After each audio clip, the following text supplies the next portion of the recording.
Welcome to Mudding with BEAGS, episode 27. We are live and Roscoe is ready to go, boots on the ground. Okay, you ready to go? He's got him a cookie in his belly and he is ready to attack. So here we are, another week of looking at this mess in a roundabout sort of way, trying to figure out what the hell they've done in our world to us and covered it over and how in the hell they did it. And so this week, as you might have caught on my last pop-up live stream, I came across the ability to get into a. Let me add. Got JJ coming in. Hey JJ, welcome. Hi, can you hear Yeah, I can hear you. Welcome. me? Hi, Oh, I like your background. That's cool. thanks.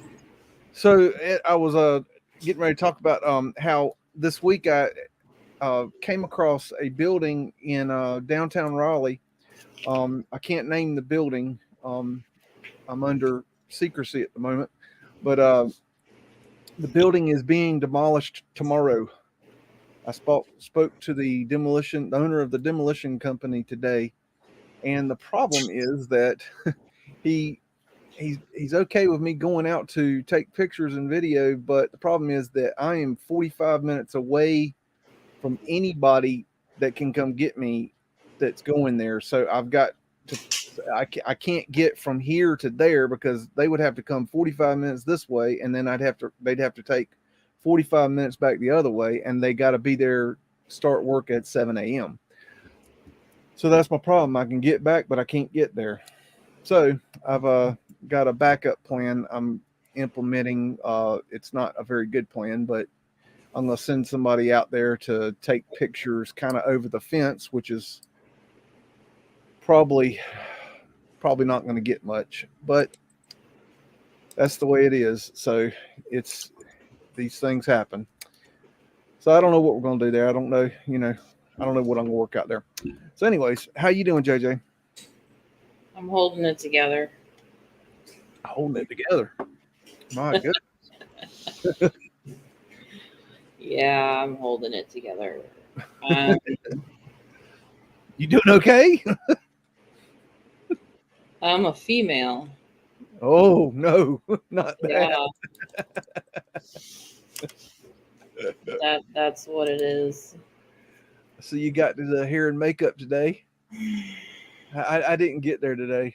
The I guess background is my hair and makeup. I don't really mess with stuff.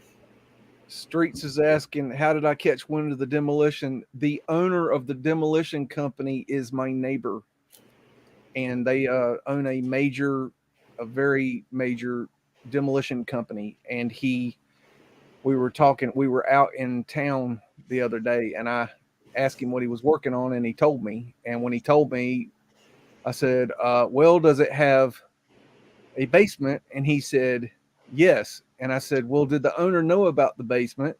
And he said, "Matter of fact, they did not know about the basement, and but they suspected it had a basement because there was some bricked up wall, and it's a warehouse, and there are no mud flood windows. There is zero indication from the outside of the building that there is a lower level basement."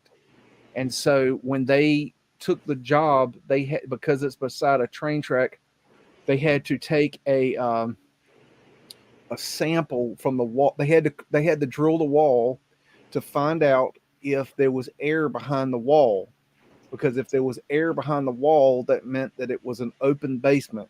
If there was no air, it was dirt, then it was a filled in basement. And the Duh. problem is that because they were beside a train track, they had, if it was an empty basement, they had to fill that basement in because of the railroad track. It might push the wall in because that's the one wall they're keeping.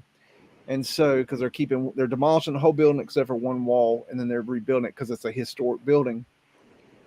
And so they found out there's a basement down there, and it's confirmed. Nobody knew it was there. They had a suspicion, but nobody knew.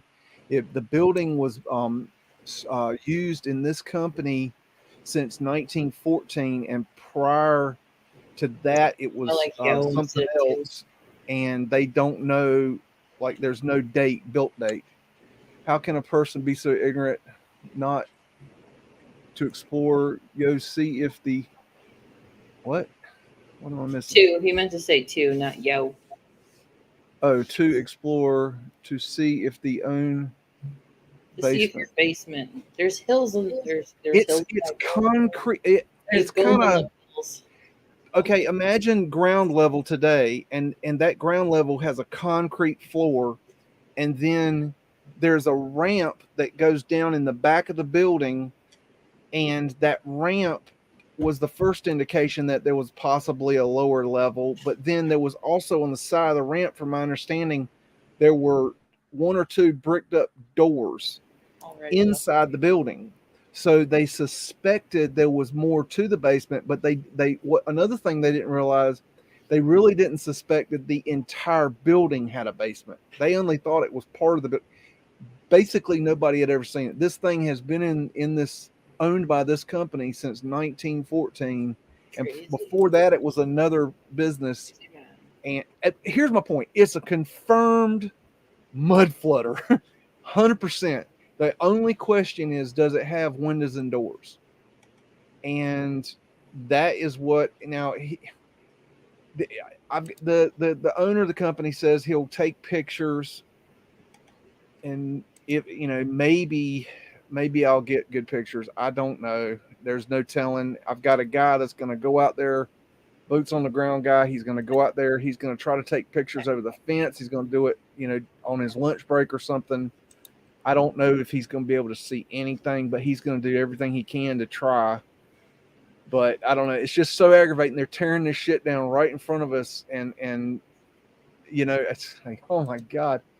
I mean, this building, it was on my list for my Raleigh research as an old world building, but I had zero evidence that it had anything below ground. None. I had nothing. And then all of a sudden there's an entire level below ground level. So anyways, okay. So I guess we'll go ahead and get into mudding and see what we can find. JJ, you've got some extra data you found, and we'll be looking at that. And I'll call on you as we get there, and we'll see how this goes. Chitty chitty bang bang. Yeah, we'll see if this train runs off the track or not. All right, everybody, welcome to the show. Hope everybody's doing good today. Okay, we got Atlanta, Georgia, railroad yards, 1864. This is prior to the viaduct construction. This area here is now covered in viaducts, just from my research. And so that's a wood burning steamy engine. Yeah, that's pretty cool. Let's see.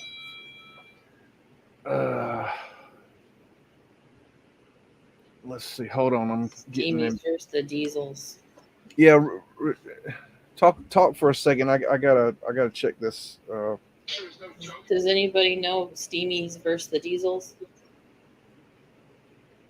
Gotta be. Oh, Thomas and Friend. That's okay. All right. We became train lovers, basically. Okay. All right. That's cool. All right. Sorry, folks. I thought it might be something I need to look at now. Okay. So this building is gone now. Good evening. And it had nice, beautiful arches right here. It was a big building. This was the building that they could pull the trains right on into the building there. I forget what they call this. I don't know if this was the station. It's not a roundhouse. It's not a roundhouse. I think it's the station, but I'm not sure. Steamworks. That's what they call it in Thomas and Friends. Steamworks. It's where they do a little bit of repair work and unloading. Well, they would always have two buildings, the roundhouse and then the barn, the car barn, or they had different names for them, but they had one that was where they did the daily maintenance, and then they had the other where they did the big time take it apart, and they could really they could take the whole train apart and work on it. That was a different building. Had to do with the lifting capabilities of the building. runs off fumes of the wood fire. Yeah, these are running off. I mean, they used coal, but see, this is in 1864, so this is around the time of the Civil War. So they might have been using what they had. I mean, I would imagine it would run on coal or wood, but coal would be a lot more economical. Oh, I got a chunk of coal. Yeah, I find coal all the time around my place. It's tripping out. It's weird. It's picking up my background. It's actually really light. I thought these things would be heavy. Oh no, it's really light, really light, and it's cool to hold. It's neat stuff. This is Six Point, Virginia, in the siege. Apparently, sorry. The what? Apparently, the steamworks, as I was calling it, it's called a coach yard. Coach yard? It was the previous. Or coach yard? Stabling yard or coach yard. Where they fix it. So it's a garage. Yeah. Yeah. I call it the steamworks. Anyway, carry on. Steamworks. This is from the cartoon, Thomas and Friends. City Point, Virginia, the siege of Petersburg, 1864 to 1865. I guess this is art, like kind of artillery kind of thing. Thomas and Friends are. Let's see. Whether it's old school Thomas or digital CGI. Thomas the Train. Thomas the Train. Somebody was making a comment somewhere, I think last week, something about these lines being for etheric energy, and I don't really know about that because I mean, I know that they use these for lifting the sails. Do you ever see the show Manifesto? Is it Manifesto? I don't think so. You remember where the plane, anyway, the show is like the plane is supposed to just be going back from like the Bahamas back to like, I don't know, the Carolinas. And the plane gets stuck in some quantum realm. And it's only a minute for them that they thought they were just, a bad storm. But when they land, it's been like 5 or 7 years. Huh. And people have moved on, grown up. It was all different kinds of storylines. Anyways, one of the kids that was on the airplane has a vision, and he's trying to make the sails on a sail, like a ship like that, for a certain reason, because it had to do with the storm that they were trapped in, overlapped with several other events throughout the course of time. Huh. It was really cool. It took a while to get to that point, and I think it got canceled. Yeah, they cancel all kinds of stuff. It's hard for a show to make it. We love Thomas. I don't see a whole lot else on there. That's this is U.S. Navy Yard, Washington, Sight Shop, Big Gun Section, 1917. Big guns. I got that sitting right next to me. Jeez. I'm railing and railing. That's a big boomer right there.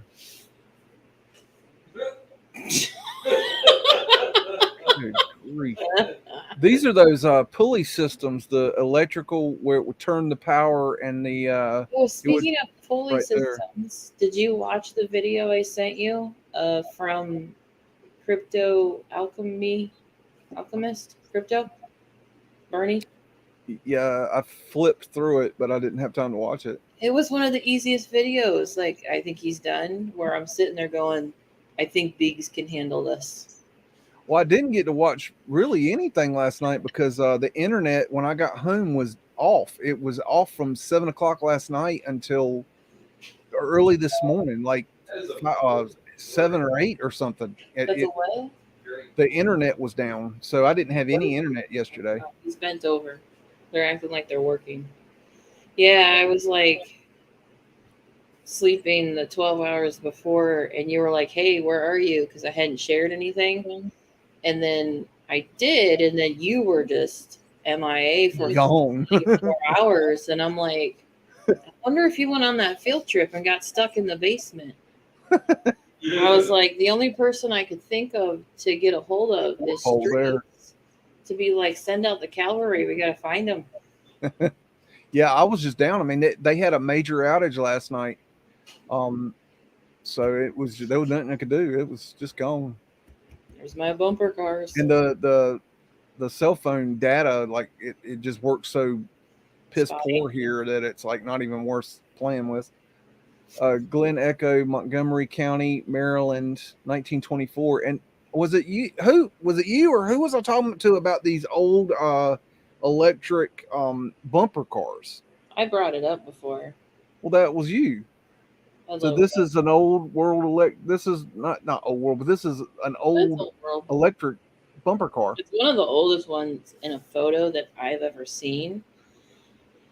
So Glen Echo had a lot of weird stuff. It was that I've had other pictures from there, and it was a very strange place. It possibly is an old world amusement park. Yeah, there's a little bit of information on this place.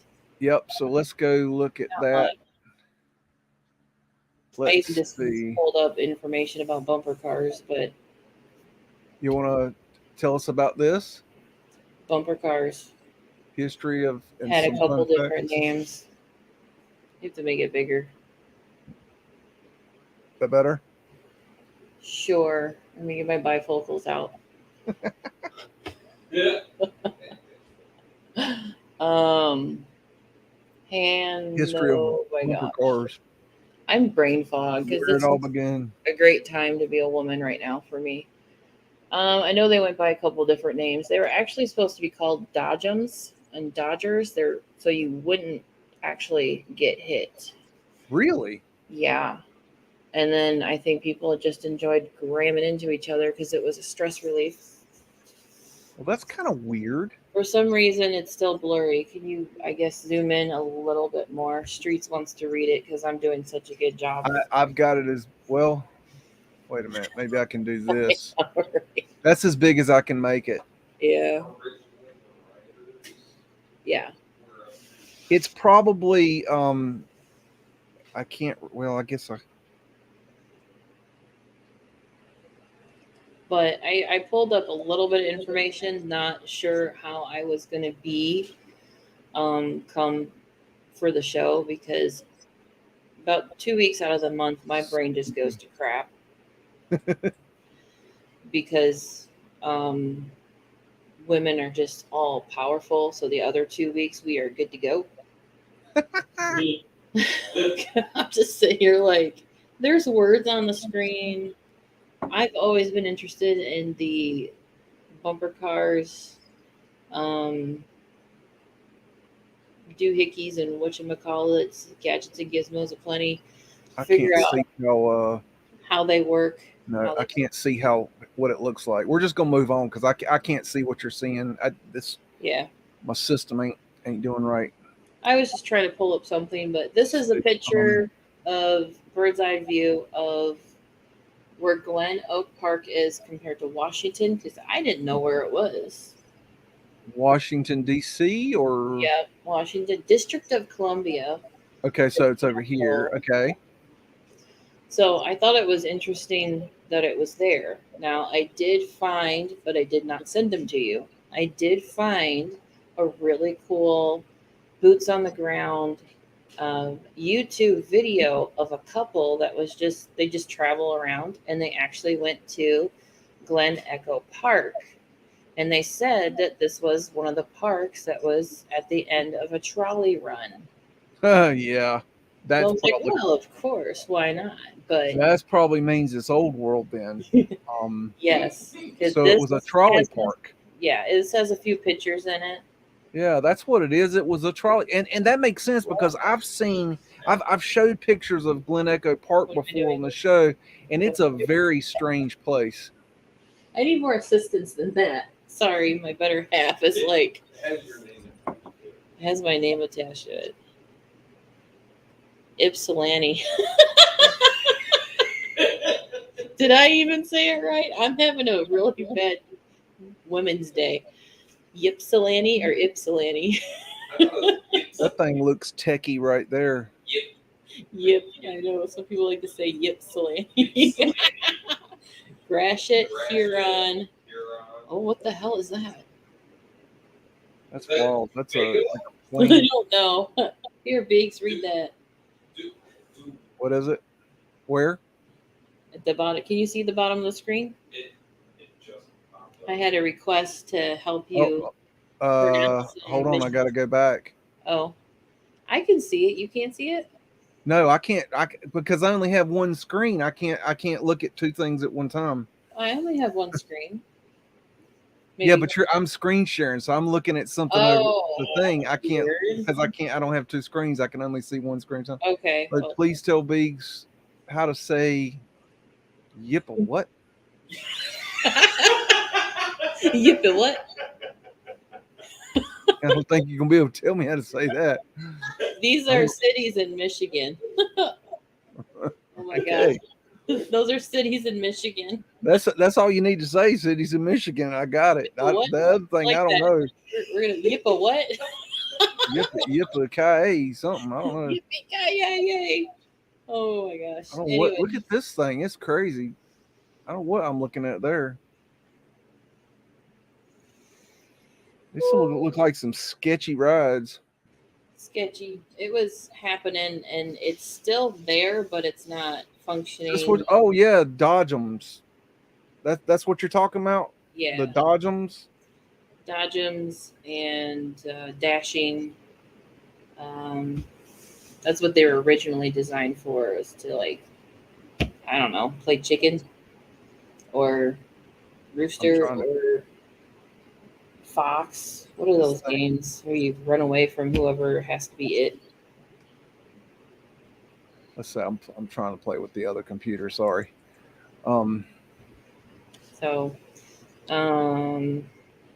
That's really weird that you would. It's still up and running. The games for a type of music right system in multiple small. Where's it? Does it talk about? I don't see where it talks about the original. Yeah. Cars are commonly powered by 3 methods. Blah blah blah. I don't see where it's at. There's really good information on YouTube. I'm on YouTube right now, live. There's a really simple science for kids and stuff videos on YouTube that I don't think there was any. Did you? We didn't have any. No, there wasn't any extra. Okay. Well, let's see what else we got here. It's in there. We got 1939 Watts Parkman Gilman House, Alabama, 2-story masonry construction. Oh, I found it's a mansion. Mm-hmm. Looks like got a fleur-de-lis there on top and bottom, which actually kind of reminiscent of the Squatting Man. Kind of like a flower of life-y thing. Look there, got the tourist field. It's a little different. That one pillar looks like it's starting to get tired. Vesca fleur-de-lis. Got this little doodad here. I call it rod iron. Is it raw or rod? Wrought. Wrought? Yep, wrought iron. It's not root? Nope, it's wrought. Wrought iron. That looks like the Squatting Man too, and that looks like a tourist field. That's got a very Squatting Man-y look to it. Tourist field. Yeah, I was looking at something today. Trying to get this other computer and going I noticed that Squatting here. Sorry, folks. In a pattern or something, and it was on an angle. It's been a long week here. I've been working on a farm this week, so I'm a little discombobulated.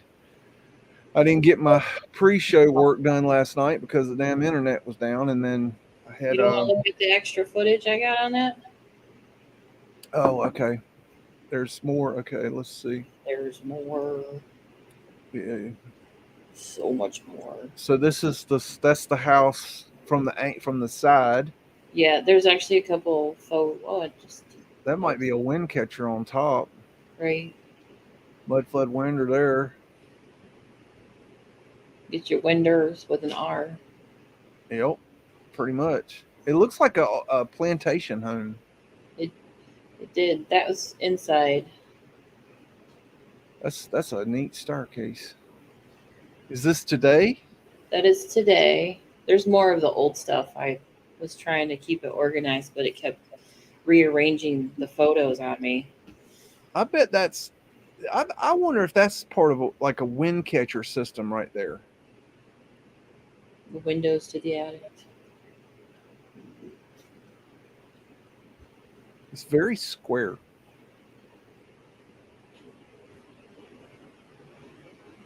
Look at that wrought iron there, man. That's pretty. This is different than that other. I I wonder believe why they changed the design. yeah, there's still a company that makes this type of design. In a city in Michigan where we used to live, and then there's one we just drove by it yesterday. Yeah. In Bradenton. And I'm I've like, got a video of film, an old film of how they make that stuff. I need to find that. That thing was really a cool video. Cool. Um, is yeah, Frankie's in here. New West Reset. Hey Frankie, I saw they took your video down. What they take your video down for? Did somebody get you for the film, or what happened there? If you don't mind me asking. Let's see. That looks like windows right there. sneaky. This one's not too good. Let's see. Stairs look like almost like they were added. I know. This is weird on the outside. This is Alabama. Yeah, copyright on the. Did it pass through? I bet it passed through copyright when you put it on, didn't it? And then somebody came back later. Is that what happened? They do that. That's some bitches. I don't know what these people don't understand about. Once you put something out, it ain't yours no more. That might have worked back in the back when they invented TV, but that shit don't work with the internet. That's just stupidity. We got them big time lawyers. Only losers claim copyright. You're a big time fucking loser if you claim copyright. Just that's the way all it does is bring more attention to people coming and checking you out, like the other person with their stuff. Yeah, I mean it's there's a lots of different ways to use that material. They think they can by claiming copyright on YouTube that's going to stop the progress of people using their material. That's not going to stop it. That's only going to make people more determined to use it. It's really stupid. Anyways, whatever. You reap what you sow. A lot of detail. There's a lot of detail. I wish this picture was better. I wonder if that's an ashtray. An urn? Oh, that's a little seat. Is this the what it's called? What's what it That's what it's called now. Okay. Sturvant Hall. And is Watts Parkman Gilman House is a historic Greek revival mansion, the House Museum in Selma, Alabama, completed in 1856. Damn, it was designed by who cares? It was added by National Register. Blah blah blah. Was what? Let's see. Name for architectural work, interiors. Somebody manually copied. So he did work on the White House. Okay, whatever. Construction of what is known as Sturvant Hall began in 1852, but was not completed until 1856. Following completion, Edward Watts and his family lived in the house until 1864, when the house was sold and the family moved to Texas. Wow. The house was purchased from Watts by John McGee Parkman, a local banker, for the sum of $65,000. 1864, following the end of the Civil War. Blah blah blah. House was sold. Architecture, 2-story brick. So it is brick structure and then stuccoed. So we need to get a count on the brick, Ewar. I left a one of those palm faces emojis on Ewar's video the other day, and he left a comment. What?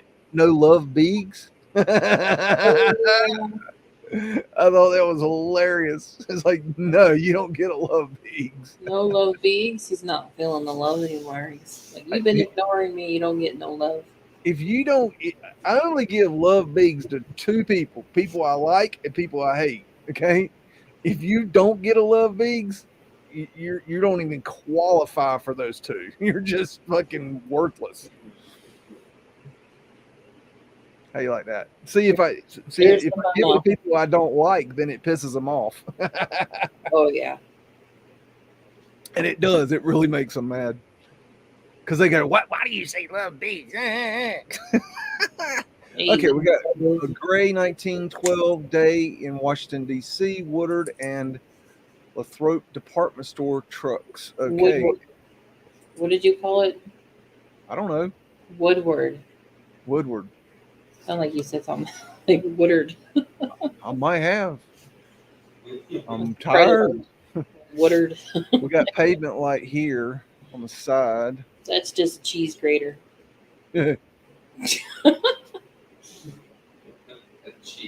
I'm seriously, I didn't even notice it when I looked at it. Dude's eyes are weird. Cross-eyed. That's a weird basket.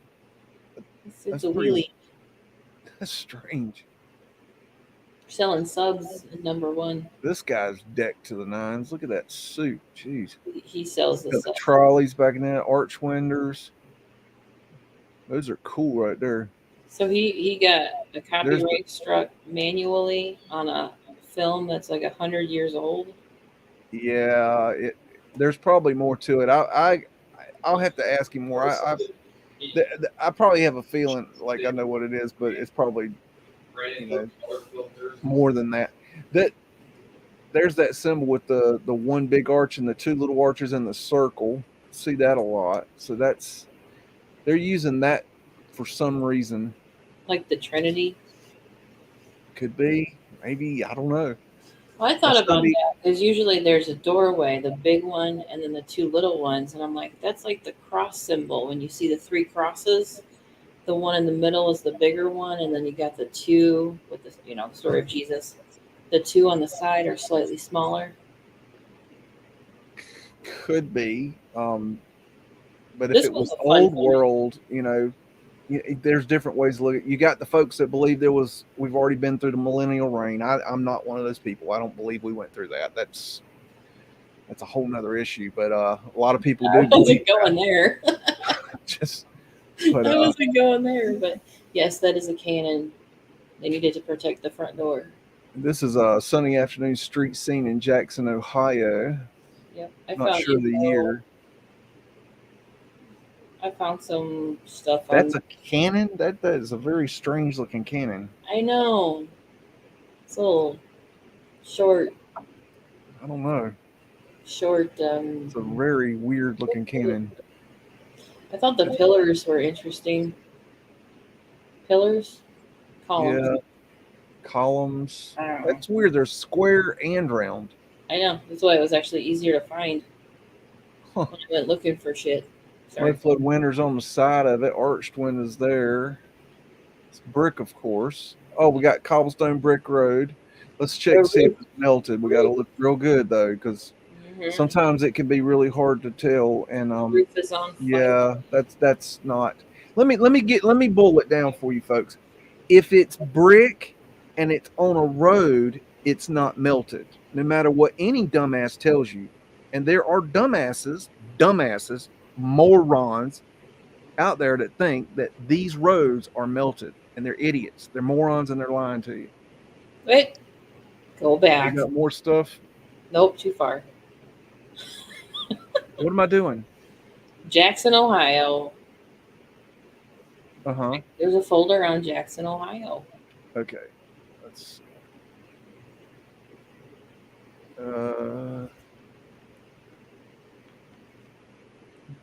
that must be it there. So I took this screenshot from the street as closest to the picture that you were sharing.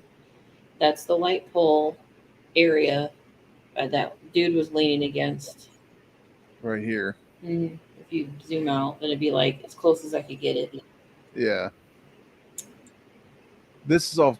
Is that Google? No, that's not Google Earth, is it? Yeah. Oh, okay. I took a screenshot so I wouldn't send you. Oh, okay. I see the little thingy now. Okay. To get lost because. So that's a courthouse. That's the county courthouse. This is not right. This something don't look right about that. They went to clock discounts. Yeah, they went to Omega Mart aisle 6. They got clocks there. So, four for the price of one, and one is very expensive. These columns don't look right either. These look right. It's These an anomaly. don't look right. I don't know. That's very. I've never seen that combination before. No, neither have I. Nope. I think I might have sent you a Google link to drop down and look around. Okay, I can check on that. This is an old picture. Because on the far left side, there's a staircase that goes down. Can't hardly see the. That's the right side. The windows there. They're kind of. Those columns look really strange. Ah, look at the top. Yep. Remember I said it didn't look right? I just look. Look at the it. top. Look at the top. Boom, boom. Brutalized. They changed it. See? Now it looks good. Before it looked like shit. Pretty much. Right. The ether finial up there and got different clocks. It's a potato clock. Ether antenna there. They got a porthole there. They still had the porthole. Oh wow! Look at the details. They changed the. They took off the wind catcher here.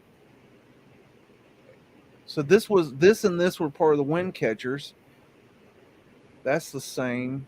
I'm bouncing back and forth to check out what's missing. They changed the corners. Look at the corners. That's not giving me whiplash at all. See that? Yeah. They scraped it. Yeah, it's a perfect A-frame, but it originally had this square corner. So it's a much different building now. Did they do anything to the front? No. They took the cannon away and they put up some guardrails. And there was a little building right here too. Oh, look, a fountain right there. And those houses on the other side are obviously gone. It's a parking lot now. Oh yeah, they are. Paradise and put up a parking lot. That looks like a big house too. Really big. It's probably this is a different angle. Oh, okay. There's the stairs that go down, up and down. I can't remember if I gave you the Google drop or just took a screenshot of it. I can check here. I'll know here in a minute. Let me get. These look very like portholes here, or were at one time. Yeah. Wait a minute. No, they've changed it. Look, you see those windows? Mm-hmm. They've changed them. They were round at the top, and now they are, or no, they were arches at the top that went all the way up, and now they've cut them down and added circular windows. It would be the same on both sides, so they've changed that too. It's another anomaly. Now you can see the chimneys. Yeah, the 4 chimneys, and there might be 4 chimneys on the opposite side too. But the chimneys, I think, were part of the wind catcher system. Yeah. And there's the fountain, and there's something right here that's weird. There's a monument. I'm not sure. It's a monument. I have no idea. Oh, okay. It looks like a big urn. It's a big house. That's the hotel. That's a hell of a building. Let's see what else we got. Big ass house. Old postcard, I guess. Yeah. This is before they changed the windows in the top. That's a better kind of a view of what. Look, it might now. Okay, they've got this green, which we would think is copper, but keep in mind whenever you see these images that they would take a picture, and then somebody would color the picture, and the artist that painted the pictures chose the colors. So you can't say, "Oh, look, a copper roof," because you don't know if that's true. Right. They did it to their liking, their personality. Yeah, and I've seen different postcards of the same thing that were different colors. And I've seen roofs that are like I've seen color pictures of the roof, and then the old images will be completely different. You just can't go by it. So this is before they changed it over too. New West, they added a third floor and divided and shortened the windows. And this was A lot of possibly Vanilla renovations Sky, for because you can see the remnants right there of the Vanilla Skying. Oh, this is there's the fountain. That doodad is right there, but it doesn't really show it. There's Judith. another house there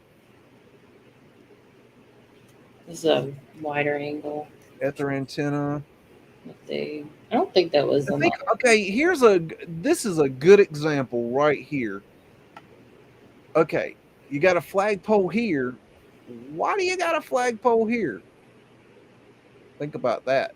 Depends on who's working that day and if they want to get on the roof or not. See how they changed it? It looks like crap now. This is a postcard that's trimmed so it doesn't say postcard or whatever on it. But like you said, with the whole coloring, the black and white photos, postcards, especially when it's glossy and weird looking like Yep. this. Yep.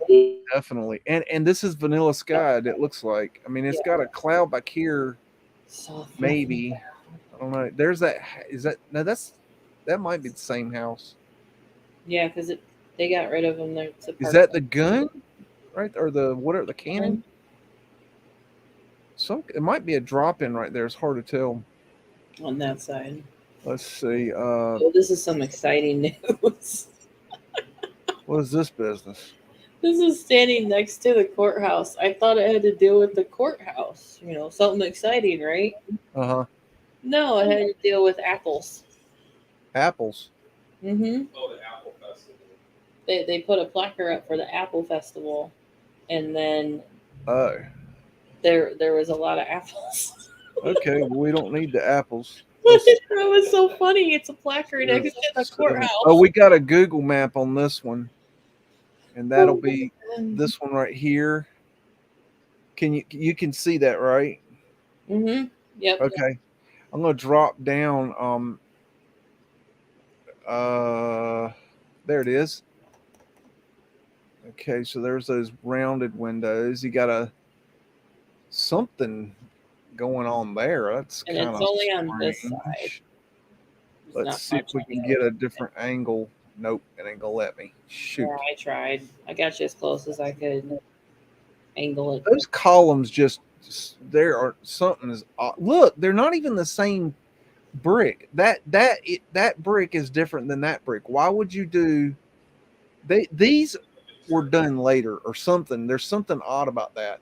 Very odd. Very odd. And that just don't look right. It looks too plain and boring.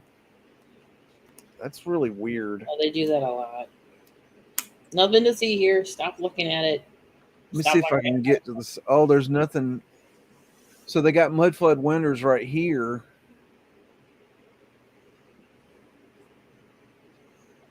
Now they have a different cannon, and they've taken out the fountain. Yep. Which is weird. Those columns are not original. I don't know how I don't know what it is, but something up. Check out that building. That's pretty cool. Oh, got flat Earth asterisks right there. Got Mudflood windows across the street. Look at there. Go sledding on that hill. How about that? Let me go up here and see if I can look down. Maybe. Oh, didn't do it. Okay, go maybe here. See if I can get an angle. Yeah, a little bit. Got Mudflood windows on the front too. Shoot. Let me go here and look down. Yeah, look at there. This is a nice little town here. Yep. Got a Mudflood window right there. It's got some slopage. Check that out. I think that's a door. And the floating door. That was a window. There's that turned into one big arch with the two little arches, but no circle, but it's the same kind of thing.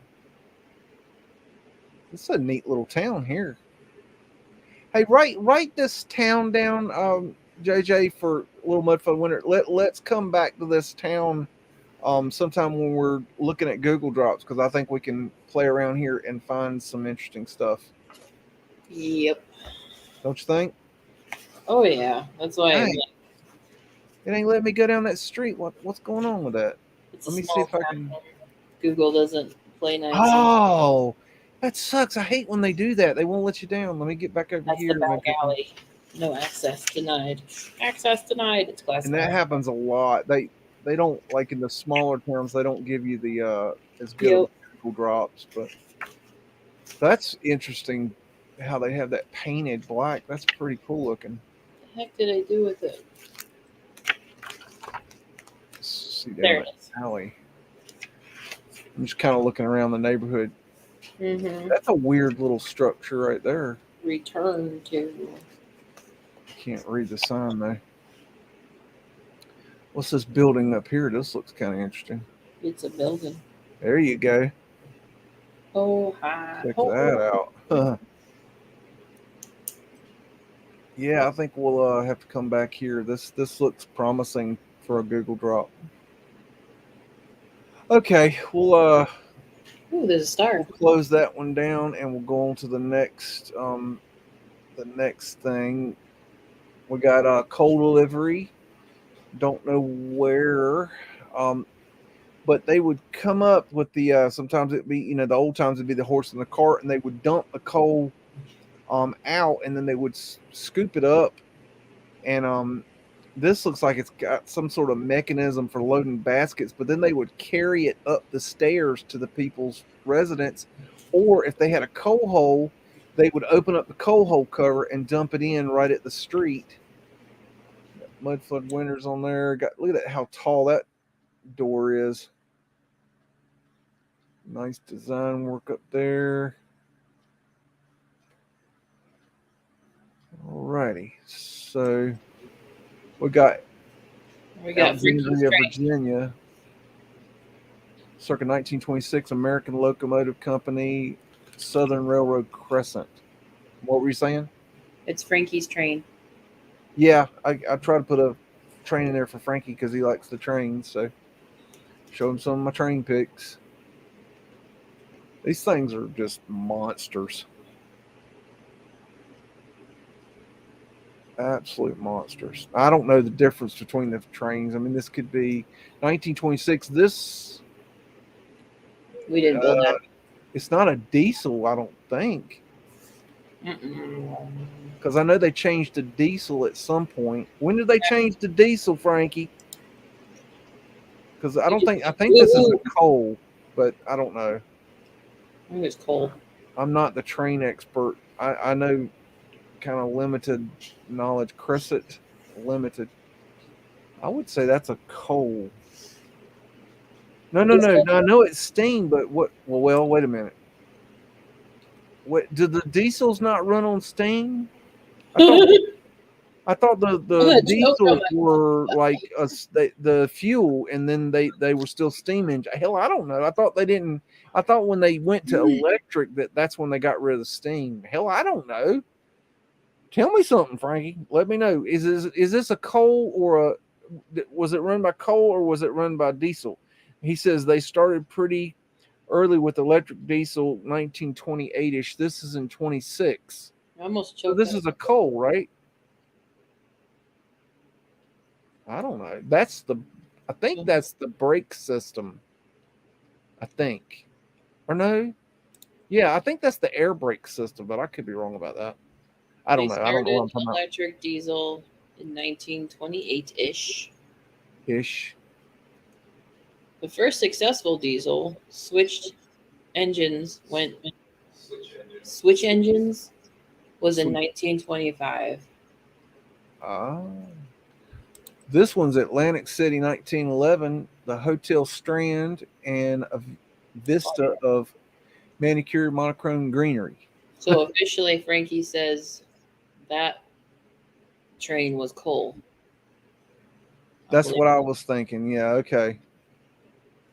Okay. I can go with that. I was surprised I could not find a damn thing on this hotel. Really? Yeah. That is surprising because there was quite a few big hotels in the area. So you think they would have history.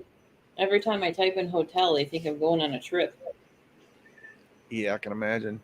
Got windows at ground level here. Those are pretty. Wow. I didn't even zoom in. I could have looked up that building. I'm having a very off week. Like a diamond or something. Got a coin. And these coins make the corners of the building stronger. Got a porthole here. Okay. The Strand. I guess these are lightning protectors up here. Really tiny. Which are basically horse shit. Question. You're either going to get struck by lightning or you're not.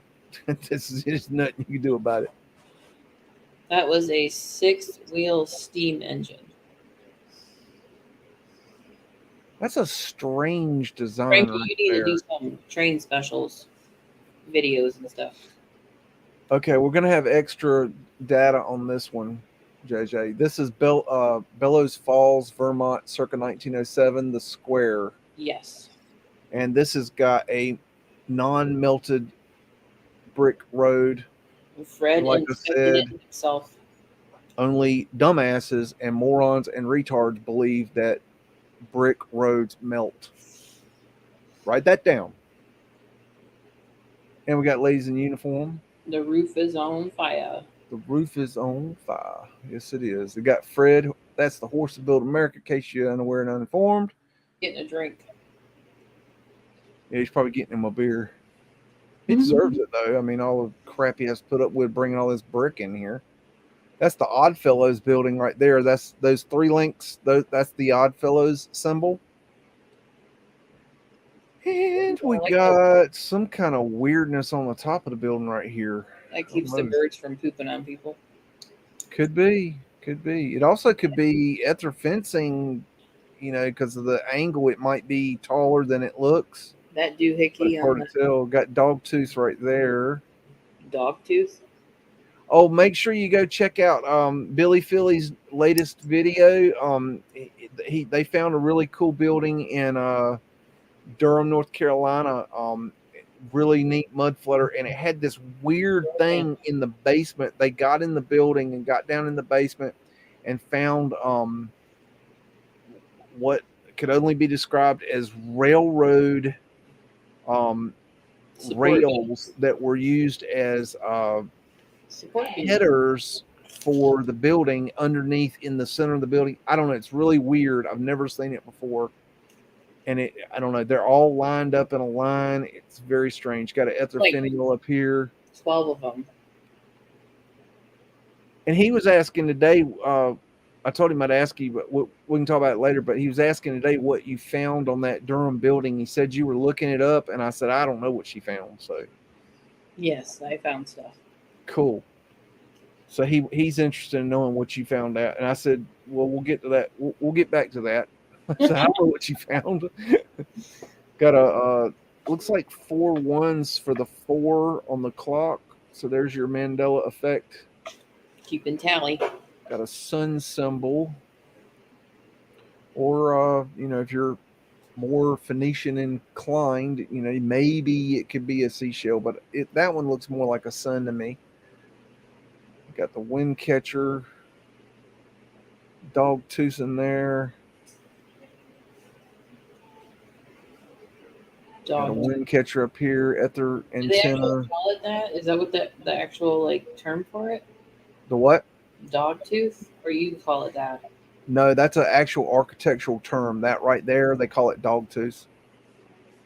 That design, that type of of design right there. That's called Yeah, dogtooth. I've seen it everywhere. Just what a peculiar name, Dogtooth.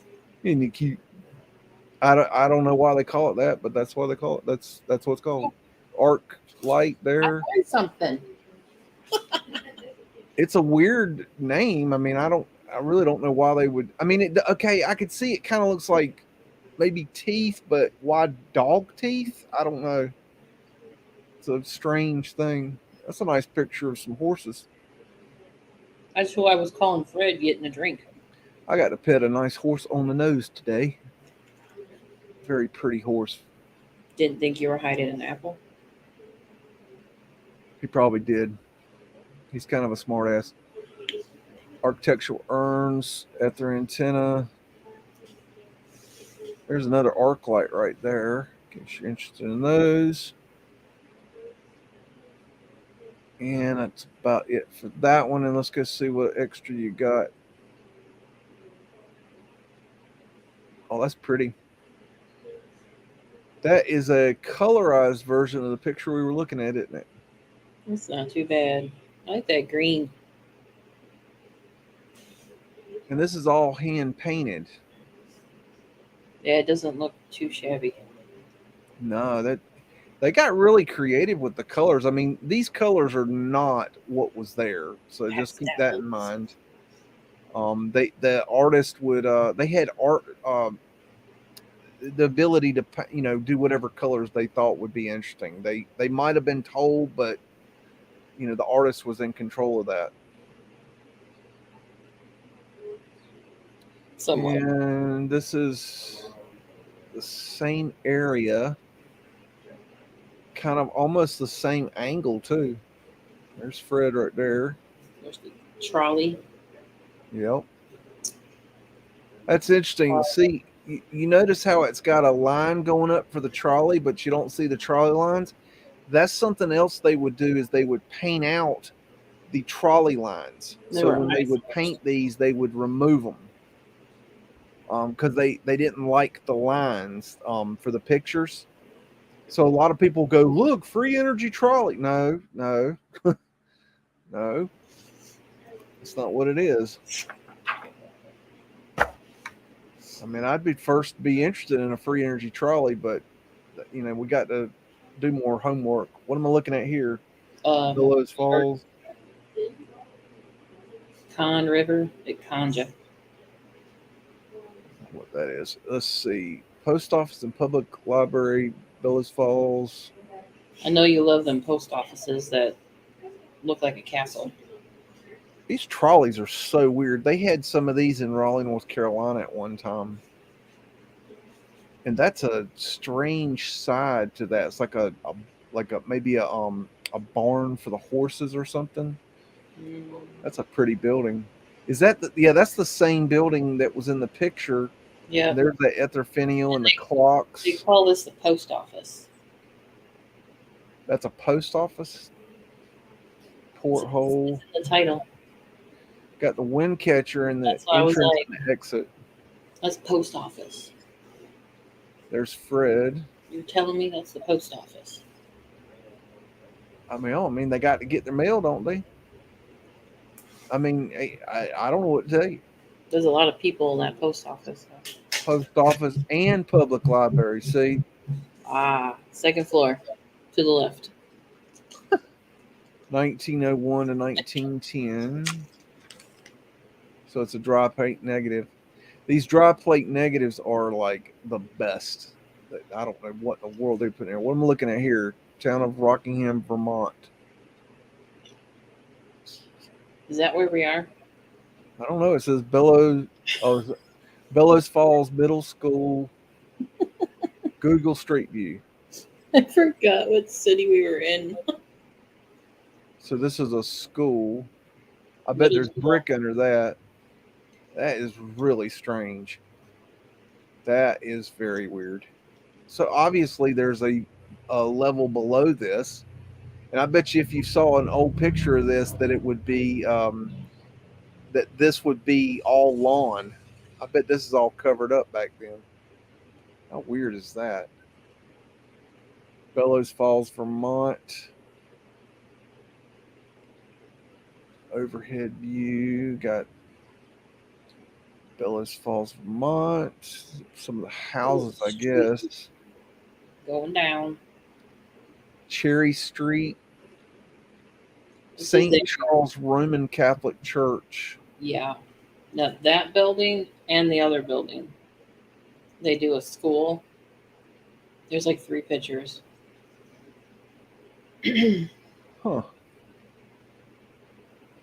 These are from Google Earth. Yeah. Mudflood Winters there. Very limited. Small town again. Very limited on walking around. That looks like it's been changed. Nah. So does that right there. Yeah. Yeah. It looks fine. Nothing to see here. Nothing to see. Move along. There's Mudflood Winters there and there. Steel bolts. That's it. And then you've got something else. Yeah. When I dropped down to check the town out, when I went one way, that church was there. When I went another way, the church, which they don't call it a church, on the description, it's a YMCA meeting place. Oh, okay. This one, okay. When I went one way, it's sitting there, and then I went the other way, it's completely gone. Huh. But I figured some of the features on it, when you get close to those 3 windows up top, I go, well, this Google Earth updates its crap every so often, so this church will be gone if I don't screenshot it. Yeah, that's true. You see the windows on the sidewalk? Yeah, that's really strange how that's... Down on the sidewalk. Down on the sidewalk. Well, they could be vents. I don't know. They look old. It's not there anymore. It's like a before and after. There's 2 pictures of the tower lit up at night. I wonder if it's brick underneath or if it's a... Well, look at the chimney. Wood frame structure. It's in bad shape. I mean, that thing is not healthy. Building looks like that, you got issues. It's probably why they tore it down. It's lit up like a lighthouse. So why would they have a light in there? That's really... Look, they got an ether finial on top there. That wasn't in the other picture. Oh, okay, yeah, it was. Just can't see it real good. That looks like a church. You said it wasn't a church. They don't call it a church. Well, it's got a big old fat picture of what's his name? Lord and Savior. That, I mean, and they're saying that this is a YMCA. Or it's what it was used as. That's really weird because that had to be a church at one time. Well, yeah, sure. But from Google, I mean, that just don't even make. I went off whatever Google told me, so that's what I labeled it as. See? That's really weird. I wonder if the YMCA is just somebody that they took that over later. Is this it now? What it looks like now? Wow. Because that's the it must have been condemned. That when you see they just get rid of something like that and they don't put anything back, that means it was condemned, that it had to go. Oh, that was neat because that's why they tear stuff down. They don't have the funds to keep it up and running. Yeah. Working. So it goes bye-bye. Okay, let's get on with it. Boston circa 1906, Washington Street. And we have another brick cobblestone. This one looks more like cobblestone than brick, so that'd be like a river rock. You say from the rivers? From the rivers. The rivers run through it, eroding. And if somebody tells you that this is melted, then they need to prove it, and they can't because it's impossible. Impossible. That's a weird looking dude, like the way that he's out of focus. He looks kind of evil, doesn't he? He's trying to make love to the camera. Weird, man. Boater hat. Camera. When is this? Interesting. They got this like rising sun Japanese symbol here. It says international fireworks. Was the world on fire? Blueprints. Depends on who you ask. Arc light. That's party. Now we did that building that has all the stuff on it, that clock tower. Yep. We did that building like last week. Yeah, I've seen that before. Yeah, I did that church building, wherever, that meeting house. Etherfinial. With Paul Revere or something. Yeah. So I was like, screw it, we already did this. I'm not looking it up. Sounds right to me. Torch field. Unless I didn't have anything else to find on other pictures. There's Fred. Fred's the horse build of America. Fred's like, I need my vacation. At a porthole.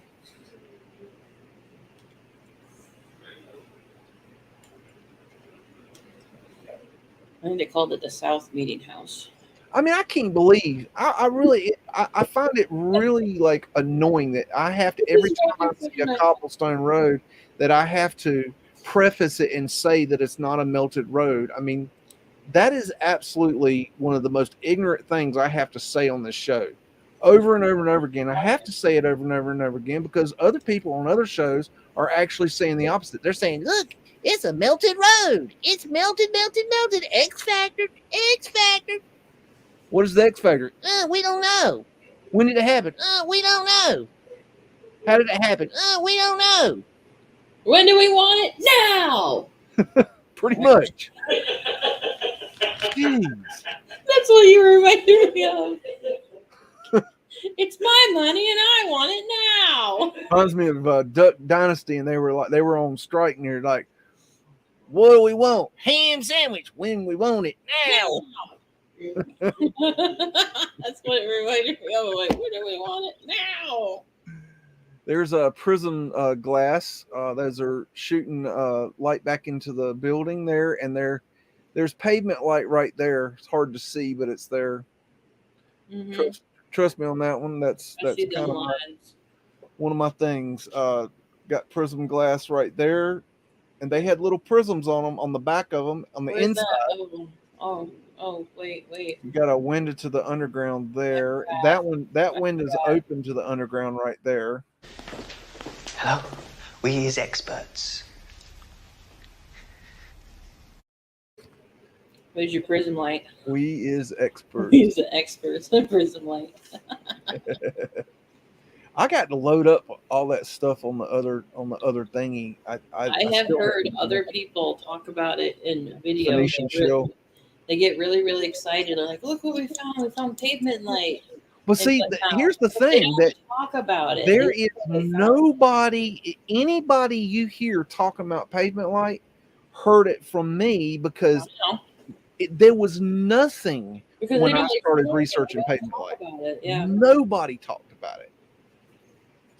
There's a circumpunk. That's the symbol for the creator. The what? The what? Did you say serpent? Circumpunk. Oh. And it's a circle with the dot in the middle. Power button. And what this represents is the power. The dot represents the creator, and the circle represents all of creation around the creator. And you don't. We got Phoenician shells. Architecture. The ring is a circle. Oh my God! You should send them that one. Torch field. Did you ever see Chuck and Larry? Yes, it's been a while though. It's been a while, but because of the circle and when they were getting married to help each other out, they're like, yeah, the ring is a circle.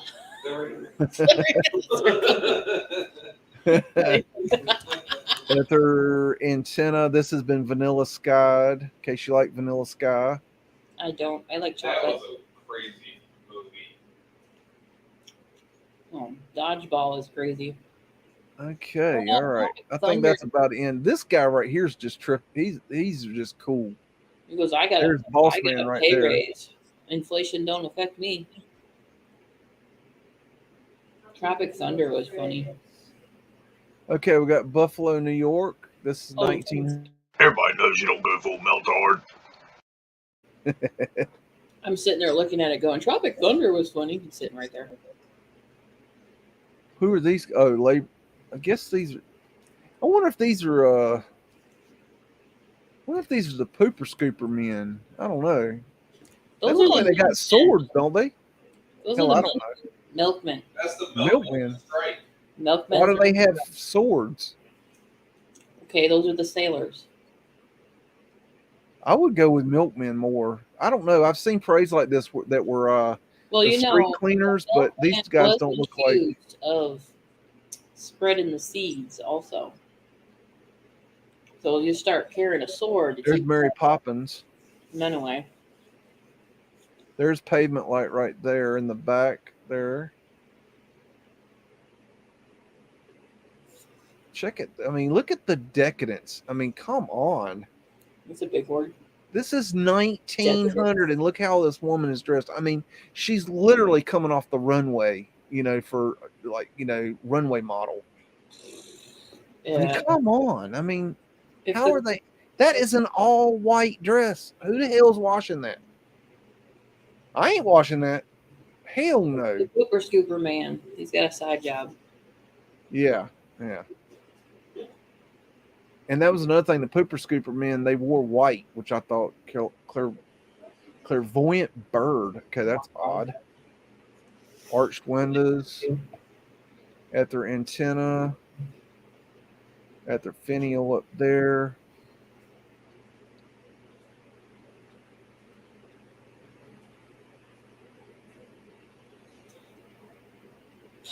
Oh, okay. Sorry, folks. I wanted to check the thingy. Got a barber pole, which whenever I see barber poles, I start looking down. This stair looks like it was added. I don't think that stair is original. There's Fred right there. He's the horse that built America.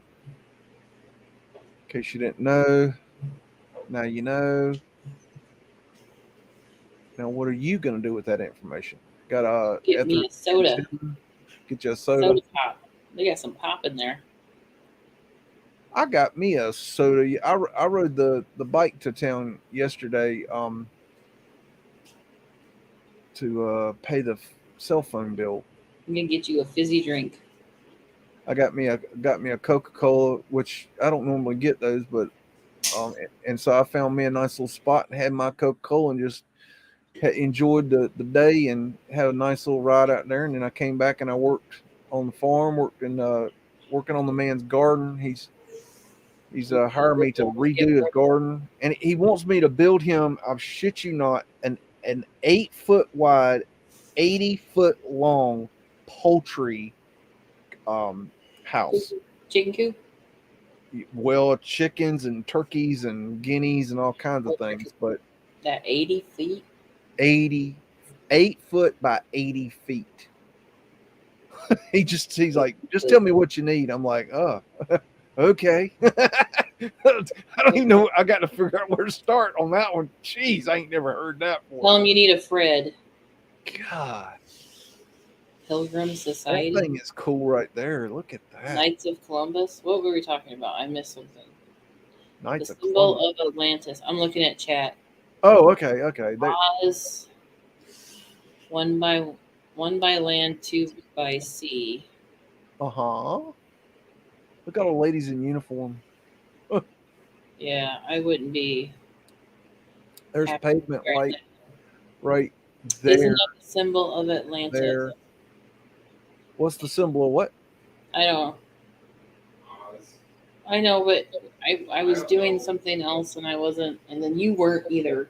Sorry, Oz. I don't know when. Phoenician Shell. I know, he zips around really fast. Scrub Cartouche. Got a dome up here at their antennas.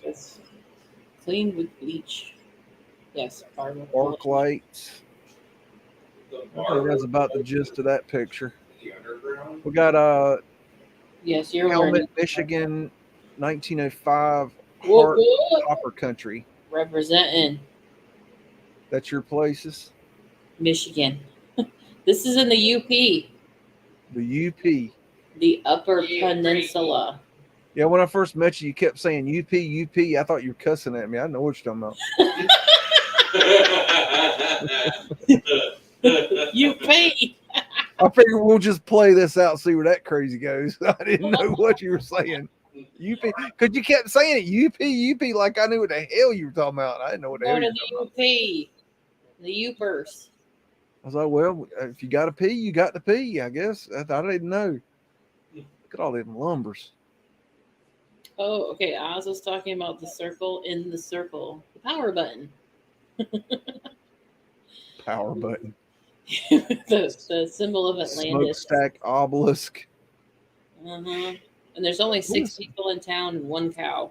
That's a weird. It looks like a tennis court or something. That's odd. No, they're gonna build a house.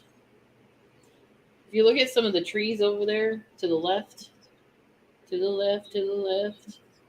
look like they're newly planted because they're so like tightly, like the twine is still on them. Over. Yeah, they're very young. There's some there, and then there's some to the right of the street, like that corner. All of them look very young. It's very clean, very young, and all. And also planted in certain spots. Yeah, they're strategically planted. They're not natural. That church isn't there anymore. You see the tower on that church? Yeah, that's a really weird tower. That's like really cool. Very strange looking thing. This is kind of a weird town too. It's the way it's laid out. What town is it? Calumet, Michigan. It's up in the UP. The ear, the bottom, we call it the bottom part, close to the ear, north of Houghton and Hancock. Is it near the shit houses? It is the shit houses. What's left, anyways. It's copper. Sorry. Aside from lumber, the copper mines, the heart of Copper County, as they called it, the heart of copper and iron ore was a little to the east, but there's some really good informative YouTube videos out there. And looks like it's vanilla skied. It's one of the cooler places of pure Michigan to go and visit. There's information. Oh, that's neat. I don't know where that came from. I don't think I want to take that ride. No, but they do have a tour that is 6 hours long through the mine shafts. Nope. Yep. Nope. Not gonna do it. Copper. Nope. Maybe some. That doesn't sound like a good time. These guys don't look like they're gonna have a good time. They look like they're like, oh God, I hope we get out of this mine today. There's a story of them going on strike. That's the copper mines, 1905. That's a map of the ear, as we call it, the ear of the rabbit, the Upper Peninsula. We refer to it as the rabbit. I don't know if you can zoom in. You'll see the city a little bit off center to the left. There you go. There. And I have, or actually the whole family has been up to the very top part of the ear. And there is a lot of red rocks. Got some mudflood winters on that one right there. Most of some of the shorelines, because of iron ore, is one of the main things they mined. That's a cool picture. Papa is striking for us. Those are the children of the miners, apparently, as the story goes.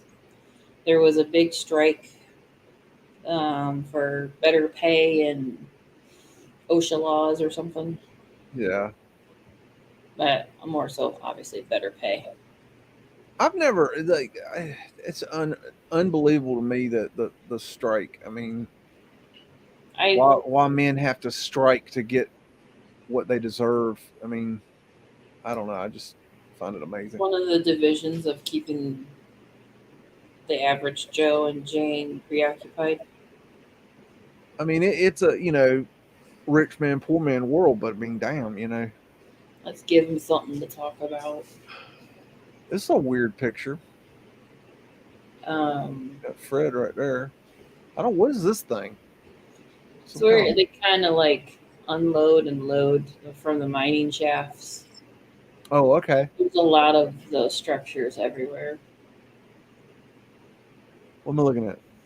That is a bird's eye view of Comet. Okay. This is some data here. Is that still unclear? What?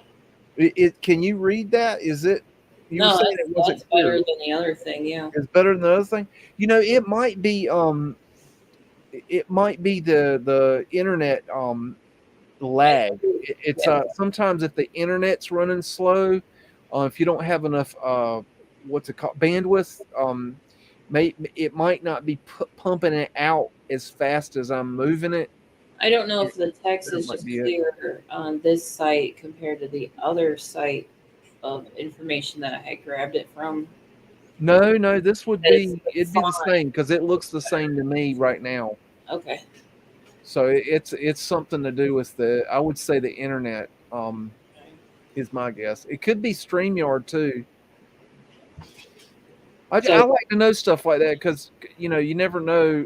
I can't see that stuff like right now. All I see is two things on one screen, which is my main screen. I see the wiki page of Calumet, Michigan, and on my other computer, I see the live feed, which is actually buffering right now, and it's actually a lag behind whatever I'm looking at. The internet's lagging bad tonight. It might be that same problem they were having last night. I don't know. I haven't seen any buffering on the YouTube here. Because it's not even. So sorry. The picture you had, I was able to match up the angle and find the smokestack, as we call it. Not the two in the front, the one all the way in the back. But this is a bird's eye view of a better bird's eye view of Comet.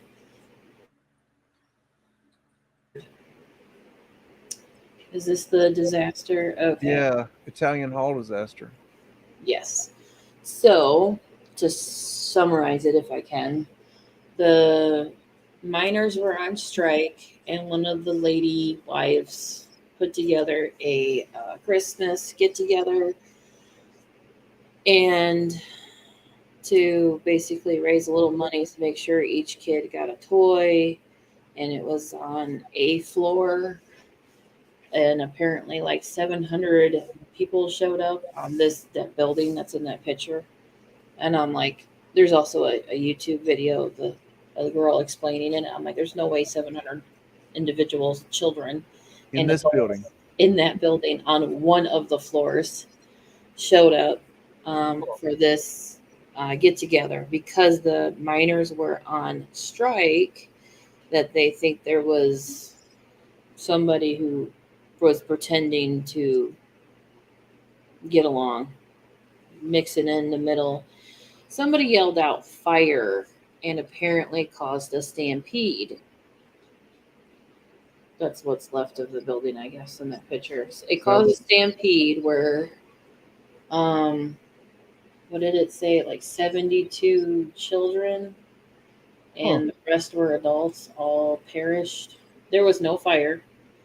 There was no fire? There was no fire. They yelled out fire, and it caused a stampede. So is this where they came up with the law where it's illegal to yell fire in a theater? no, because this wasn't even a theater. It was just okay. causing trouble to. There it is. Make an Yelled issue. fire.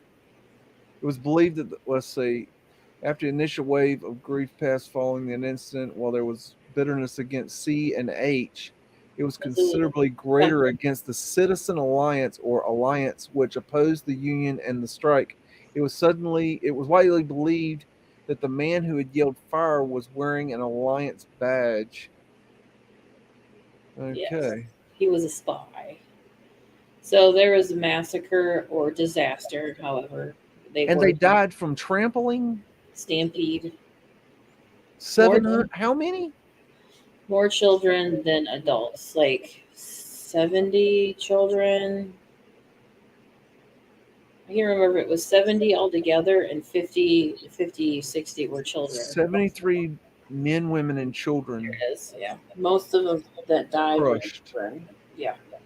Because I think they were on the second floor and they were like, and I'm thinking, you guys are minors. That's crazy. You're in that coal miners, but you take that shit serious, but you don't overreact because What is this? This is a church that recently burned down. Oh, okay. Hey, there's a fire. Maybe you'd like to look at it. Wow. So they destroyed some old world buildings again. Mm-hmm. They actually classified it a crime scene. That's all I remember. But it was an old world church. That's the back of it. Because we had to drive through this town when we went up there. But I wasn't aware of things at that time. So I'm looking at here. A historic small town that everybody Michigan should visit it once. was just for some cool pictures. There's So this is the rabbit ear. Yep. Where's the rabbit tail? The other end. So that's the tail? Some of it. It's not very fuzzy or furry. But just wait till you go visit it. It gets furry as you go visit. Yes, because it's cold as hell. Oh. There's a nice old picture. I think I don't know if this one is a really, really long article because it just kept going as it was saving it, but it's only a few pictures that matter. Yeah, I like looking at the pictures though. Oh, that's weird. Huh. That must be something for the mining. Yes. I think it just like you scoop, shovel, flip it over or something. That's pretty right there. That's a neat building. These buildings are all over up there. I think that was it. That just kind of goes into other Michigan crap. Okay. It just goes on and on and on. Sense of place. It's like the shafts for the mining. Oh, that's a mine shaft? Some design, yeah. Like a somewhat blueprint, if you will, of getting down in there, getting dirty.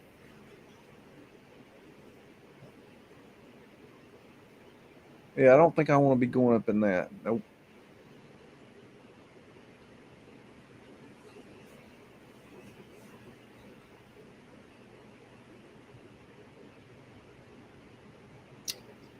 Yep. They tore up the ground. What is this thing? This is the snow chart. No. Yep. I don't know if Frankie's still on, if he could attest. He's higher up in Canada, like 390 inches. Yeah. No, that ain't right. 30 feet. Yep. We drove by this. 30 feet, 35 feet. 30 feet away from 35. What's this right here? This is 30 feet. That must be 35. No, that's only 5. That's like 37 maybe. 37 feet of snow. We drove by that. I mean, what kind of craziness is that? Who the hell could live in that? When was this? You got to be crazy. Who lives in this? 27 or 78. Ah, So the hotel we read were staying at in Houghton, we were talking to the locals. Does that say 1928? 28 or 78, I can't. It's fuzzy. that. 82-year average, 14 feet. We were talking to the locals that worked at the hotel we were staying at, and they're like, "Oh yeah." They said they only get 6 weeks of summer, and I mean summer is nowhere near 80. That's just crazy talk right there. It's like early.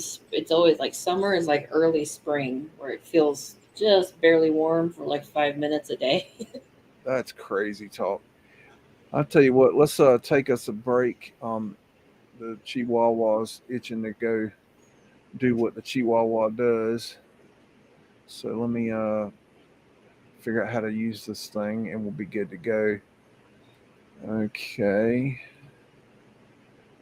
And I got to get the right thing. Oh, they added a thing this week to StreamYard, just so you know, that I can add my own music for background music. I hadn't messed with it yet, but I thought it was kind of interesting. I might look into that, see what that does. I don't know. I have a portable porthole. Okay, let's see. What do I want to play for you peoples? Okay, we'll play this. This is A320 Foo Fighters. There it goes. What is it? Is it treasure map?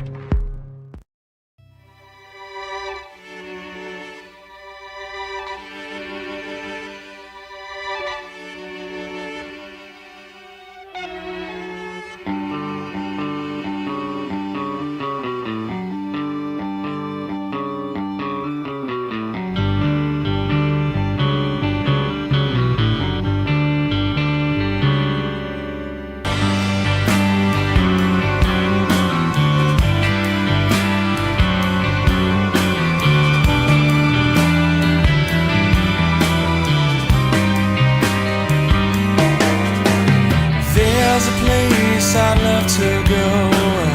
Strangers taking me there. Dream about the day I learn to fly. I'm afraid of aeroplanes, even though I like the way it feels to be a person in the sky. It's all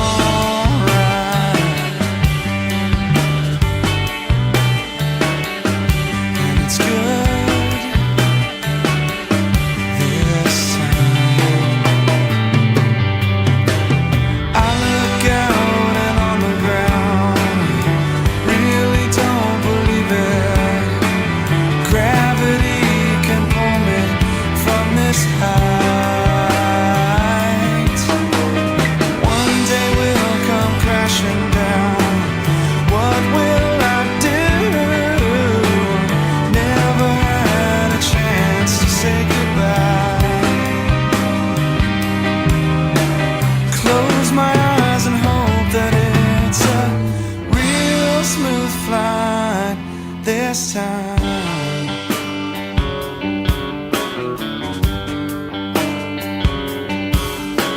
Close my eyes and hope that it's a real smooth flight.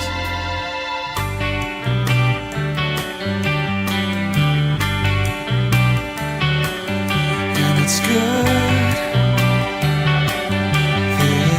This time I look down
So we're back.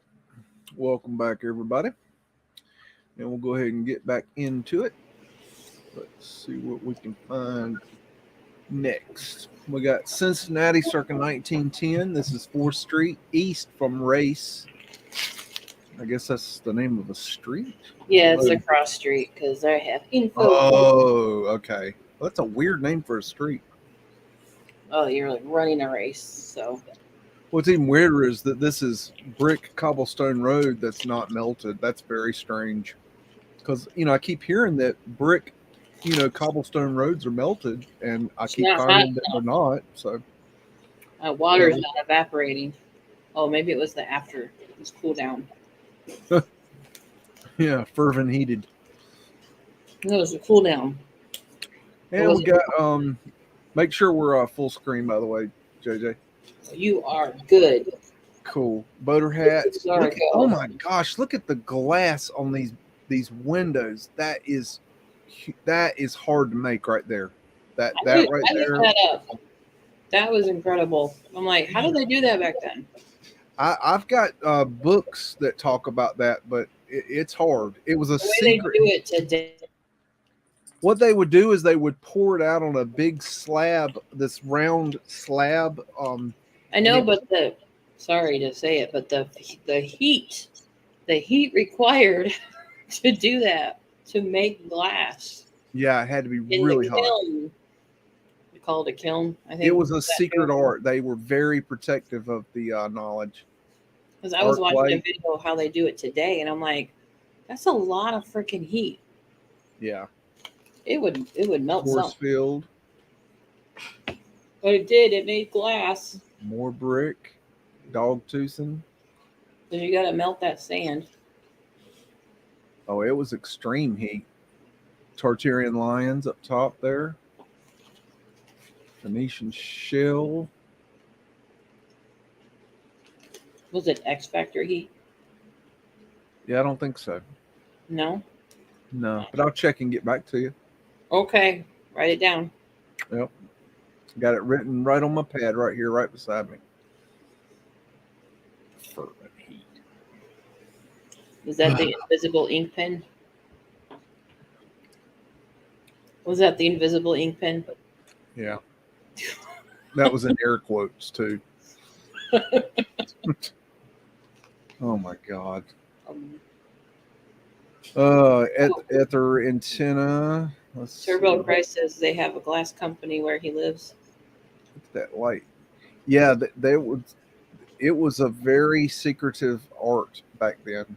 I've showed a glass making catalog that shows a lot of the processes before on the show. I love old MUDDIN videos. Those craft people, like they bend and sculpt ice, the freaking air. Ice. Mudflood windows. We were talking about glass, and I said ice. Here's a clock. Those aren't expensive. But those guys too. They sculpt ice. They sculpt glass. They sculpt ice. It's all the same. Yeah, a little different. Look at one's that. One's really hot. One's really cold. Pretty much. Pretty much. I guess so. Those are weird. I was a train wreck before I started. I think I've been a train wreck for 5 days. Those are beautiful. Like, oh man, that architecture is really, really cool. Very cool. This in 1910 got architecture like that. And of course you got your ether antenna flagpole. Got your finial there. That's a weird design on this. It's got them. Doesn't that kind of look like a squared compass right there? I don't know. It's kind of hard to see it. That was really fuzzy. Thanks, Frankie.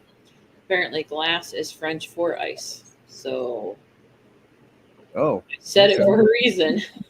I know more than I know, than I think I know, and I don't know. All righty. So it's like that. I feel discombobulated, though. I'm sorry. With my thoughts and no thoughts and As the man said, "Oh wait, you got extra stuff." If you ever seen White Men Can't Jump, she asks him for a glass of water. He goes and gets her a glass of water, and she gets mad at him. And he's like, she's like, wow. "What?" And he's like, "You asked for a glass of water." She goes, "I didn't want a glass of water. I wanted you to sympathize with the fact that I was wanting a glass of water." He's like, "What the fuck are you talking about, you crazy bitch?" Yeah. It's been a while since I've seen that movie, but I hate those scenes. I hate women acting. That movie was hilarious. We going to I have my cinema. moments. I have my moments, but I That's really right. do try just to hide in the closet until I feel better. That's weird. It looks like an ice cream cone. Arch windows. It's a Mithra hat. I think I got the Glass computer blowing, working. yes. That's what I was Glass- talking about. Yeah, that's thank you. Have you ever seen that done in person before? Look at No. the Mudflood windows there. This is Cincinnati Race Street, I black would and have a white. freaking hot flash if I did. I'd probably melt a building down. Maybe that was the X factor. It was too many women in one building. Fucking menopause, like How long does that last? The menopause. the what? The Menopause? menopause. How long does that last in Till general? you die. Huh? Till we die. No, it does not. Before I even had kids, I'm not even 40 yet. I'll be 40 in February. I thought that like came and then like you went through it for several years and then it was gone. Yeah, it's called being born a woman. You die as a woman. I can't help you there. No. No. Nope. Nope. Nope. Not gonna try. It's at the dawning Is this of the same the picture, age or of is- Aquarius. What? Wait a minute. Is that what? Wait. That's your ice cream cone. But was that there in the picture we looked at the beginning? Wait a minute. Let me go I back. was reading chat. Oh, it was cut off at the top. Okay. That I'm like, where the hell did that damn cone come I from? can't do everything for you. No. There's Mudflood. Michael Joshua Lewis, hello. We'll get better at In the all house. this, y'all. We've had it. We've been kind of discombobulated lately. A lot of different Messianic stuff Q going was like 10 to 20 years. I'm like, no, So die. bear with us. We're finding our way. We're trying to find better ways to do all this. It's not easy putting all this together between the two because we're in different places. I hate using the word replace, but replace Oz. I'm trying to do what Mr. Oz Beastman did. And I have a quirky personality with my better half of tech support, and we're just jacking the shit out of it. Well, it's like the other day, you were like, you got confused when I didn't send you the middle pictures that we had already done. And I added pictures to the beginning and you were like, well, I don't understand. Where's the middle pictures or something like that? And I'm like, don't worry about that. And you're like, why? I'm like, you already did. And you're like, when? And like, it totally stumped you because we're not sitting together. So I have to explain things. Well, it was 2 days ago, like Monday or something, maybe Sunday, and I'm discombobulated for 2 weeks. So I'm in the middle of this funky crap. And I get the folder from you and it's 1 through 15 and then it jumps to 41. And I'm like, where is 16 through 40? Because the first time you sent me a folder, 1 picture was missing. So I was actually freaking out thinking like a bunch of pictures were missing because the numbers, and you were like, you already did those. And I'm like, when did I do those? Because I get really discombobulated, brain fog, memory. And I'm like, when? What are you talking about? Like, you're like, just don't worry about it. Well, I can handle that. Okay, sure. Don't worry about it.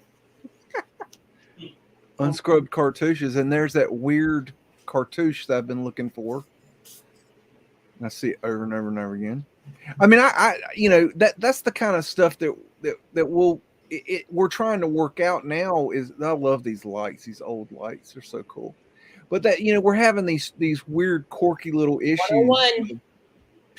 That's really, is that a griffin right there? Looks like a griffin. Yes. That's pretty cool. What am I looking at? You sent me this for some reason. Wait. Florida Lee. Where are we? This is the Cincinnati. You put me on Google Drop. I was staring at chat and I just zoned out while I was talking to you about the story. This is the crossroad street of 4th and Race and okay, go there. Oh, okay, where the picture was taken. I believe that is nope. Where's the street signs? I don't see them. You moved too fast. Okay, there's Race Street. That way. No, not that way. 4th Street. You're in the intersection. Now, left or right? Go back. Which way is back? You want me to go this way? That is no, I said left. Left. The other left. You said back.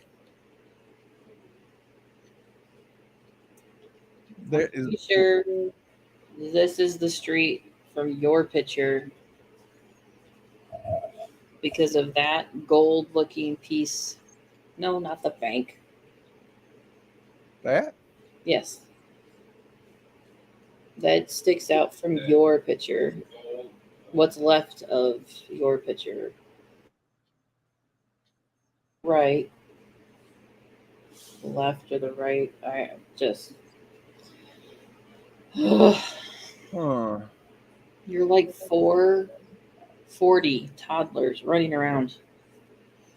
I don't see it. I need to throw Skittles on the floor. I'll be fine. Let's go down this way, see if. Oh wow! I could not. Venetian lady. I was trying to see if I could see that from your photo, and I'm like, nope. So then I thought maybe that was the road, though. that's the road cartoon across intersection. So I'm like, was it this way? So I go back that way, and I'm like, it almost looks like either way could be your photo. Yeah, I can't tell you which way. I don't. So see much of it is sense. Scrubbed. They've really changed this a lot. Yeah. Wow, that's a big one. This was not in the picture. That was not there, was it? Well, then it must be this way, right? Well, I definitely know it's not that way, or it's not this way. You're not going this way. You're going that way. I don't see anything that looks like anything I'm seeing now. I don't see anything that looks like anything. No, it's on the right side of your photo.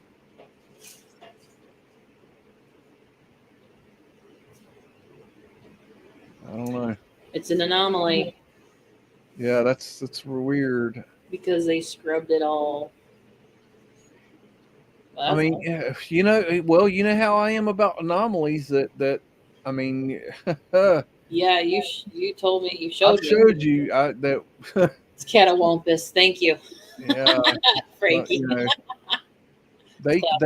I think they have the ability to change these things, right in front of our eyes for the most part, that we don't even notice. Mm-hmm. Yeah. And then it's like, why does nobody remember it? And that's because it changed in front of them, and it just reminds me of that it's just 90s done. Dark City. Dark Yeah. City. Hit the, show them how it's done with the Men in Black thing. I mean, that's how it's done. I mean, they just flip the thing, and next thing you know, the world's different. Oh, did you actually want me to do that? Why not? Where? Anything else better do? No. See, now you don't remember nothing, do you? Okay, we're going on to the next one. Chicago. You're so dumb. You are really dumb. For real.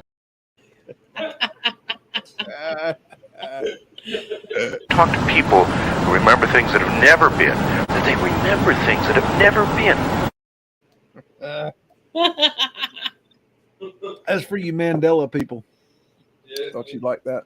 This is Chicago Union Station. Don't know the year, but we got pavement light in the floor, just like looking Union into Station in New Mandela. York. Don't worry, I make fun Pavement of light right there. You know, that's really weird. Look how they're all standing around the pavement light. Somebody fell. That's kind of odd, right? Chalk man. And you got you can't see in this photograph, but there are flat earth asterisks in this window.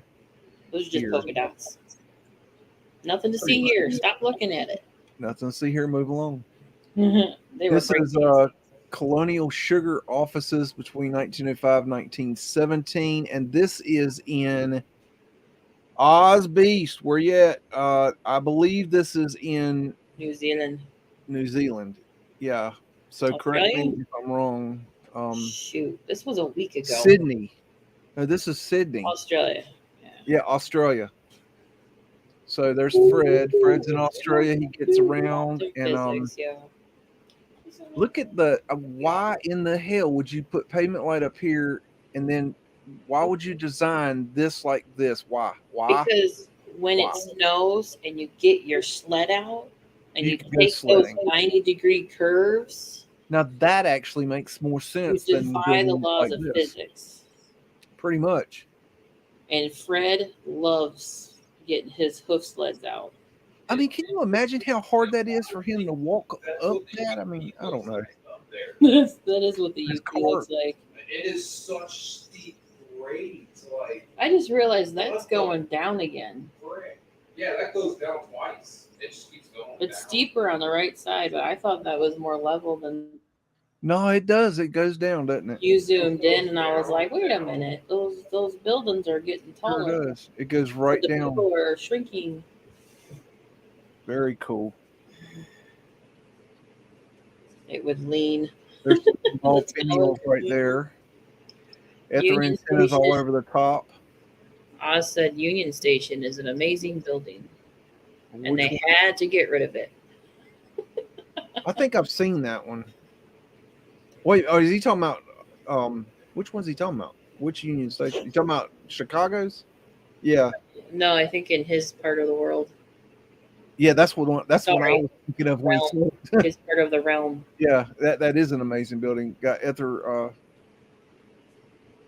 That building is perfectly normal. What are you looking at? fields. Move along. Look. Yes. Got an Look, Ether squirrel. antenna right there. Vanilla Sky. That's really amazing. Look at this dome right here. What a picture. Oh, look at all the Ether antennas. Check out these power poles. What's going on there? Power. That's what's going on. Power. Very interesting. This is another picture It's not the of the same thing, and it's just a different angle. turbo. I threw it in here so we see a little different stuff. And see, you got the brick, so we need to count on that brick, Ewar. Fred don't have no brakes. Got Ether antennas right there in case you need them. Do you get snow down there, Oz? Do you get snow? Like, I don't think do they you get sledding? snow. I don't live there. I don't think they do. I'm not I don't know. assuming. I'm asking. I really don't think they do. Hell, they get sun. There's Pooper Scooper Man right there. His stuff. There's Fred again. There's Poop. That is actually Pooper Scooper Man right there in case you want to see him. Oh, and he's sweeping it uphill. Yeah, that's what he did. You're supposed to sweep it downhill. When I first started doing this, they would be clean roads, and people would say, I'd get all these comments. Look, there's no shit in the streets. Look, no poop, no horse poop. Where's all the horse poop? And so that's why I tell everybody when I see the Pooper Scooper Man, because they didn't understand that there was a man that his job was to clean up the poop. When you set the stage for your photo op, you want it to be clean. So Yeah, pretty much. Diamond symbology, Ether antenna. when you get ready to take a trip, you have to go beforehand. You have to do all that just offset. I mean, everybody's staged. I mean, look how these ladies are. Boss man. That guy looks like he's photoshopped into me. He's like painted in. That guy looks photoshopped. Like that guy looks like the same guy on the other. Like you just like he's walking. He's still doing the same thing. All these people kind of got that weird look to him. Look at this guy. Well, that's the back of his head. Look at this guy. He don't even look like he's walking on that road. It doesn't look like he should be there. Like no, there's no shadow. There's a shadow under the cart and the horse. Yeah, you're right. There's no shadow. No shadows on some of them. Like yeah, that's an odd picture. I don't know. I don't see any shadow. Now it could be high noon, but still, I don't know. Joy, hiya. Like there's a shadow on that one. Yes, that's very strange. Yeah, there's some oddness going on. And look at the people. Do they don't look like they don't look right. Like I don't those know what to old say. school military toy army dudes. Yeah. Oz, you know about those, don't you? Don't you know about them? Toy soldiers, right? Toy soldiers. We have some. Our son plays with them. I think Oz. The plastic ones, like they should come out with the businessmen. Took something out of the niche here. Contractor and what's this thing right here? That's kind of weird looking right there. And something got taken off the top of this thing. I don't know what. All right, let's see. You've got more data. 18. So we're going to no snow. What is this? Sterling what we got here? What is this? Colonial Sugar. That's the name of the building. The company in the building. Was found in 1855. Finding something. This is a week ago. I can't remember anything. I've never read it, so I don't even know what I'm looking at. Then 1850, the company went into liquidation. Wait. Check their what? Founded in 1855, went into liquidation in 1854. What? Did I read that right? Get the tax. I must have missed something there. Nothing to see. Odd. Okay. The Train Hobby Shops has all the little figurines. Yeah. There's a really small, cool train hobby shop up in Roscommon, Michigan. I was talking to Frankie. Oh, okay. His comment, sorry. I was like, okay, then that helps me out. Like, what am I supposed to go visit it and buy a train or something? Oh my gosh. No, the train hobby places are. That's like talking to somebody. Like, I know a guy, and he's got one of those damn Bluetooth phones, and you'll be talking to him, and next thing you know, he's having a conversation with somebody on the damn Bluetooth, and you don't even know he's talking to somebody. You think he's still talking to you, and you're like, what are you talking about? I'm not talking to you. Oh. Like, you're like, I'm on the phone. I'm like, God. No, you're not. You're talking to the tree. I'm on the phone. Yeah, I'm on the phone. This is land office between 1884 and 1917. I would go more towards the 1884 business. Got Fred down here. He brought all this in case you were unaware and uninformed. This ground looks very weird. I don't know why, but it does. It's bubbling. Got little statues in the niches, which they took out. For some reason, they took out the statues in the niches all around for some reason. Weathering, they start to fall on people. There's those weird things. Oh, I bet those are wind catcher windows. That's for look, there's one that's closed here, and the rest look like they're open. That's for rain. Yeah, rain. In case it rains from the side. Paint the little Roman army soldiers. It's that sideways rain. Y'all get Yeah, that's it. They get sideways rain down under. I got it figured out. See, that's how we do it. Oz, do you get sideways rain? That's a weird structure right there. The I've seen anything like that. Phoenician shells on top. Wind catcher. They're putting a clock in this one, or they took something out of it to put a clock in it. What are you talking about? That's the power button of God. architectural both sides. urns, and check out that finial. It looks like those little prong pokers you stick in the corn cob. Yeah, yeah, it does.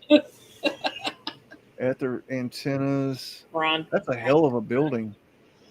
Uh, I mean, this is all supposed to be built by, you know, the prisoners and everything. All this, but look at this architecture. I mean, it's phenomenal. Yeah, I found a good digital archive.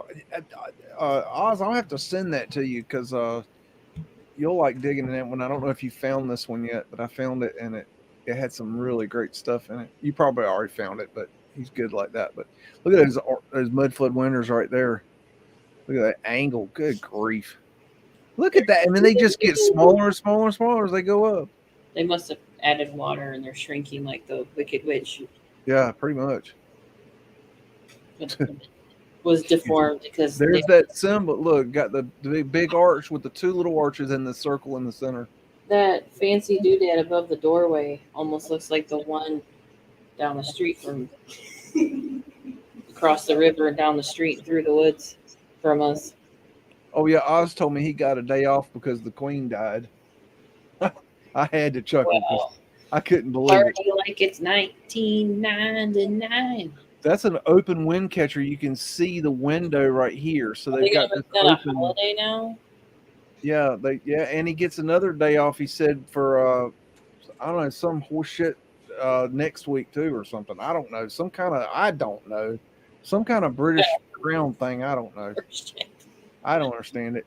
Hell, we don't get days off for nothing here. They don't give. Oh, you know what? Depending on where you live, because if you're in West Bloomfield Hills, Farmington Hills, you got a lot of Jewish holidays. You get more time off. I don't know about all that. It's where I used to work. Look at that. They took the statue out of here. No, the statue left on the one bottom. Those are gone. They used to have statues right there, and they took them out.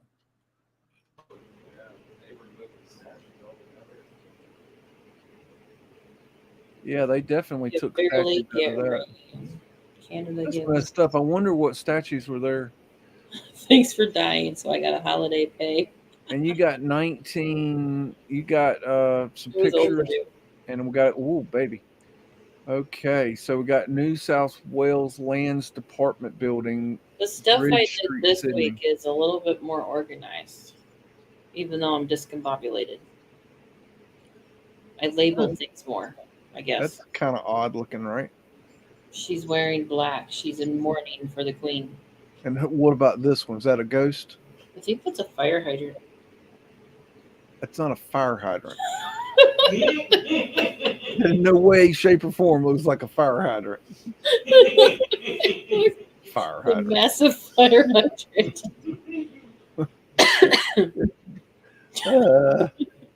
Help me.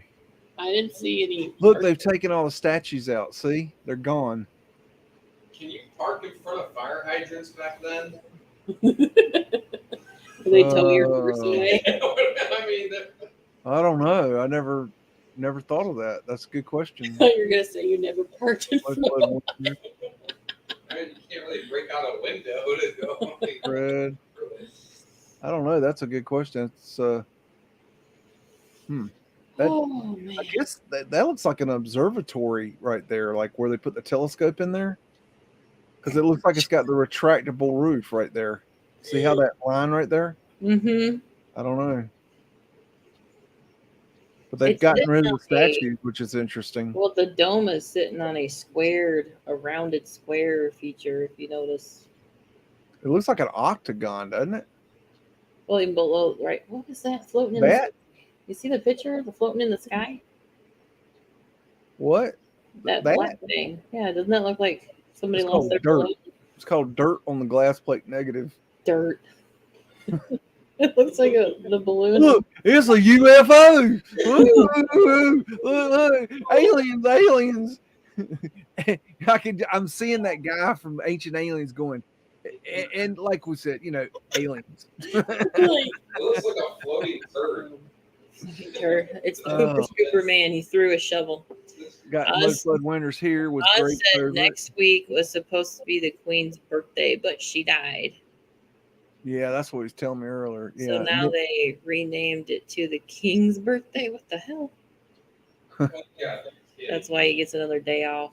oh, God bless Ceremonial. the king, I guess, or whatever. What do they say? What did it? God bless the king. God bless the king. He ain't a human being.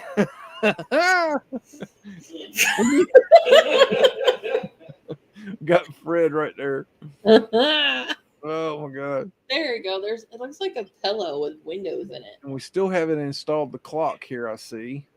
Oh, Look they're at waiting that. for them to go That on is sale. crazy looking. Wait, is that the same? Wait. A Yes, horse and cart tow away Right, your that horse looks and the cart. same. And see, they have the statues still in right here, but they removed them later. Why did they remove the statues? They were falling on people. Why would they fall on people? Weather, heat. Weather, heat. So you're going to say it's fervent heat. That's where you're going, X Factor, aren't you? Just say X Factor. They Hey. X Factored the statues off the side of the building. You got to That's- research everything. Oh, good God, help me. New South Wales. Oh, One of these days. this is the same picture, ain't it? Yeah. Okay, we're gonna move to. It had the Let's see, verification. we're on number 19. Are these the ones that I already did that you said that don't worry about? I don't know. Let's see. This is yeah, this is it. Okay. I was making sure I was at the right spot. So this is the Google drop that you sent me. Mm-hmm. Let's see if we can get in there. Whoa, baby. Whoa, now. Don't This hit is your gonna head. be tricky here. This has got a lot of stuff. Okay. Hit your head. See the Is pillow. that, oh, that's the same building. There's your clock. Yeah, we finally got a clock. Ah, we got a clock finally. They must have gone to Omega Mart and got them a clock on aisle 6. There's, They got the coupons in the mail. 4 for the price of 1. Let's go down there and see what we can find today. Got the Phoenician lady.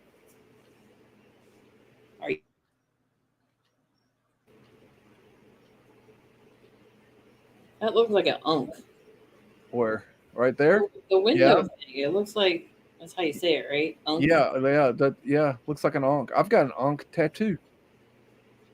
Yes, you do. Matter of fact, what's on the other side?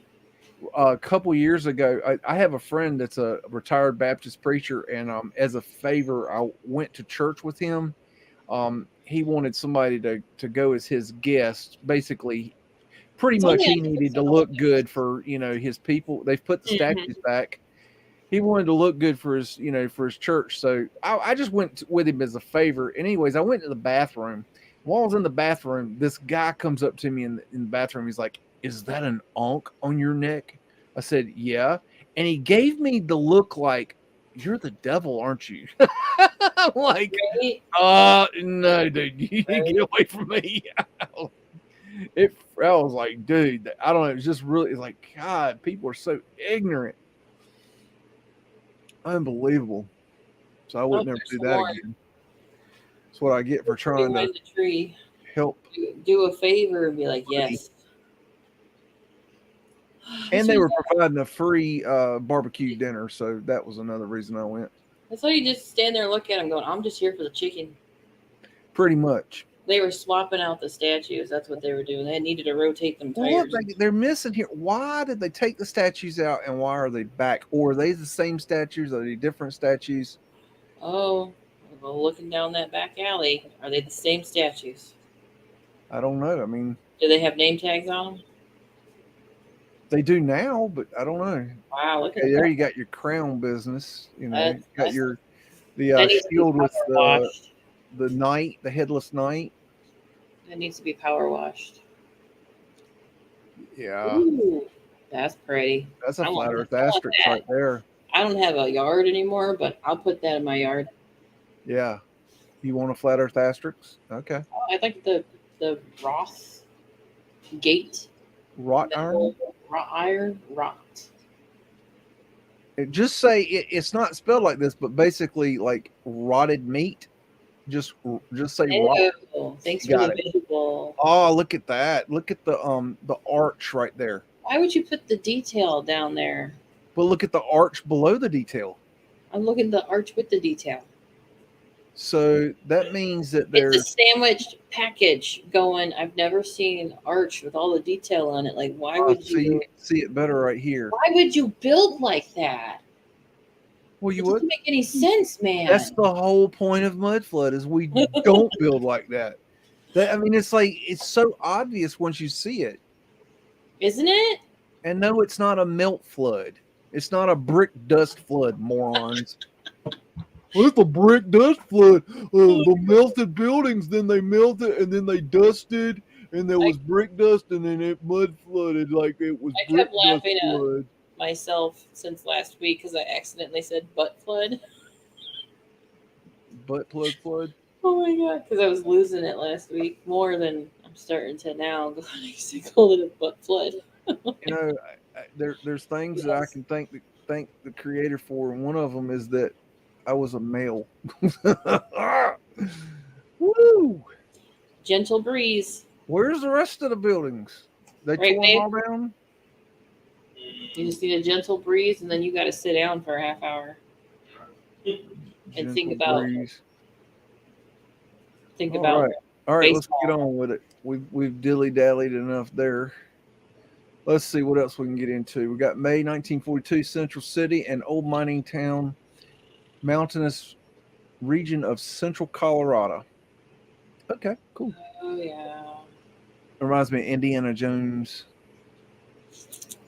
I mean, I think the Nazis were driving that. The Crystal Skull, right? Or Yep, other exactly. Yep. one. The other one where there was that tank and that wall. Now, a meltologist will tell you that it is impossible to build a stone wall. Why would you build like this. that? Why would you build like that? This is not possible. Ugly. That's a balloon rock. See over there, those two men Bullshit. are trying to figure out how to keep it from bowing out. That's why I say they're frauds, because they put out shit like that and tell you these lies and expect you to believe them, and they don't give you any evidence other than a picture. They'll look at a picture exactly like this, and they will say that is a brick that has balloon rocked. They went and took a field trip.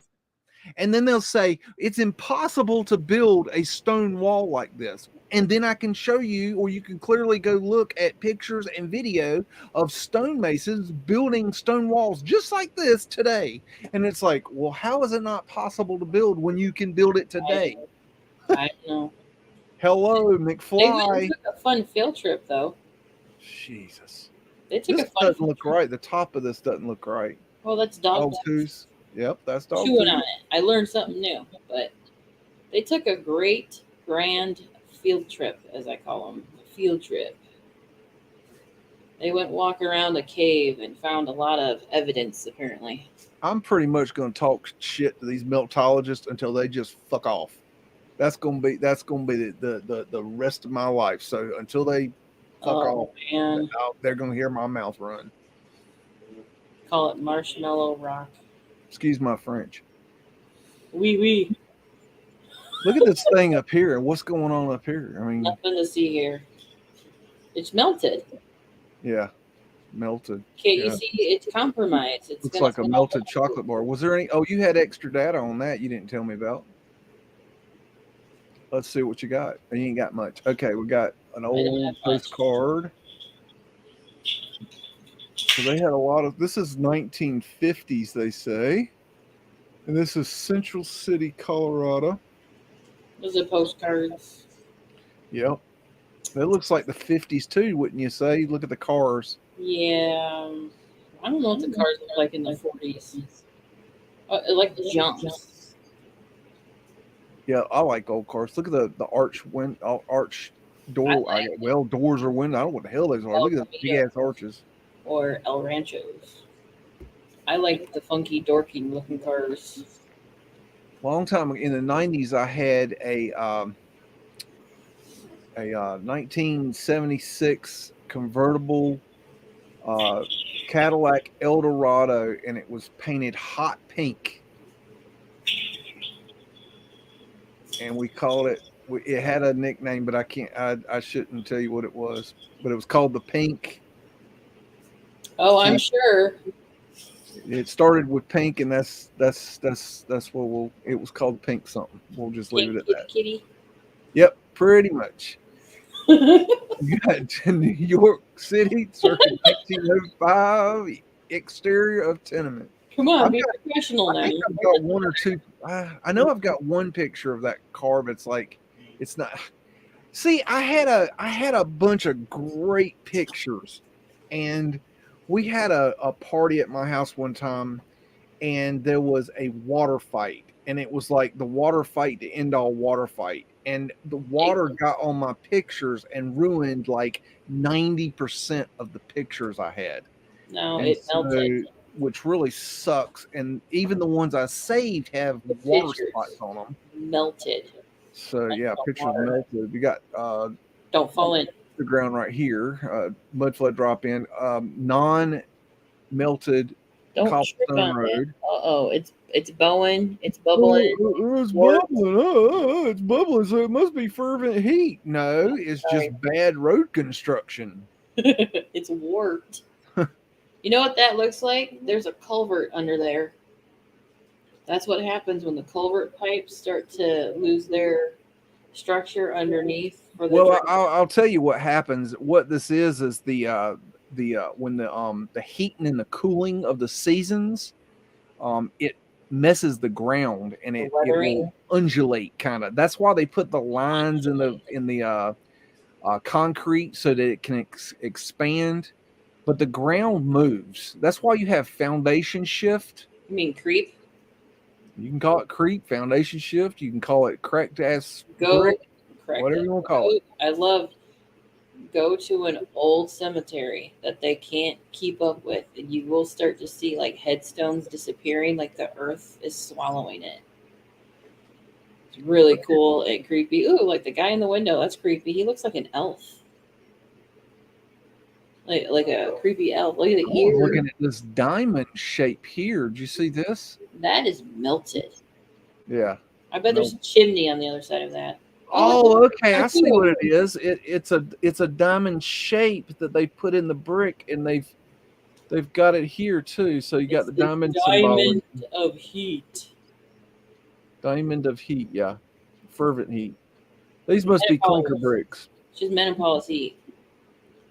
You know, they go in that Numbnuts goes to a volcanic cave. That's what I said. They took a field trip. And they took a field trip, and she goes through the damn thing, and she's looking at red lava rock, and the whole time she's going, look, red brick, look, red brick, look, red brick, look, red brick, the whole time.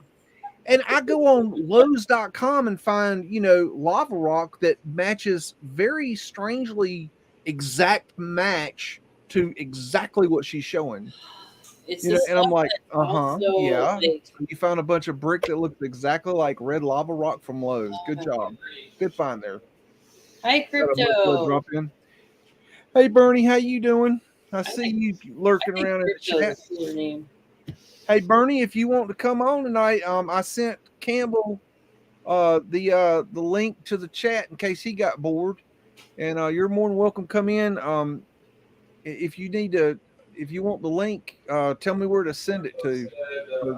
Send me an email to stuffbeagle@gmail.com. You're more welcome to come on and then and join the train wreck that is the BEAGS live show. Yes.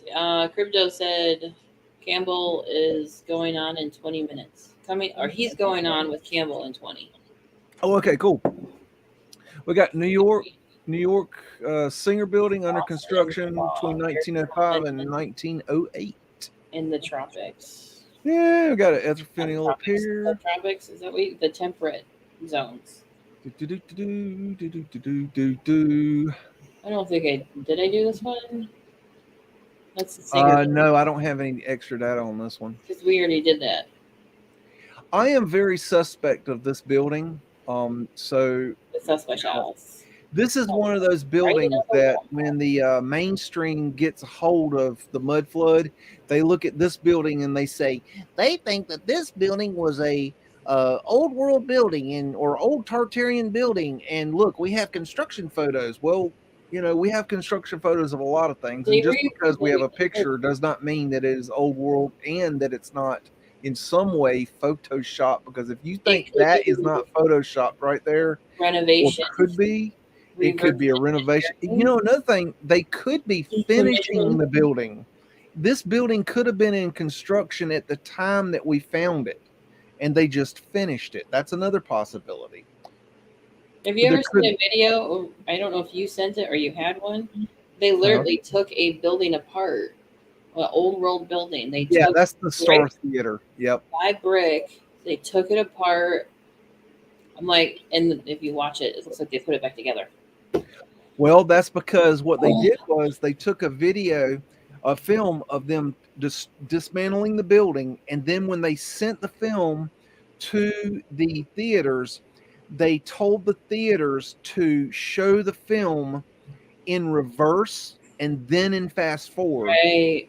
And that was a gimmick they used to get people in the theaters, because then it looked like they were building the building and then demolishing the building. And then you had, of course, Static in the Attic threw it up one time saying he found how they constructed a building in 8 days, and he was all proud of it. And then I had to, slap that ass. So that's on a BitChute. If you ever need to watch that, it's called slap that ass.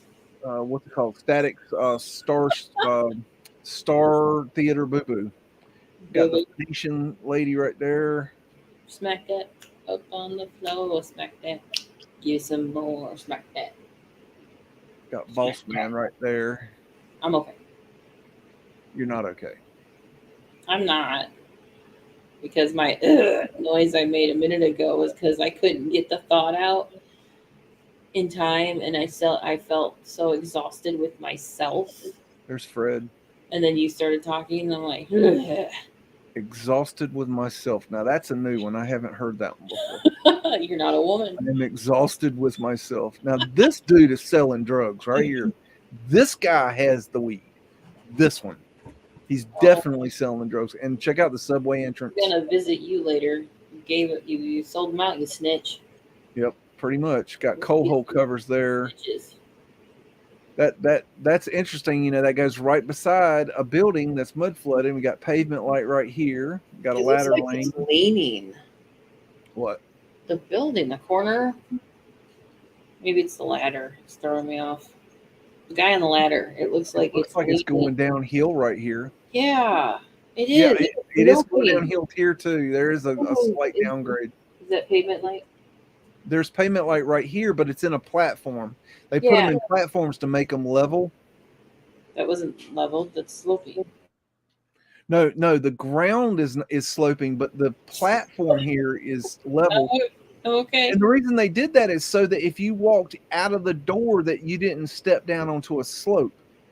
You'd still step down. I lost my foot. I'm tripping right now. Like, you lose your footing because it's like half an inch, and then 2 inches, and then you just tumbleweed. This dude's just hanging out, son. He's a peeping Tom.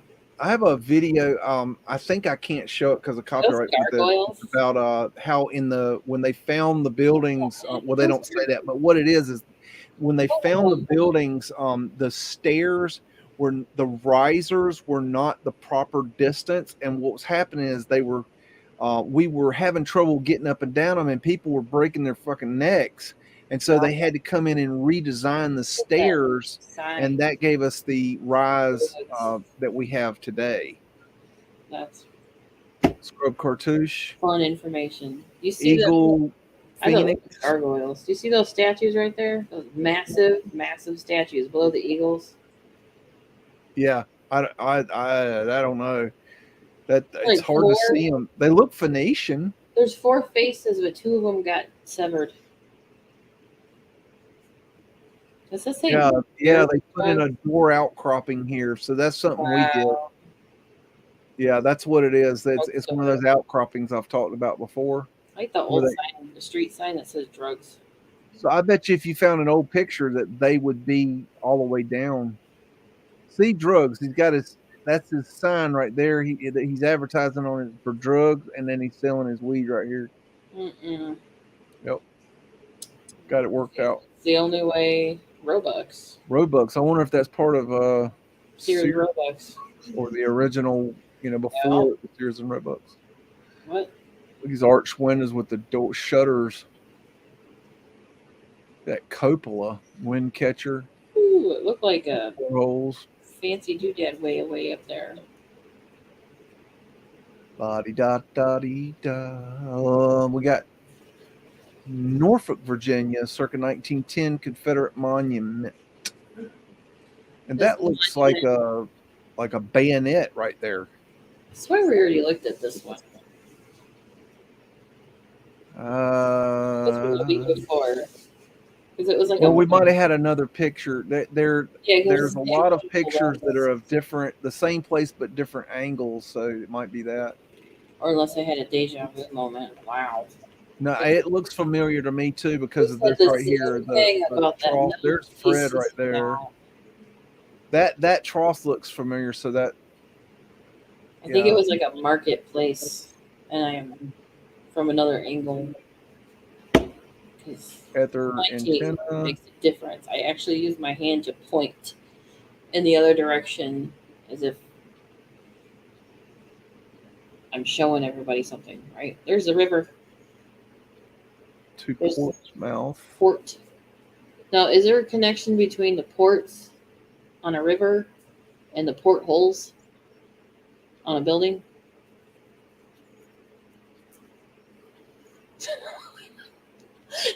Your face. I swear, sometimes we don't need to be full screen.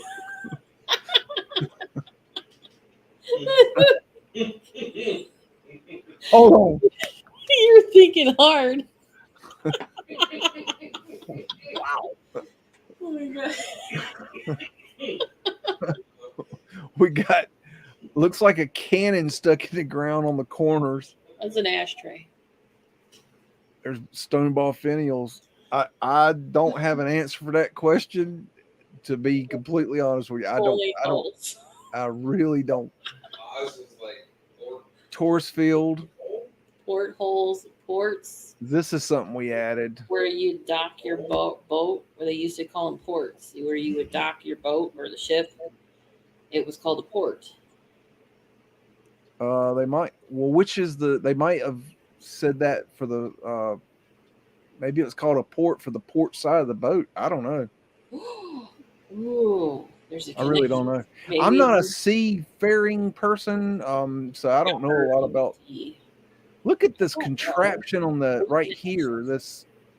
Where's Bernie? He's gone, isn't he? What the hell is this, Bernie? I don't know what that. What do you call the electric wire stuff? Knob and tube. Yeah. I mean, it could be. I mean, this. Okay, this looks like knob and tube right here, but in this, I don't know. It could be electric. Like the Bell system for. That's the first company with the telephones with the Bell. It could be part of the trolley system because you got the trolley lines going below. I don't know. I've just never seen that before. It's very strange looking. It definitely blended in. I didn't see it before. Oh, that light. Looks like a inward-outward colander. Yeah, that's weird looking. Cheese grater. McDonald's. Potatoes. There's McDonald's. Ah! I was reading something else when I said get your potatoes. Oh, we got Philadelphia, Market Street from Horse and buggy drive-through. Let's see, Market Street from 8th between 1890 and 1910. And we got non-melted cobblestone road. Rob flies. What's up? We got pavement light right here. I think I said that right. The simplest things throw me off. Insulators for the pavement light, possibly. It looks like an insulator, but what it's for, I don't know. Yeah. What is the electric for? It's like a Phoenician lady. Okay. Phoenician wave, some kind of flower. There's the courthouse with the William Penn statue. Pretty flower. Big old clock. Look at that. big old arch. That's a busy street. Yeah. That doesn't look like 1890s. It looks like 1940s. Yeah, But 1890 to 1910s. I mean, just depends on what uniforms they're wearing. they got uniforms here and they got pavement light. More pavement light right here. And like some of that. More pavement light here. Got Fred right there. Lots of clone of Freds. Pavement light right there. Got ladders in case you need a ladder or two. that's for painting. Those are like scaffolding ladders. It's it's interesting to point these ladders out because this is the technology they had, to build that. Oh man, I can't wait till you get to the other picture. It's like at the very second to last picture of the stuff I did this week. There is such an anomaly in it. It's so exciting. Architectural ladders, electrical apparatus. Is that a phone number? I was looking into those Mercury arc rectifiers today that Paul Cook was talking about. Those things are BAD badass. I don't know what that is. I need Bernie to explain that to me because that stuff is pretty complicated. Looks like Tartarian lions there in case you need Tartaria in your mix. Phoenician shell. Got dry goods. Yeah, that's a weird word. That was what they called the stores back then. Dry goods. Just strange. Dry is a weird word. Where did they sell the wet goods is what I always wonder. It's in the river with the fish. Yeah. Wet. Slappy silly. That doesn't look pretty enough right there. That's not. Yeah, that looks weird, doesn't it? It's got 2 layers. No. It almost looks like Peacock. they've added that or something. I don't know. It just doesn't look as ornate as it should. Right? It said it's not pretty enough. Shell. What the heck is it right here? Architectural urns. What Wind is catcher that? here. Actually, urns. Are Diamond urns not what I symbology think right they there. Okie dokie, let's move on. Pittsburgh, Pennsylvania, circa 1910, 6th Street Bridge over Allegheny River. Allegheny River. Probably butchered that. I don't remember this one. Either way, it's there. You get the gist. Pretty It's much. there. It's not going anywhere. Well, actually, it could go somewhere. We could. That's pretty stonework, right, or brickwork right there. I That's like a that. flat, elongated. Oh, it's thick popcorn brick. Look, it's popcorn brick. It's Oh. bricked up with popcorn. Tops my No. No, this is stone, and what they do is they chisel it to look like this. This is a technique. I have film of it. I have video of it. If you'd like to see it, I have it, and I can show you how this is done. It's not popcorn brick, morons. You popped my eardrums. By the Sorry. way. You get too excited there. That's I was just pretty. I like to get close to the mic so the morons can hear me call them morons. I don't want there to be any kind of like lag in their understanding. Do you think that's the wheel, the Dharma wheel? I have I don't know if you can tell, but I have zero fucking respect for these people. None. I know why.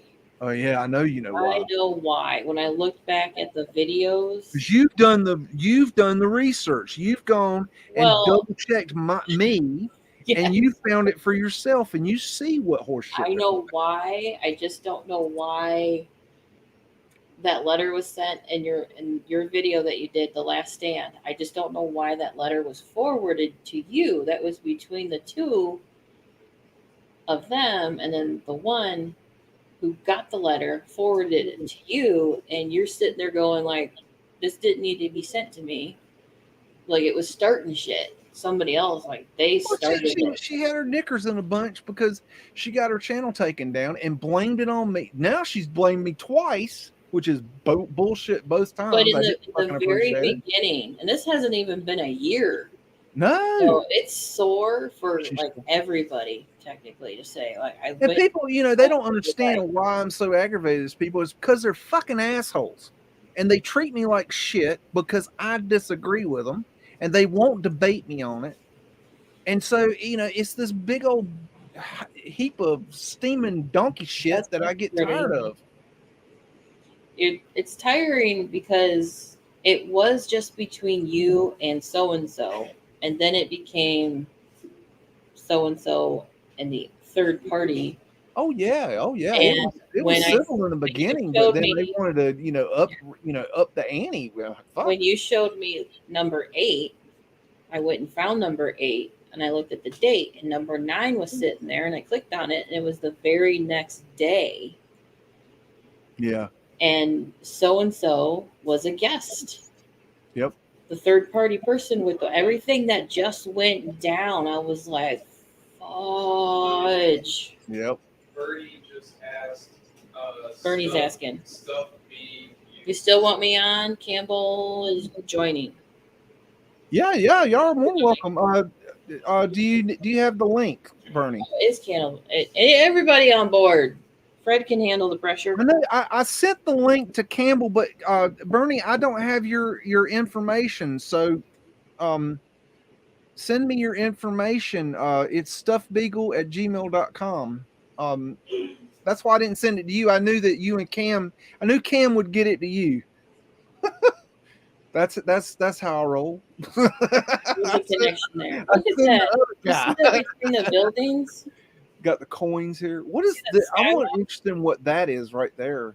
Probably Eagle Head. I don't know. That's really What? weird looking.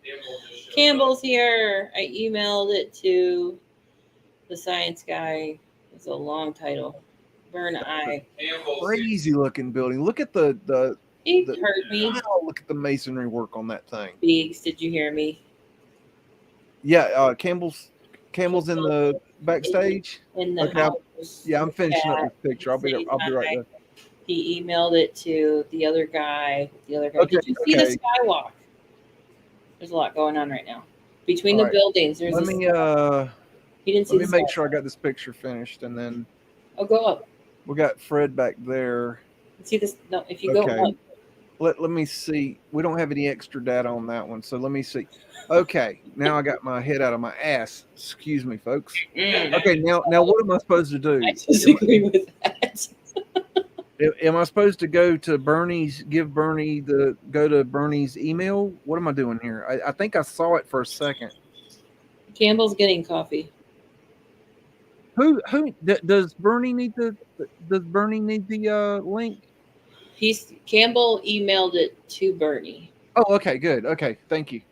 Okay, that way, because I don't know, I don't have Bernie's email. That's why I didn't send it to Bernie. I would have sent it directly to him, but I don't have it. I guess I could have gone and looked for it. It's just it's been discombobulated today. That's my word. Let's take a Your let's own take a word. break here for a second.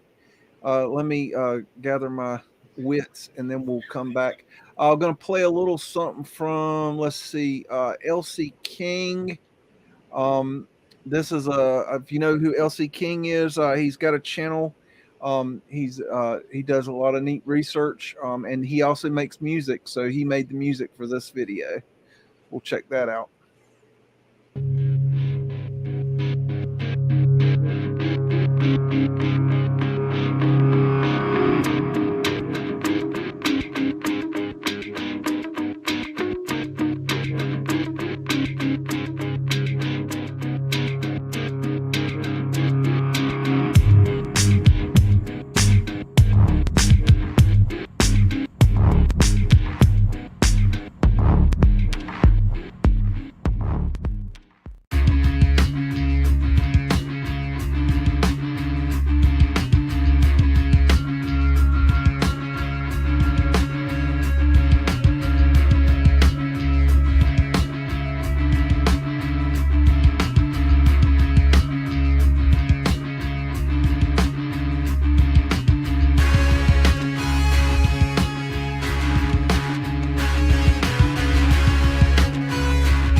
Okie dokie, we's back.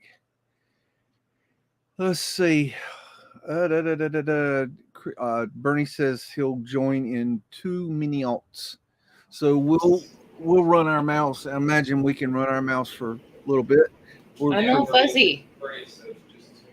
Yeah, my been camera fuzzy. does that. Yeah, put your hand up and slowly pull it back, and that seems to bring it into focus for some reason. I'm not sure why it does that. I splash water on my face and I come back and I'm all fuzzy. I'm like, I'm gonna get in there. That was funny. We got any Still interesting fuzzy. comments to see? There was one. What do we got here? Does anyone know anything about the strange people spotted in Old City video footage? They wear odd cloaks, hats, glasses. They look really out of place. I'm pretty sure I saw Martin talking about it. I'd have to see it. I'd have to see an example to. It's not coming to me right off the hand. That's an interesting question. I don't know the answer. I don't know. Let's see what else. Let's see. I'll go backwards, I guess. Why not? Anything? Find some questions. Let's see. Which way you want to go? Forwards or backwards? Okay. I really enjoyed the show on the viaducts and basement lighting, or whatever it's called, pavement lighting. Came here after seeing Campbell's channel. Welcome. This is Planted Brained. Brained. Okay. Pavement glass. But hello, everyone. Is that not correct? Yeah. I'm a underground kind of a channel.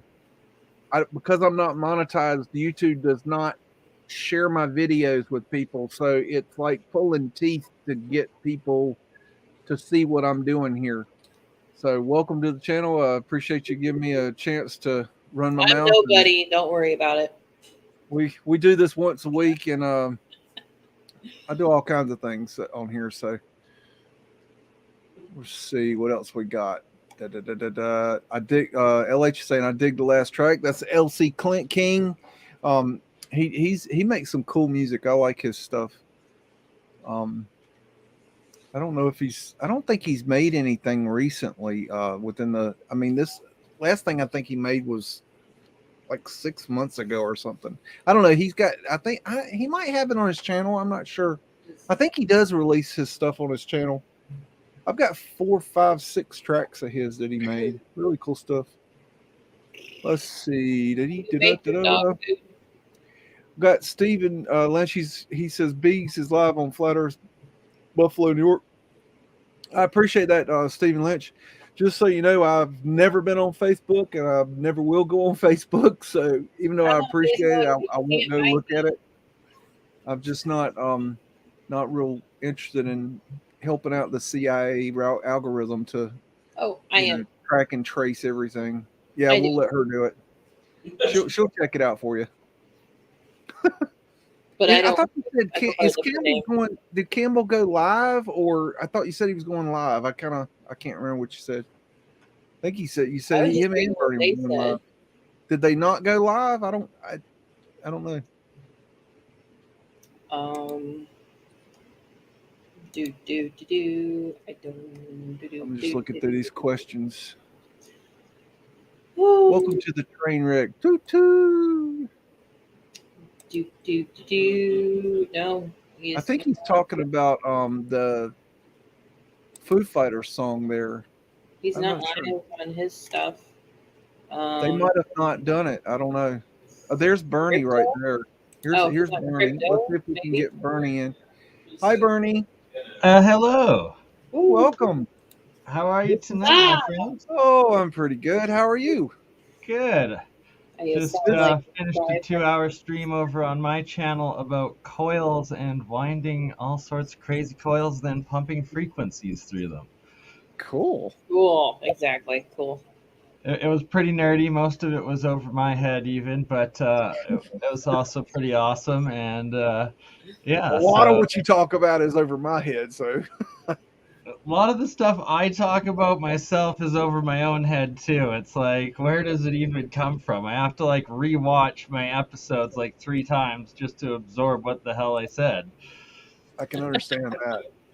I was looking into the Mercury arc rectifiers that Paul was talking about, and those things they're trippy. That is Right? cool stuff. I don't even know what's going on. I don't understand it. But wow. There's some serious technology and suppressed technology because it's like, Yeah. it's the same as the sort of experiments Walter Russell was doing in the late 1800s, early 1900s.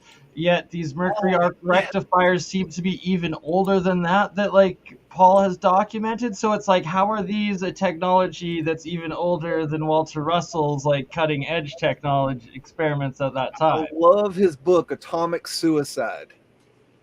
So good. Right? Like, I'm going to be doing a couple episodes just on Walter Russell, so we should probably do those together. Oh, I love his.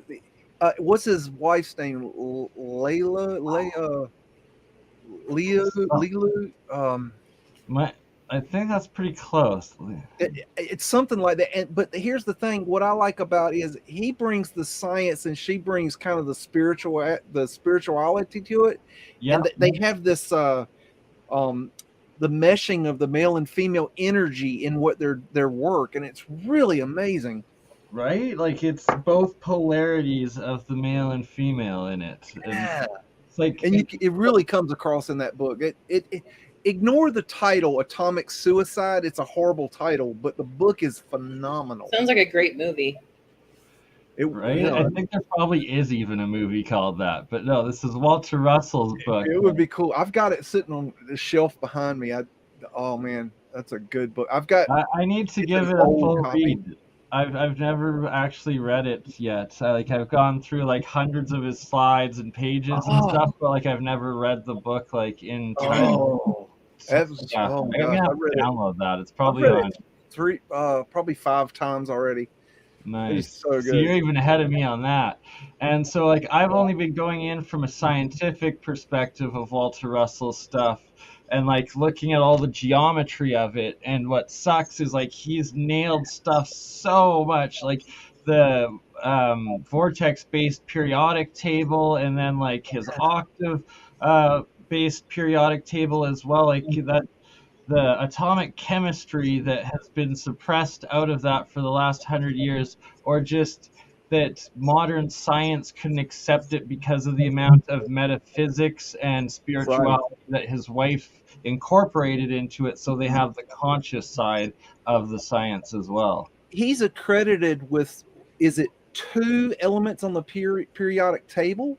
At least 2, I believe, maybe 3 that he discovered, discovered them through the mathematics before they were officially discovered. And I think one of them is like the atomic hydrogen, or like I didn't even see it. Some other particle like hydrogen or something. I'm gonna have to look that up. But yeah, Hi, Campbell.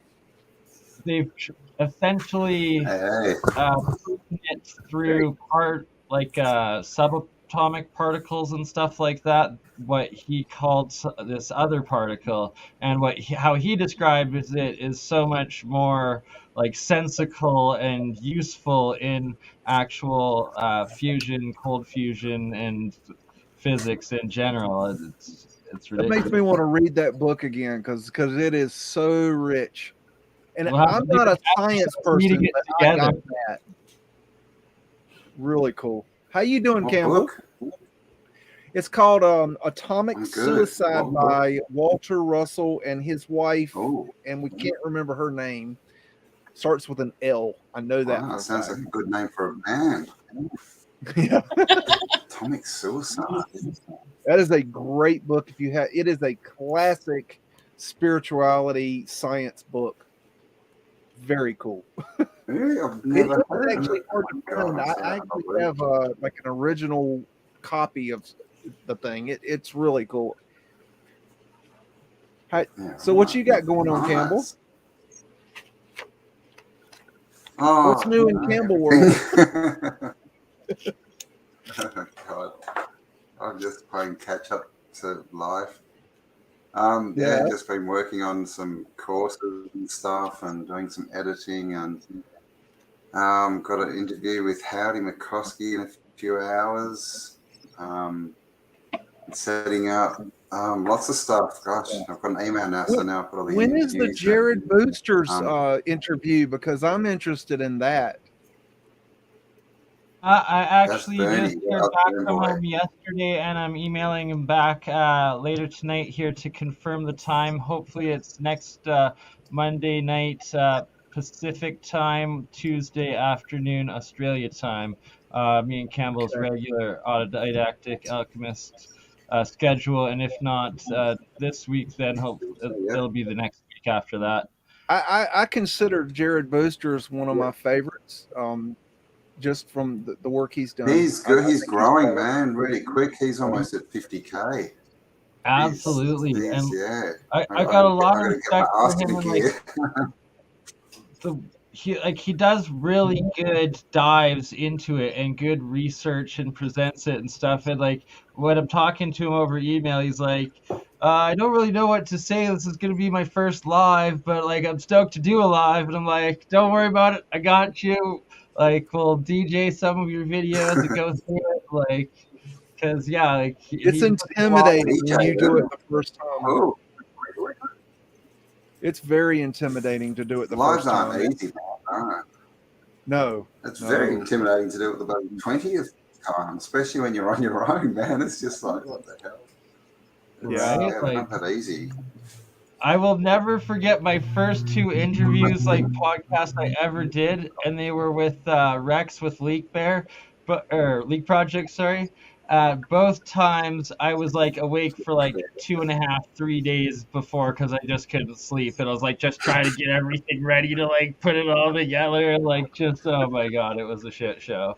I had stayed up the night before Campbell's show because you had changed the time on the thing and I wasn't sure what the time was, so I'm like, I'll just stay up. So I started drinking the coffee and I hadn't gone to sleep. But it was okay. I got through it okay. No, you did well. Interview. That was really good. My third interview I ever did was with Campbell, so it's if you go see me and Campbell's first one, that was the third I ever did. I actually had gotten some sleep before that one, so I think it was difficult when you're on different time zones. Makes it very, very complicated. Hey, Campbell, something you were talking about a week or two ago with Kelly, I think. You were talking about pirate ships and how they were airships. I think. Correct me and explain that to me because I missed what you were explaining, and I wanted you to tell me more about that. That would have been our cities in the air. With Tartaria Australia, we sort of it's a lot more concept based. It's not factual research. That's okay. It's sort of imagination and throwing forward concepts and stuff. So that was based on. It actually came off the fact that there's no toilets, right? No plumbing in all these buildings. And so we were thinking, are they even, because we have this concept that they're supposed to be used as housing or offices or whatever, right? But we could be way off the mark, right? They may have been built not for human habitation or use at all, just machines. And then we have all the towers everywhere, right? And the airships, the old photos of the airships and docking on the top of buildings, and then all these castles with turrets and, buildings with weird turrets and towers. So that's where the concept was born. What was it? A civilization of the air, where they were traveling around in airships and air cities, even because we do have a lot of stories in mythology about cities in the clouds and air cities, and even that footage from China a couple of years ago with the floating cities. And so, that's where it sort of came from. And we sort of went through that, and were they just floating around and then docking in these cities, and that's where they were refueling or getting their stuff. And maybe there were gardens and museums they could go and, take a day trip down But yeah, that was a concept. Were they more an airborne city rather than land-based? Well, you know, there's a lot of cartoons and movies where they show these floating pirate ships in the films, and that's what I thought about when you said that. It made me wonder. You know how they show us things in films? I wondered if they were saying, "Hey, look what was possible." Maybe, I don't know. Yeah. Well, the whole steampunk thing, but there was the word a ship, pirate right? movie. JJ, look up a pirate movie that was a cartoon, and it was where they had flying pirate ships. That's a really like a dead accurate for what you're talking about. What that would that I love concept that would be. aspect, that idea, right? Like it makes a lot of sense for it too. And then like with the Sonera Aero Club, like the episode you did on that too, Campbell, it's like it kind of would have evolved from one to another from during the wars, right? And then just hidden after that. And then Jared Boosters as the well. end of it. Yeah, he's done good work on it. Getting back to Jared Boosters, he did that episode of the airships back in the 1800s and stuff coming in, and they were basically right. And the stories, UFOs, the testimonials. And then what do we get all through the 80s? We get these cigar-shaped UFOs, right? Cigar-shaped. No, sounds like an airship to me. Right, and that he was reading the testimonials of people, and they were talking about they landed when they were in the middle of nowhere, seeing people hiking, and that their story was they were coming from beyond the poles and all of that, which was just fascinating. From the inner land, Treasure Planet. Coming from inner land, and one of them even said that they look different, didn't it? Yeah. So like basically Hyperborea type stuff. That movie's called Treasure Planet. Nice. And it's I have heard of that actually. That is really cool. If you haven't seen that, you might want to look at that because it's all about how they fly around. It's a reimagining of Treasure Island, isn't it? Through space. They really? like go and then of course definitely have the whole pirate. Cool. The whole pirate narrative, you know. I have to take off here to pick up. Sorry, Campbell. I gotta go pick up Amber from work, but then I can join back in like 45 minutes, which I'm sure you guys will still be going. So I'll be watching on YouTube, and I will rejoin as soon as I have the wife home safe and sound. So we'll see you guys very soon. Thanks, Bernie. See yeah, that's an excellent. You ought to check that film out, and you might really like that. It seems like changing the subject. Seems like you really got a kick out of the viaducts research.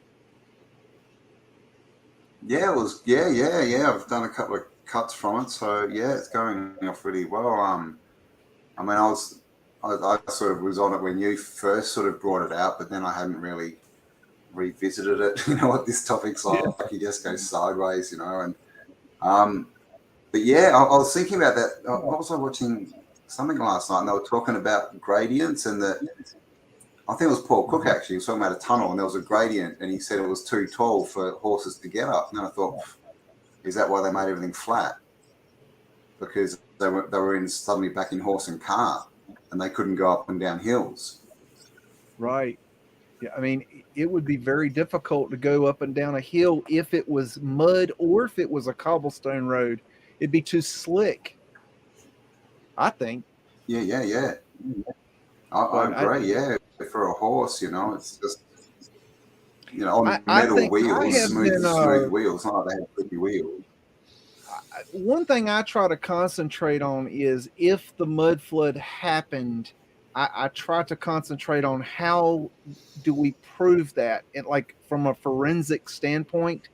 And so I look at the architectural, not as much the buildings as I do the combination of the buildings and the roads, the ground. And because if it was mud flooded, the evidence would be in that area where the ground connects to the building. And so I've done a lot of focus on that. That's how I found the pavement light and the viaducts, things like that. I just, I know there's, we could also be in a simulation, and if we're in a simulation, well, I think it is, but Does that really change anything, though? I mean, No, the I whole think simulation thing. Since my whole life, I've pretty much said, this is the dream, and when you die, you wake up, right? And that's basically simulation theory. I didn't know what simulation theory was, but that's sort of the concept I've always had, and it's the same kind of, and it's the same as all the books say. We sort of come in here for a while to learn stuff or whatever, then we go somewhere else, right? right. Who knows? If it is a simulation, and let's say I look at it from the standpoint that the simulation is done by the creator, and the creator changes the simulation, and that if the creator does change the simulation, that the creator would leave these clues for people like us that can find them if we want to. If the simulation was perfect, if there was this seamless changeover, we wouldn't be able to look back and see these things.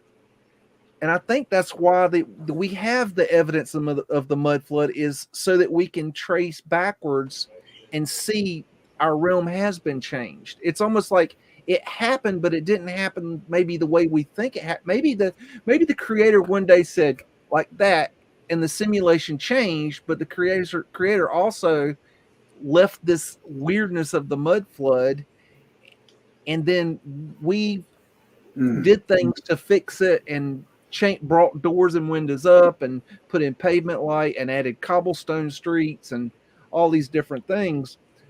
But because the creator, I think, if the creator can change the simulation, why would the creator not make it perfect? Well, because you can't learn anything when it's perfect.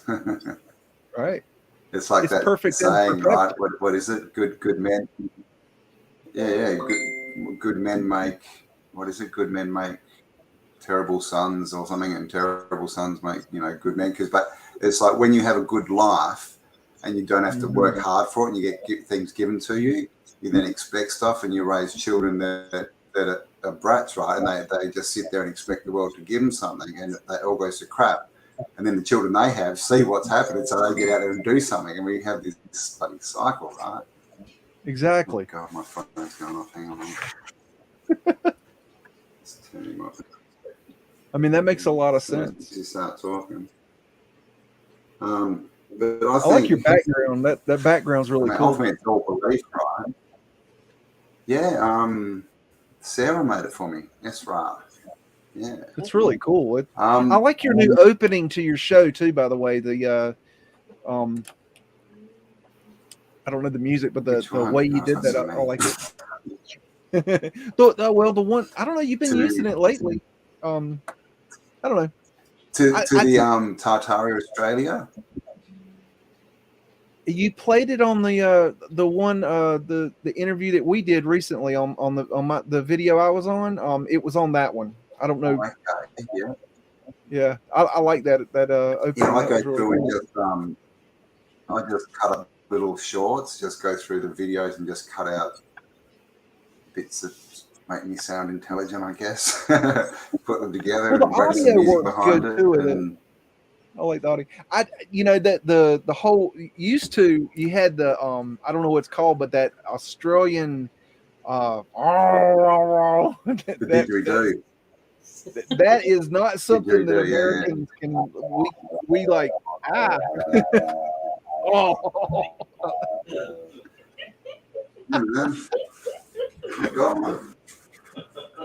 no.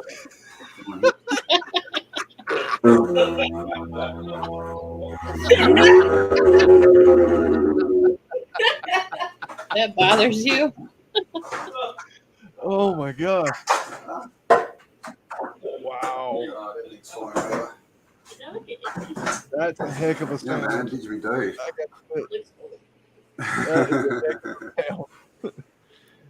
I see Michael Joshua Lewis there. Hey, Avery Billy. Got Ozbeast in there. Ozbeast is over there in your neck of the woods too. He used to ride shotgun with me on the show. Ozbeast. I don't know if you know. Are you in Perth, Ozbeast? He's like, oh, are you in Melbourne? Didgeridoo. Oh, come on now, Billy. That was good didgeridoo. Don't tell me didgeridoo don't. That's just offensive. So what are you most interested in your research these days? What's sparking your imagination? I'm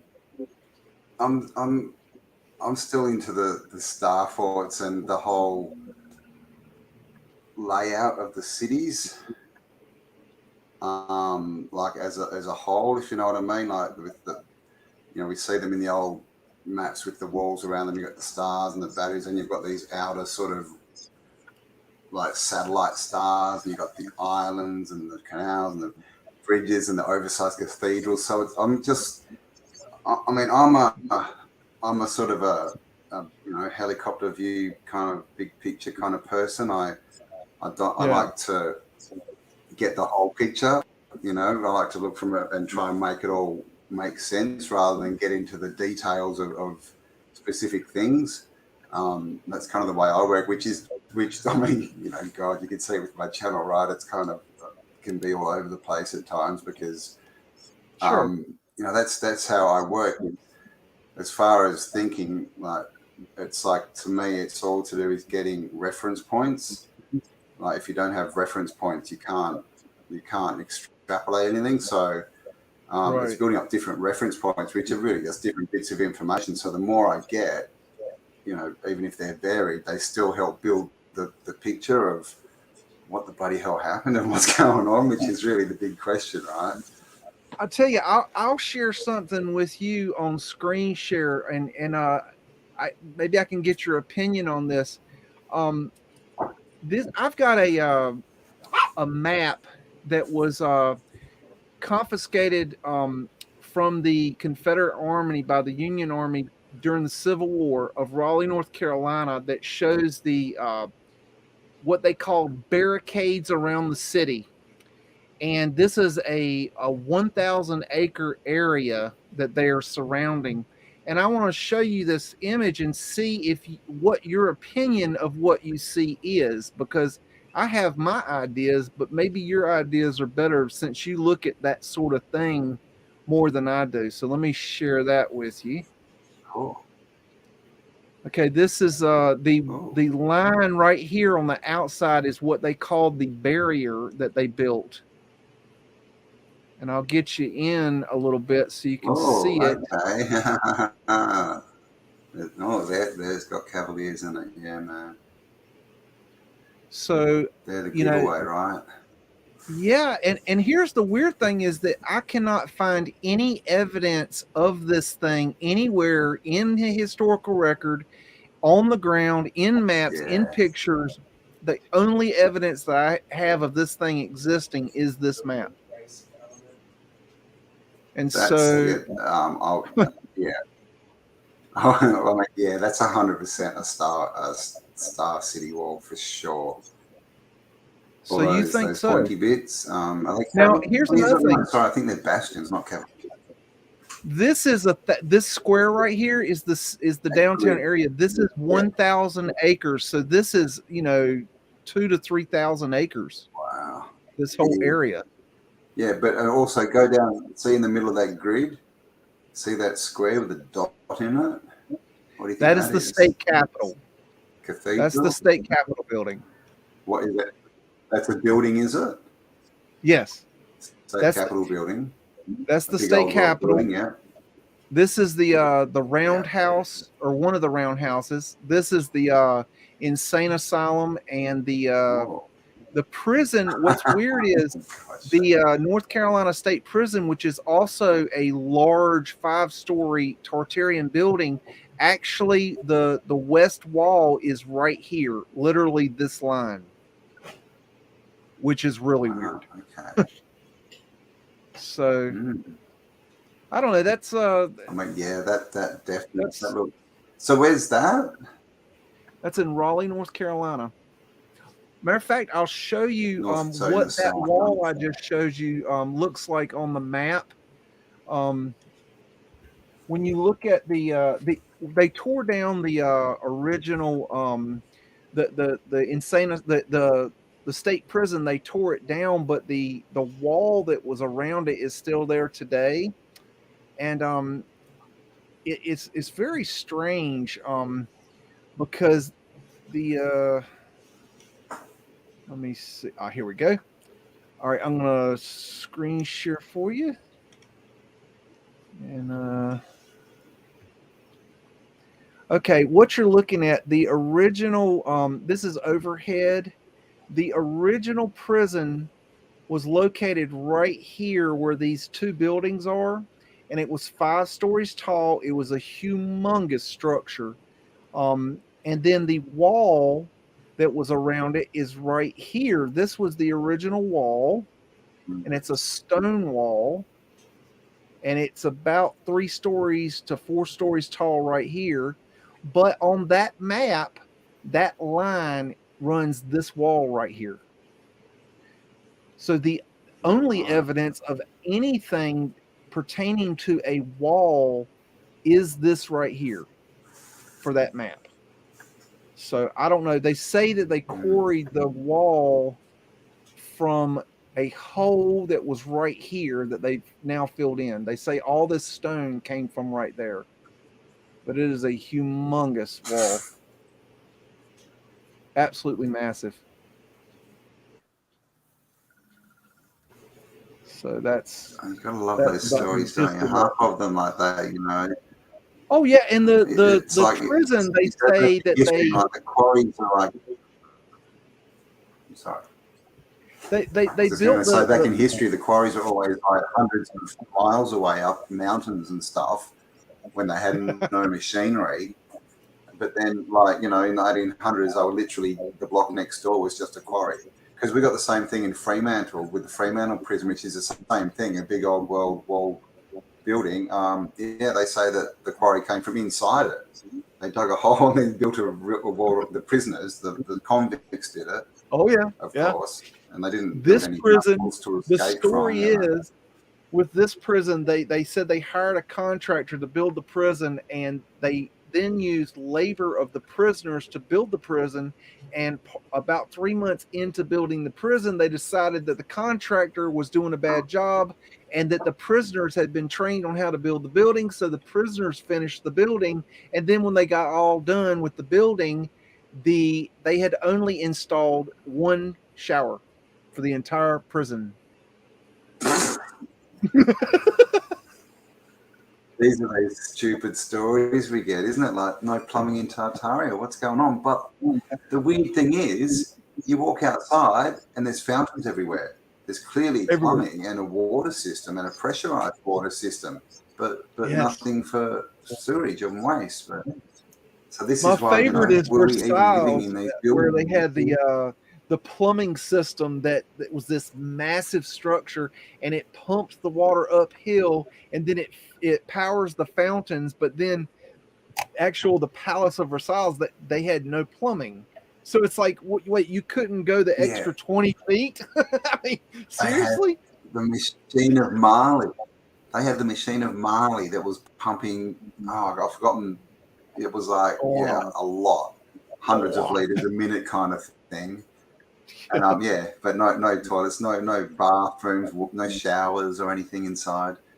Just, I mean, can you see Marie Antoinette taking a shit in the fountain with no toilet? I mean, it was. I think it was Conspiracies R Us who did the video a couple of years ago now. What would he call it? The Palace of Stink or something? The one in the US. And it's a story you hear everywhere. Ponce de Leon Hotel. That's it. Yeah, full of Ponces. It's in oh gosh, it's escaping me. It's the Ponce de Leon Hotel in St. Augustine, Florida. Henry Flagler's, one of Henry Flagler's hotel. Yeah, and it supposedly had, and it was really expensive and for the rich. Here's the story behind that. They built the building, okay? They built this building and they opened the hotel, and after 1 week of this 500-room hotel being open, they said, oh, we need bathrooms. So they started installing bathrooms after the first week. After they built it, yeah. Exactly. In Melbourne, they built the whole city of Melbourne, right? There's photos of it all being built out. And then it was in the 1880s, they went, oh, maybe we should put a plumbing sewage system in. And apparently, right, they put the sewage system in after the city was finished. Like, just dumbness. Like, that's not even possible unless there were already tunnels under the city, which they were running all their pipes through. But that's dumb. What they're finding right now is under these cities, they're finding these old world sewers or piping systems that are bricked up tunnels, and they're excavating, and they're finding these tunnels that there's no record of them being built. They found them in Tampa, Florida. They found them in Charleston. They found them in San Francisco. They're finding them all over the place, and they're literally, 7-8 foot tall. And then who knows, they could be taller because they've got dirt on the bottom, and they're fully bricked. There's no record of them. And then, Ewar, he wants to say that, we could manufacture the bricks. No. Bernie's down the bottom. Oh, there he is. Not to that. I mean, where and when? Because not with the mainstream story. Because again, as you go back in time, the tech gets less and less, and their only story is, oh, they had manpower. They just had manpower. But then in the same breath, they'll say, oh no, but the population of the Earth was only 10% of what it is now. But they just had so many people, and they did it for God, so they could do anything. People and God, you can do anything. Come on. I don't care how many bricks that a company, a business, I don't care how many people you have. I don't care how many bricks that you can make, that you can mold, that you can get the materials for, that you can. I don't care if you make 1 billion bricks, okay, in a day. I don't give a damn. The problem is not the making of the brick. The problem is the firing of the brick, because until you fire a brick, it's not a brick. And number one, you lose 10 to 15% of every batch of bricks that you fire. And then firing bricks is extremely difficult. It takes a long time. You have to sun dry them. It's a very, very complicated process. And where are these kilns? Where are the kilns? Well, and what needs to be done is the bricks need to be tested. We need to start doing chemical analysis on the lower bricks and on the bricks that are in these underground sewer caves, water systems, because I guarantee they're probably going to turn out the same as the ones that are in Argentina, and the same that are in Rome, and the same that are in freaking Libya, because they're from the same time era, and they're probably going to be the exact same one as the above. What are they called? You just talked about them earlier on your last show, Beaks. The not aquifers, but the viaducts. The viaducts. Yes. The aqueducts and the viaducts. I guarantee they're all the same brick from the same era, and they're going to be like, "Oh, they're Roman brick," and it's like, no, they're not. But they are from that era, and those thousands of years, not hundreds of years. I had a I don't know if you guys heard them all. Well, I mean, I've done a lot. Okay, I've done a lot of videos on brick making, but I can't get them on YouTube because they get copy blocked. So I have them on BitChute. So all my brick making videos are on BitChute. But brick making is a very, very complicated process, and the firing of the bricks is the most critical part. If you do not. Okay, here's Ewar. Ewar says, "Oh, I found a brick catalog, and it shows machines that made the bricks." Whoop-de-doo. Okay, that makes no difference. Okay, if you can't fire the brick and explain where the kilns are that fired these billions of bricks that were used all over the world at the same time, you've got nothing. Nothing. You got a big goose egg. Goodbye, Ben. And that's just the way it is. And that's without even talking about the whole transport and storage of them, the laying of them, the mortar. I mean, the mortar, right? I mean, there's We don't probably even know what what a the quarter recipe is. of the amount of mortar as there are bricks. You know, that's another trillion tons. Who was it? Where'd that come from? Was it Conspiracy or Us that did the video where they were explaining how we don't even know how to make the mortar that they used? Yeah. Yeah. And we've lost cement as well, and brass and steel or iron. You know, that didn't used to rust, the old iron, the black hot wrought iron stuff. Right. Yeah, we've apparently, it's just like the telemetry to get to the moon, right? We just lost it. You know, we don't need that again. Stuff happens. I don't know if you caught it, but I've got a guy that my neighbor owns a major demolition company, and I was asking him this week, what is he working on? Because I'm always interested in the different projects he does. And he was telling me he's demolishing a building in downtown Raleigh. And he said, have you ever heard of this building? I can't give you the name of the building because I've been sworn to secrecy on this one. But he said, he told me the building. And I said, could you bring me a brick? That was my first question. He said, sure, no problem.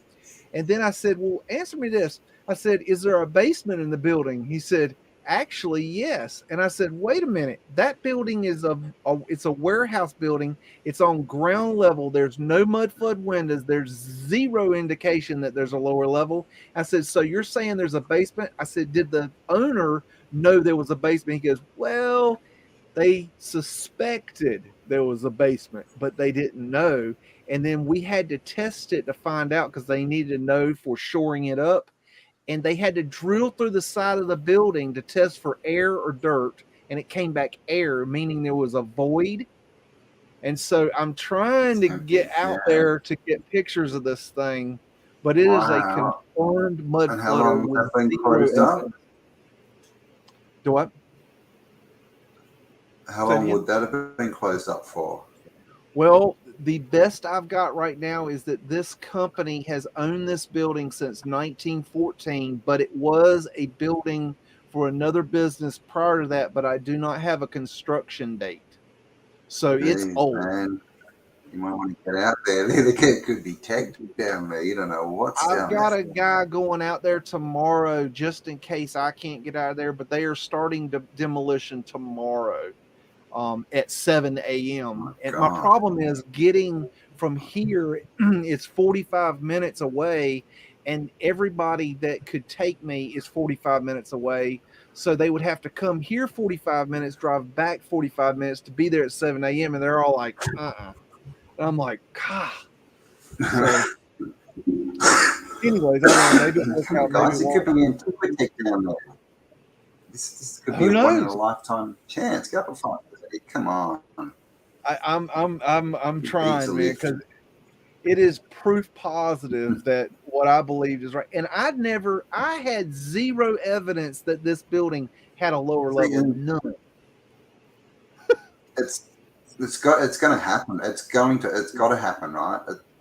Someone's going to open up a basement soon, and it's going to be full of old world stuff. I mean, all these like explorers and stuff you see, and they go in these mansions and buildings, and it's like the people just got up and left, and everything's still there. Yeah, there's got to be basements like that, right? And imagine what's going to happen when they get found. And the thing is, now we've got YouTube, so it's going to be all over social media before it goes to the government. So I love because this is the thing. Like, where's all this stuff coming? Urban X, and they're so good, so interesting. This has been revealed for some reason. We've got to learn, right? How before we can move up, we've got to learn how we've been deceived, right? Taking our power back, and that's what all this is. Yeah, and once we learn that, then it'll go. What's the point of learning what happened in the past? Why do you care what happened in the past? Let's move forward. I'm like, no, you don't understand. We don't know where we are. We have to know where we've been before we can know where we're going or where we are. And have you noticed people don't say that anymore? It's like if they say they just show them a Tartaria video and suddenly they're like, The past is pretty cool. Okay, but I used to get that all the time. Who cares? It's history. Who cares? And I'm like, if you don't learn from history, you're bound to repeat it. Hello. Exactly. But this is the thing, and now we're at the point that we understand we don't even know what history is, which makes it even more, imperative that we try and find what's really going on here. I know our But it's our timeline is all jacked up, and they've changed it and added and subtracted, and we don't know what we have no idea where we are. None. no, and we don't know how many times we've done this. This could be the 10th time we've done this live stream, dude. Like, we just don't know. Like, time is weird, and we have all this evidence. All the histories from around the world talk about these reset events that happen over and over again. So, they have been talked about in the histories. And so, like from India and Russia and China, it's in the histories. It's there. I remember watching videos.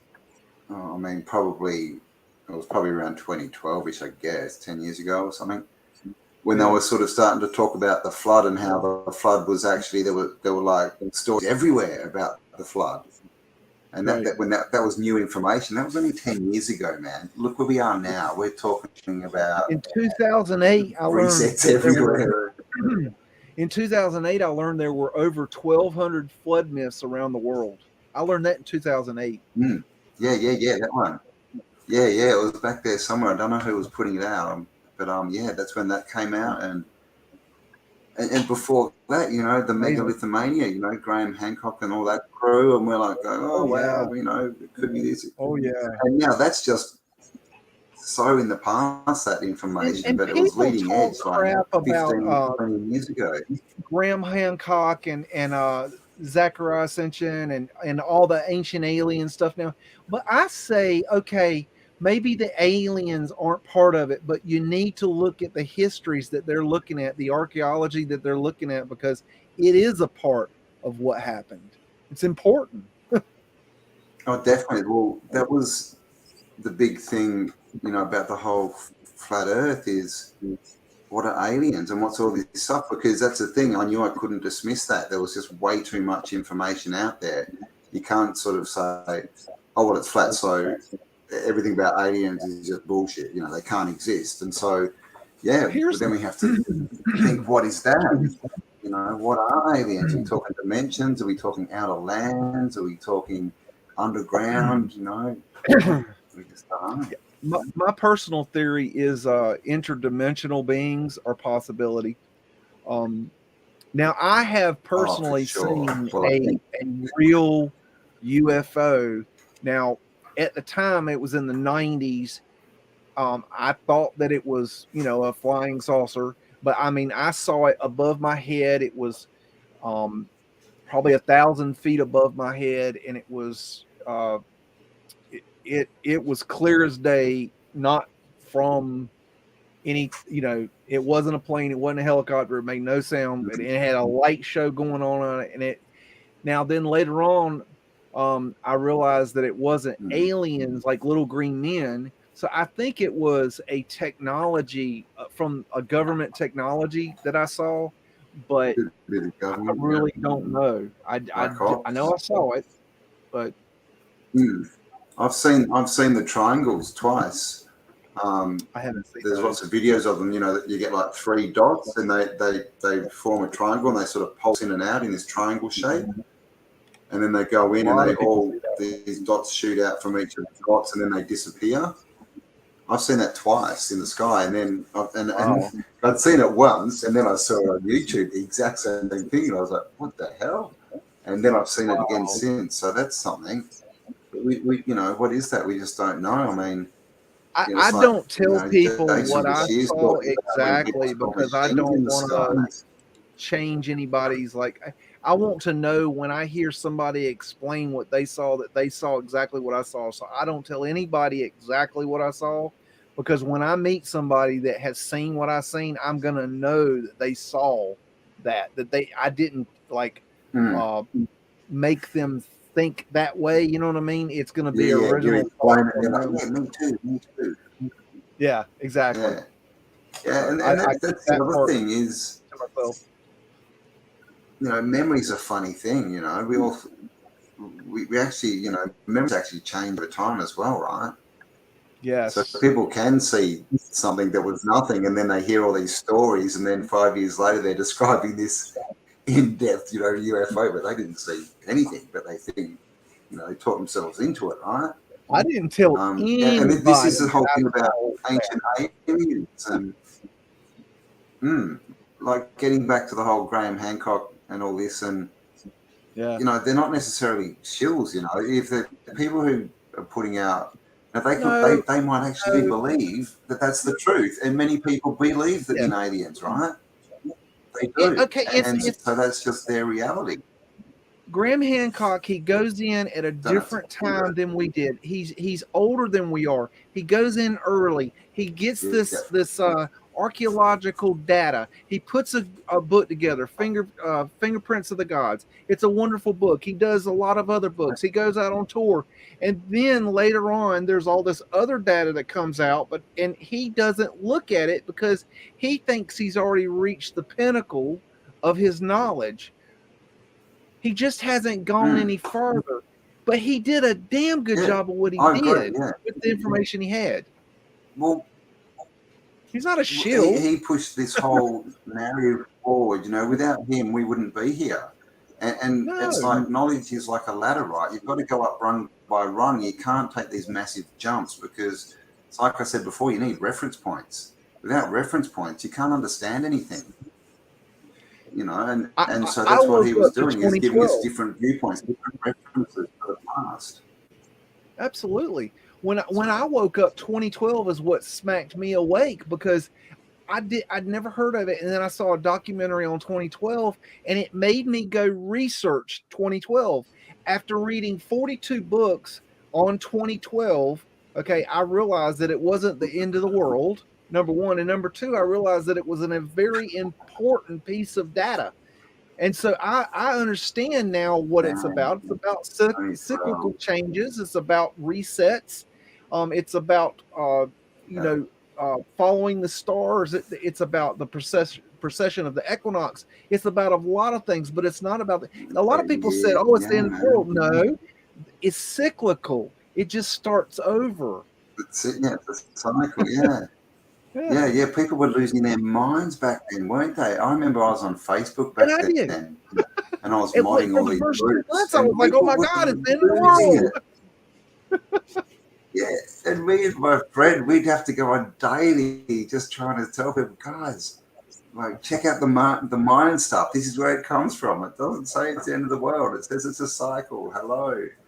But, you know, you can't tell some people, right? They just love the drama of all that kind of crap and don't realize that, you know, that they're programming themselves for fear. And everybody thought that was, them like putting it out and telling us what was coming. And but it's not about that. It's so much. It's never is. And now people don't care about it. Programming. They're trying stuff. Yeah. But see, now people don't even research 2012, and they should. You should still research 2012. Just be selective. This is what's happening with a lot of these. Yeah, it's funny. A lot of people, you know, are waking up, are awake. All these people running around saying, "I'm awake, I'm awake," and they're like, "Oh," and you start talking to them, and you realize, "Oh, okay, you're onto what? Yeah, someone may have stolen some, you know, big voting thing in America, and maybe the banks aren't doing the best thing, and that's about, and they think they're awake, and it's like, but there's so many levels, right? So it's level and level. I mean, I don't think I'm awake. I've been doing this for 15 years, and I have had so many changes in my thinking over the years. I didn't come to Mudflood and Flat Earth until 2019. So, I mean, that's all new to me. I'm new to the game, man. I spent all those years prior to that, from 2008 to 2019, learning about all this other stuff, and then came to 2012. Flat Earth and Mudflood at the same time, and that just changed everything because it was. See, I stayed offline from 2008 until 2017, and so I just read books, and so I didn't get that new knowledge that was coming out, which was a good thing and a bad thing. Yeah. Well, I mean, back 2015, there was some really good, documentaries and docu-series and stuff coming out with all this new info. But that's when I was watching Sylvie from New Earth, and I was just like, what the hell is going on here? Oh my god! Yeah. I watched that series when the survivors woke up. Found Mudflood. I watched, but her I don't know. She was so long-winded, like it was like accent. too much. I wanted it faster, So I've kind of moved past her after a while. But kudos to her. Well, see, when I was on it, that she was the source. Apart from if you speak Russian, she was it. And so, like, I'd be waiting there like for every week for the next one to come out, and then I'd be sitting there researching it and everything, and that's how I started my channel. I was listening to one of her shows about star forts, and I'm listening, and as I'm listening, I'm researching, looking for all these things, and found Fort Jefferson, and just went, "What the hell? Star fort in the middle of the ocean? Why not?" The star forts, the only thing I've ever really done on star forts is my video called Star Forts, which is a really long video with nothing but pictures of star forts. And I did it that way because it's such a large topic, and I don't know what star forts were. Like, personally, I don't know. And without knowing, I don't want to go through and say, I think it's this or I think it's that, because I don't know. And so I just wanted a way for people to see.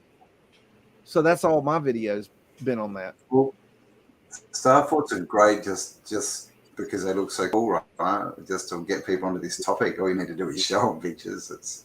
I think I've done 3 now that are just pictures, just because it's with star I have forts, visited a bunch of star forts. Hush it, zip it, Skippy. I've visited a bunch of star forts when I was younger, and I didn't know they were star forts, and they are very, very strange places to be at. If you've ever been to one, they're very weird. They don't make sense. Yeah, no, that's my next move is I got to get on the road, man.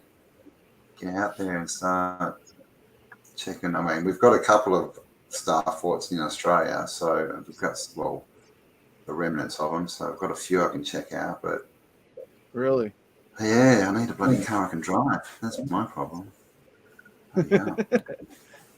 Are you still working? You were gonna build an area for people to come and live, something like that.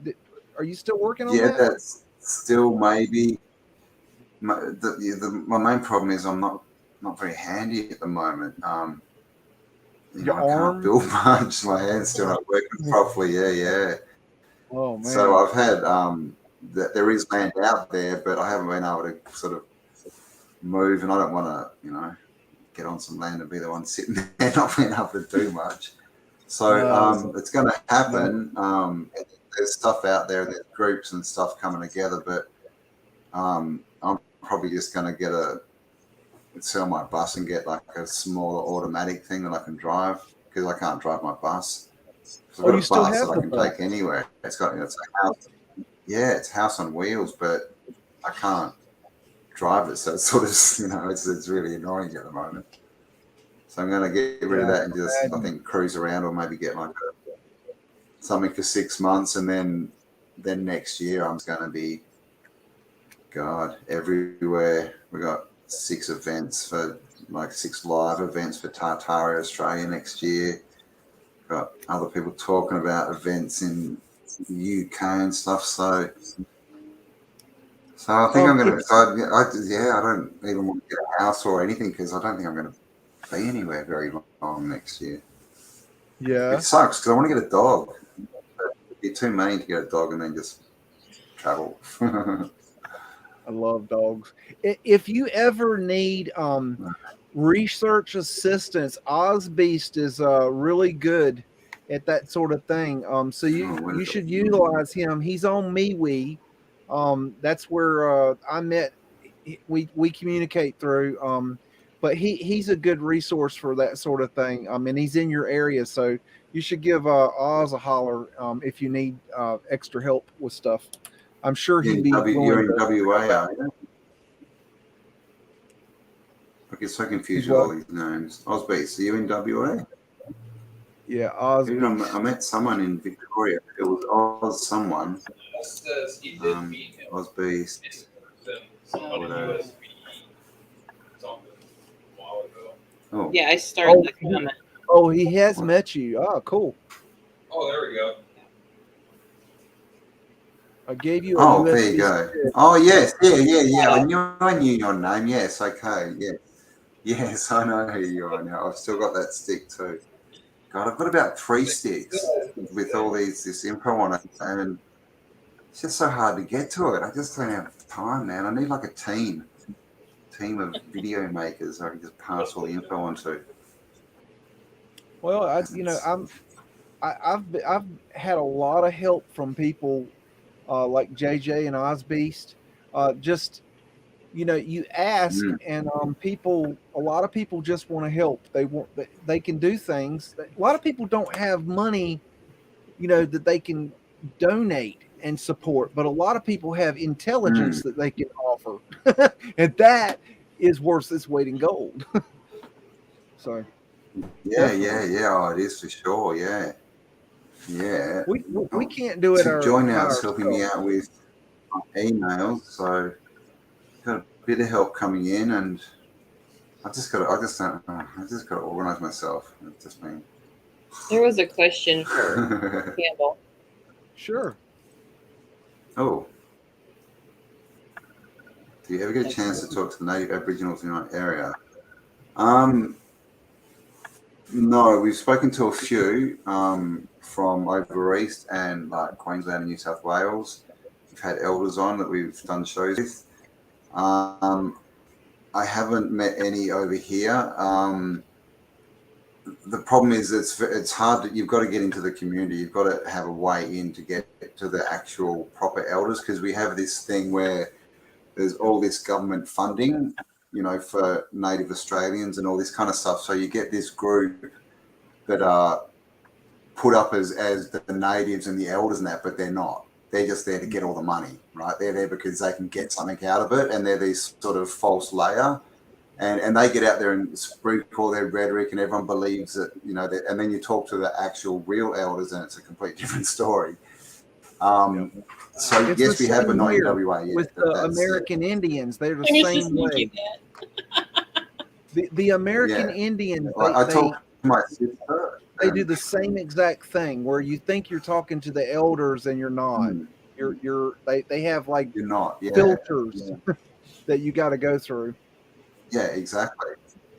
Because my sister works for the government, and so she deals with. And I brought it up a couple of times, or she did or something, and now I just won't even broach the topic because she just thinks she's the expert on everything. Oh no, this and this, and I'm just sitting there going, "Oh my God, you need to go out and actually talk to some of these people," Because they sit there in a meeting with this person, and then they think they're the expert.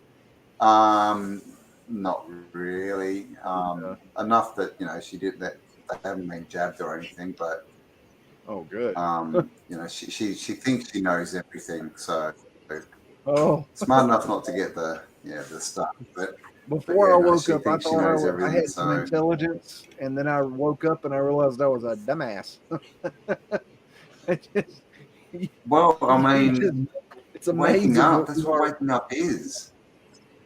Yeah, it's just like working out what crap you believed and what you need to let go of and how silly you've been. It's not about, oh my God, I'm so intelligent now because I've got this little bit of information. It's like, holy crap, man, I've got a lot of catch up to play here.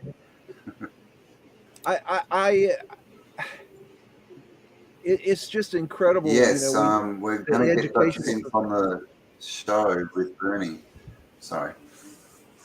In the next couple of weeks, he was on our last live stream, and basically Dutch Synth. He's been on. I used to watch him like a decade ago. he does sort of like earth changes and stuff, videos, and he looks at the earth, but he's clearly been watching me and Birdie on my videos, and now he's getting into all these Star Force and things that he's finding and different bits and pieces. I've never heard of him. But yeah, I watched one of his videos and bloody didn't shout me out, shouted out Paul and bloody Martin and John, and I'm sitting there. And then he's on my stream. Bloody hell, that's it. I'll take it a different direction. Would you like to give me your opinion on Meltology? Meltology. Yeah, you know, you get a candle, you light the wick, and it melts. Leave it at that. So we first, I've got a couple of videos from probably 2 years ago of, you know, on melted buildings. There's a castle in Russia that's melted. I can't remember the name, but it's just melted. And there's another one. What is it? It's a famous one, but I can't remember again. And we were looking into the what are the lines in the ground? The lightning bolts. Can't remember the name. God, I'm not doing well, am I? The plasma. So it looks like there was Liechtenstein. Yes. Right. Those are cool. Yeah. They're all over the world. So we were looking into all that a couple of years ago. And you know, I would say definitely at some points, you know, probably more than once, there has been big electrical discharges and plasma events, whatever you want to call them or how you want to describe them, which have scarred the landscape, caused some melt. Do I think that everything melted? No. Do I think it all melted at once? No. Do I think that something can melt like brick and then be cooled as it's melting? No. How's that even possible? So when we look at all this we stuff, know that a brick can melt. We've seen that, you know. Yeah, but there's no complete answer. You know, it's like me saying, oh, well, we had a mud flood, so every single building is a mud flood. I mean, that's just, it's stupid. It's like, but we've got evidence of trees. We've got evidence of buildings. We've got evidence of geology, what it looks like geology, right? You know, this is an old world brick. Okay, how do you explain how this can turn into a stone? I'd like to hear your explanation for that. I don't understand what they, this popcorning that they talk about. Have they got any proof that actually happens? What the hell is popcorning? They have zero bricks don't expand. Bricks shrink, not by heaps, but you know they shrink when you cook them. They don't fucking expand. They melt. So I don't understand what that's all about. Yeah, exactly. They get runs in them. So I haven't watched a lot of that stuff, to tell you the truth. You know, I had everyone sort of telling me I just had to watch that, you know, that documentary that isn't, there's some documentary out there or something that someone made. I've never seen it. Well, there's When the Build. You have two different groups. You have the Phoenix Eye crew done by Jerry DeCamp in his documentary When the Buildings Cry. Yeah, I saw him a couple of years ago. Yeah, Jerry. And he's off his rails. He's a drug addict, crazy cuckoo clock. And then you've got the Tartaria Meltdowns documentary, and then you've got the Spartan Red group, and they're the EEC, the Eagle Eye crew, and they used to be buddies, and then they got their knickers in a bunch, and then they separate. It's all infighting, but the basic two videos are the When the Buildings Cry and the Tartarian Meltdown documentaries. That's what they consider their Bibles, and they're both. Yeah, right. They're both I saw Jerry his thing back in the day, and yeah, he was. Oh God, what do you say about Jerry? Jesus Christ!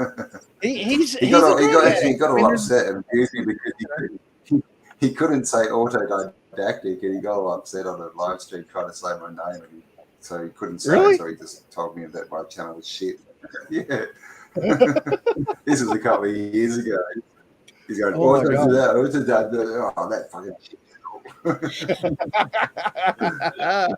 That's hilarious.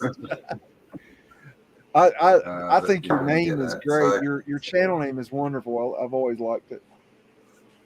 No doubt. oh, thank you. Yeah. Oh, you were one of the very first. I remember every video. Jeez, it's always BEAGS first. It was always the first bloody comment on all my videos back in the day.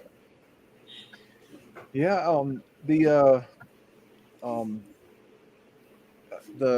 I went through a period. I don't remember the exact dates, but I went through this period where I was very sick, and I was literally hanging on for dear life, and I almost died. A matter of fact, I talked to you during that period. And if you go back and look at the video, it'll be obvious to you. But I was very sick for a long time, and I got healing in this past January, and so I have been getting better and better all the time. But I went through a period where I was really struggling. So things have been changing for me over the past since January, big time. But I kind of went off kind of on my own, sort of, because it was really difficult for me to like do interview. Like when I interviewed with you, and when I interviewed with Martin, and when I interviewed with John Levy, I was very sick through all of those, and it was just really difficult for me to do those. But now I'm better, and now I've got my wings back, and I'm flapping. Yeah. I'm starting to do interviews again. I haven't done many in the last 6 months, but I did heaps. God, there I was doing so many. Like people were just like every week I'd have like 3 people contact me. Can I interview you? That's tough. I see. What I'm trying to do right now.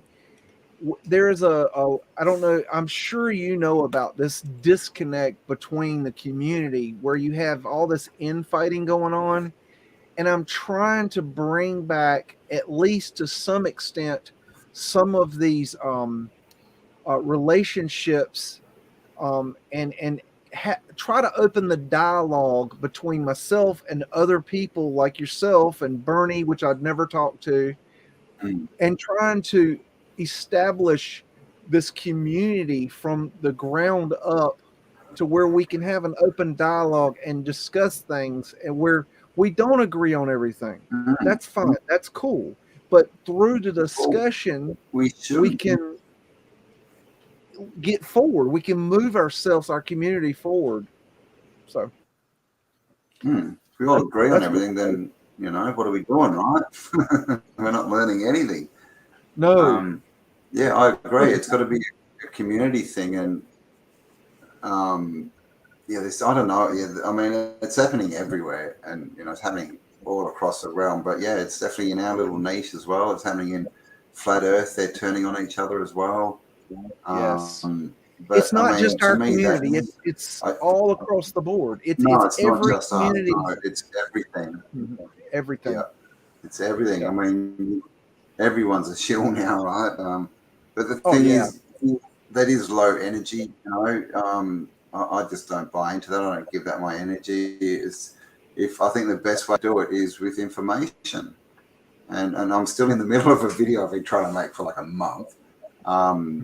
Just on a cathedral that was built in Sydney, and showing how fast it was built, and we've got resources and that, which is kind of a reply to a video done by someone else, but it's not going to be, this is a reply and this is why. It's just going to be my information. Look, here's this, blah, blah, blah, blah, blah. This is my opinion. People will relate it to the other video who have seen it and go, oh, but I'm not going to be there saying they're right and I'm wrong, because ultimately, I don't know, right? We don't know the ultimate answer, so everything is information. When we have an opinion that's different from somebody else's, and we put out our opinion, a lot of times they get their knickers in a bunch, and they take it like this a personal attack, when it's not personal. It's just, look, I got an opinion too, and I want to have my opinion heard. The So that's thing what is, you're why, doing. why do people get offended? Right? People only get offended because of things in themselves that they don't like. It's got nothing to do with the person who they're talking to. So if It's the people mirror. are offended that yeah, so most of the time it's like they know that they haven't done their due diligence and don't have answers, and they get all pissed off. And we see it all the time, right? You ask them to, you know, not just, I'm not talking about our community, but in general, you ask people to explain their positions, and they just get pissed off and start yelling abuse at you, and then walk off because they got nothing, and that's why they're getting offended, because they know that they've got themselves into a situation, and then they've got nothing. They've got no information. They haven't done their research, and they're like, "Well, fuck you," and that's it. Here's a question that says we are allowed to be friends and disagree, and that's a good point. But here's one thing I'd like to say is that when somebody says let's agree to disagree, I don't do that. If I don't agree with you, I'm not going to agree to disagree with you. If you give up the conversation, that's you. Okay, I don't agree to disagree. I still disagree. Yeah. I get what you mean. Yeah. No, I understand. Like, as far as the conversation should always keep going, because there's always going to be more information coming forth. Doesn't mean you sit there and you talk until you've got to the truth. But yeah, when someone says, "Well, let's just agree to disagree," that's just them saying. It's the same thing, right? Well, F you, I'm out of here. I've got nothing. It's like with the Meltology people that I saw that they were saying that cobblestone roads were melted brick roads, and they were literally talking about river rock. They were saying that the river rock was once brick that balloon rocked into what looks like what we call a river rock, and that was a melted road. And I'm like, okay, well, where's your evidence for this? And they got all pissed off at me. And I'm like, wait a minute now. You can't make these grandiose claims and have no proof of it. You make the claim, you prove it. I mean, it's just, I don't know. I did watch a few of their videos after I saw some of yours. I saw yours popping up for like a few weeks, and I was ignoring them, and I thought, oh, bloody hell, I'll go and have a look at what he's talking about. And then I went and watched one of their live streams, and I was just in shock. I was just going, what the hell? What the hell's going on? 20 minutes, I felt like I'd lost about 15 IQ points, so I turned it off. But, exactly. That one where he showed that Photoshop picture, man. Like the Photoshop picture of the 3 doors, and he was talking like it was something. Oh, yeah. Did you see the one where Spartan Red was saying that a building was melted in the middle of Paris? And I showed that not only was it not a melted building, it was an art piece that was installed in 2015 and then removed in 2019 or 20. Did you see that one? And he was saying the building sort of goes onto the ground. Hundreds of years old. And I'm like, wait a minute, look on Google. It's not there, then it's there, then it's not there. The bricks on the ground were laid in the beds, and they were perfect, but they were melted. It's like, yeah. I couldn't believe that. With such a straight face, like he's like, look, it's a melted building. Look, they're balloon rock. And they believe it. Most people would look at that and go, "What the hell?" And most people would go, "What? That's not right." Take 2 minutes and go, "Oh, it's art." But he was fully explaining it like he'd found this amazing piece of evidence, and it just makes it stupid watching that stuff. I didn't know what was going on.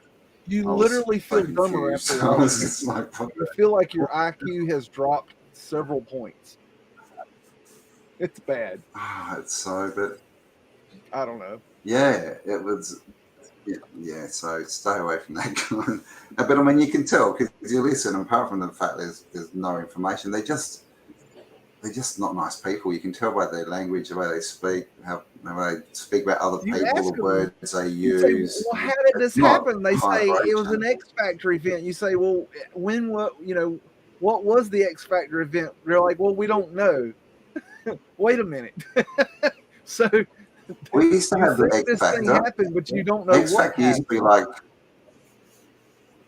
We had X Factor on TV. It was like American Idol. Yeah. Maybe that's Have what it you is. heard? It's just a dancing event. Have you heard that they think that the icebergs and all the ice in like Antarctica and the the North Pole and all that they think those are melted buildings? Have you heard that one? Not melted as well, is it? The icebergs. The icebergs are melted. They say it's I crystallized. think that's called brick. water. No. They say it's crystallized brick.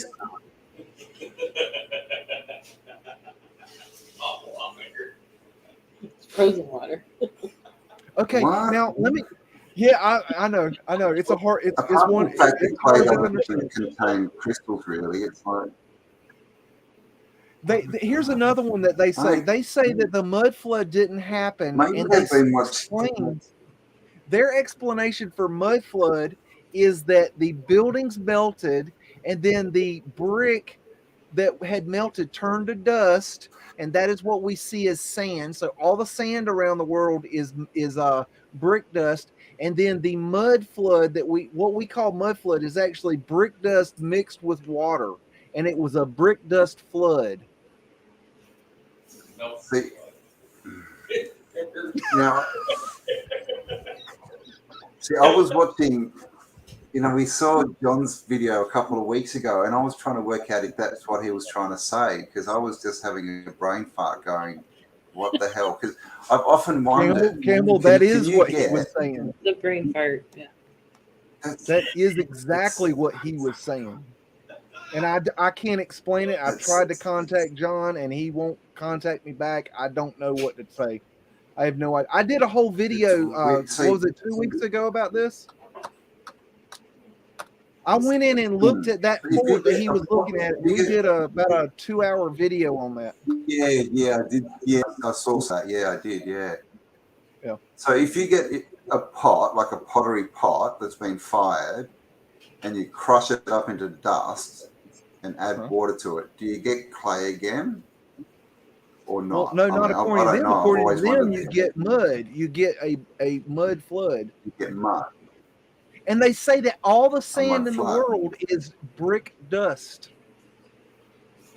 Brick dust. Brick dust. Yeah. Because when you roll stuff, it turns into cubes, not circles, not spheres. All that rolling, builds sharp edges. Yeah, see, I mean, again, there's no evidence for anything like that, right? It's just, I don't know what to say about that. Exactly.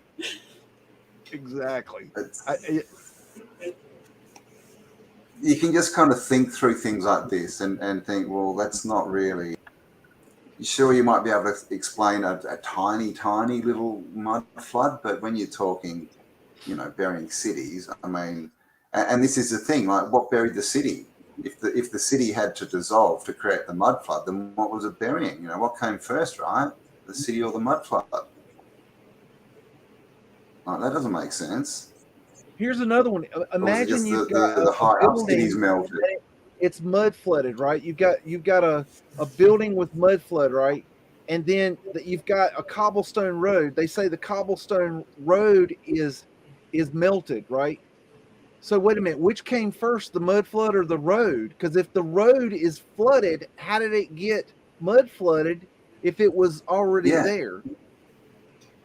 And they put no intelligence into what they're saying. The buildings are melting, yeah. And then they'll have this one where they say, and they said it had to cool quick. Have you ever seen the Roman walls where they use stone and brick in the same wall, and they make all these crazy designs? Have you seen those? They say that what that is that the fervent heat went through the wall, and it popcorned some blocks, some bricks, and ballooned them up, and others that they were okay. And then they have no explanation for how if a brick balloons, that the wall still stands. They have no explanation for that. The wall would fall, but they have no explanation for that. They say it just kind of Of course morphs it would into. fall. It would just explode. Yeah, And of course. and like, so, Yeah. it's just there's so many things. To heat a brick to the point, if it could popcorn, to melt it, but the bricks next to it aren't affected. Now let me explain, Campbell, why this is important. There's several reasons. Number one, do you remember the Bloomberg article on Tartaria? Where you had that was the one. The hit piece.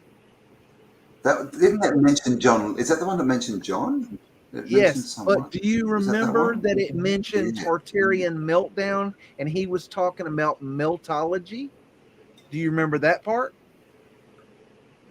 I don't. I'll have to read it again. I haven't. Yeah, that Go was read it again. 18 months They ago. interviewed the Tartarian meltdown, and he was saying that it was a melting event. What?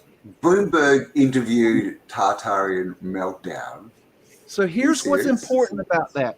See, we're sitting here trying to bring this evidence to the world, and when the mainstream media comes out to do a hit piece, they go for the top, which is John Levy, and they go for the bottom, which is Tartarian meltdown with the Meltology, and they mix them between, and they make us look like idiots. That's why I'm all over their ass, because they're making us look like fools. Yeah, right. And I don't really particularly like that. Unfortunately, if people are linking our research to them and they're turning up on their channels, then yes, I mean it's what they do on Flat Earth, right? You know, when you search for Flat Earth, you get all these silly retarded videos, and you're just like, oh, well, this is just dumb. It's the same thing. Same thing. And this is another thing about all these, shills and that is, a lot of them are just people that are just being used, right? They're just not very clever. They're not out there getting paid and working for the state. They're just being used by the state because, And the thing about the shills, everybody says this person's a shill, that person's a shill, but they have no proof that of any way, shape, or form that person is a shill, an actual shill. So it's really not cool, It's not. A lot of people, well, most people, see, I mean, Orange, right? When I first started, not everyone, but a lot of people were saying, oh, it's Illuminati because, what is it? The Prince of Orange or something? Some high Mason dude and some thing to do with it. It's got the color orange. So therefore I was Illuminati, right? And this is what people do. This is, it's like, what is it? Russian vids. Like I've seen, there was a photo of George Carlin, I think, and it had like a OK sign on his shirt or something back in the 60s, right? When literally everyone thought that meant OK. And he's like, see, here's Illuminati. Because I found one photo from the 60s, and it's like, and Kelly gets that a lot too, because she does that sign because she's come out of the sort of like volunteering kind of scene, like all that kind of stuff where they use it a lot. Everything okay. But this is a thing back in the 80s, and people would go, everything okay? And no doubt I'm going to be all over the net now because I'm a Illuminati, right? Yeah.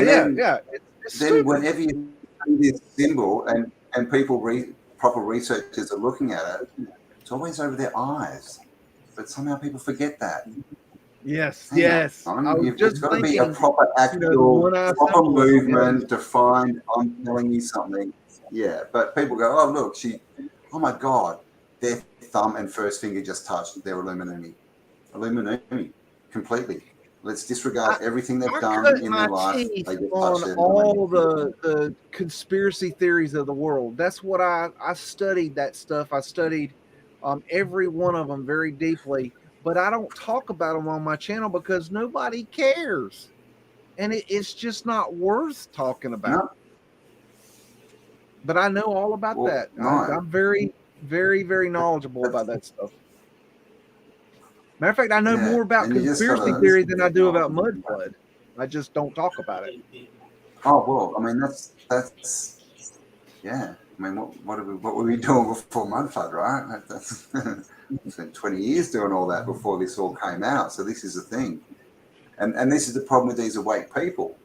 You know, that they think they're awake and they see one video, right? And someone, you know, shows Bieber doing that over his eye, and then yeah, they're running around. Oh my God, I saw a scuba diver. He's clearly Illuminati because he was doing this symbol. You know, he wasn't checking that his mate had enough oxygen. He was like doing satanic rituals. It's just like, come on, people. But I mean, you've just got to ignore those people because clearly they're not real clever. They're not thinkers. They're followers. They don't want to think. They want someone to tell them the answer. That's why there's more car crashes in intersections where there's traffic lights than where there's not traffic lights. And it's because people need to be told. If you're waiting for the bloody sign to tell you that you can go or stop, then you're not thinking. If there's nothing there and you have to look and go, hang on, am I going to die here or not? Then, you know. How many times have you been sitting at the stoplight and all of a sudden you just go and it's red? I've done that a couple times. Yeah, exactly.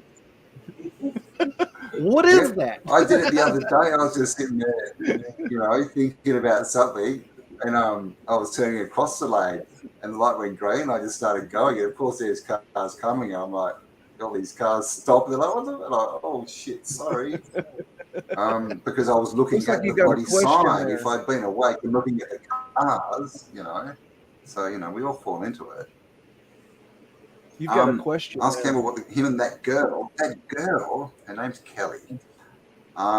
We covered that about an hour ago, actually. We went all over that exact question. So you'll have to rewind. Yeah, that's true. Yep. Very true. Well, where do you see the future of this research going? Do you have any direction that you think that we're heading? Yeah. Well, it's definitely going boots on the ground, isn't it? Mm-hmm. People are getting out there and discovering, you know, showing things, and I think the more it happens, we're going to find more and more stuff. Like I said, I think we're going to find some sunken levels with that are full of the old world, you know, everything. And once that happens, and once people start finding all these places, there's not going to be an explanation. And because we've got all this social media, it's going to be everywhere before they can get a clamp on it. So, and ultimately, it's all about waking people up, right? I mean, this is the information, but ultimately, the point of it is to get people to see that you've been lied to. There is people who are controlling you. They're using you to create the reality they want.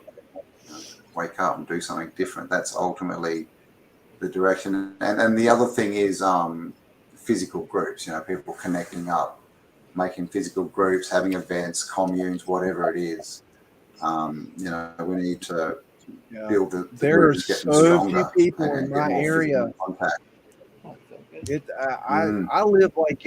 I live in the middle of nowhere, so then the closest big area to me. That's why there's no people.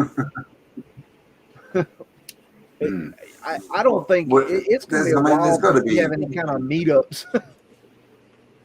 There's just nobody here. Because you're in the South, though. The thing about America, at least, is, I mean, you need to get transport, I guess, but there are a lot of people, you know, within a sort of 2 or 3 hour, say, radius. Like in Australia, there's nothing, right? There's Perth. And then you can drive for 4 days, right? And you will hardly see another town. I'm not joking. Nothing. One thing I find interesting about Australia is the truck train things where you have the lines of the trucks being pulled by one rig, and yeah, those are cool. We don't have anything like that. Yeah, they get them up north. We get them with like 4 or 5 trailers on them sometimes, and then we get. You know, tourists who don't understand what a road train is, because you can imagine a road train, right? They're cruising down. If they turn their steering wheel, you know, like this much, imagine what that does to the back of their trailer, the very back of their end trailer. So when you see a road train, it's like you do everything to just stay away from it. But we get tourists, man, and And they don't stop, right? Yeah, they do the wrong thing, and they try and overtake them and stuff, you know, you make the road train do the wrong thing, and you're just going to get destroyed. Basically, the whole pack will just go bang, bang, bang, bang, and so they're good. But I mean, what a weird thing, right? They spent the 1800s building all these train tracks every day. Literally, there's one that goes from across the country, Perth to Sydney, but in the inland, there's nothing, right? It's all just roads and road trains. So the infrastructure doesn't make sense either, right? You know, I thought it was interesting. Recently, you were talking about New Zealand, I believe, where the land is underwater, and it was originally bigger than Australia. Yeah, that was cool. Yeah. What are they calling it? Zealand, something Zealand. Yeah, it's. I mean, there's a few. There's Doggerland as well, which is up the UK. Same thing. That there was a bigger landmass under the water. But New Zealand for sure, and that went out to like Easter Island and stuff. Huh. Oh, there's not that many things that like to eat people. Most of them are small. Spiders are only, you know, as big as your hand. They can't eat that much. I saw what are you this, holding up there? We could. There was this video. It said "now" is all I saw. I saw this video of this lady that had we have boa constrictor. I saw this video. This lady had a boa constrictor pet, and she the snake stopped eating, and she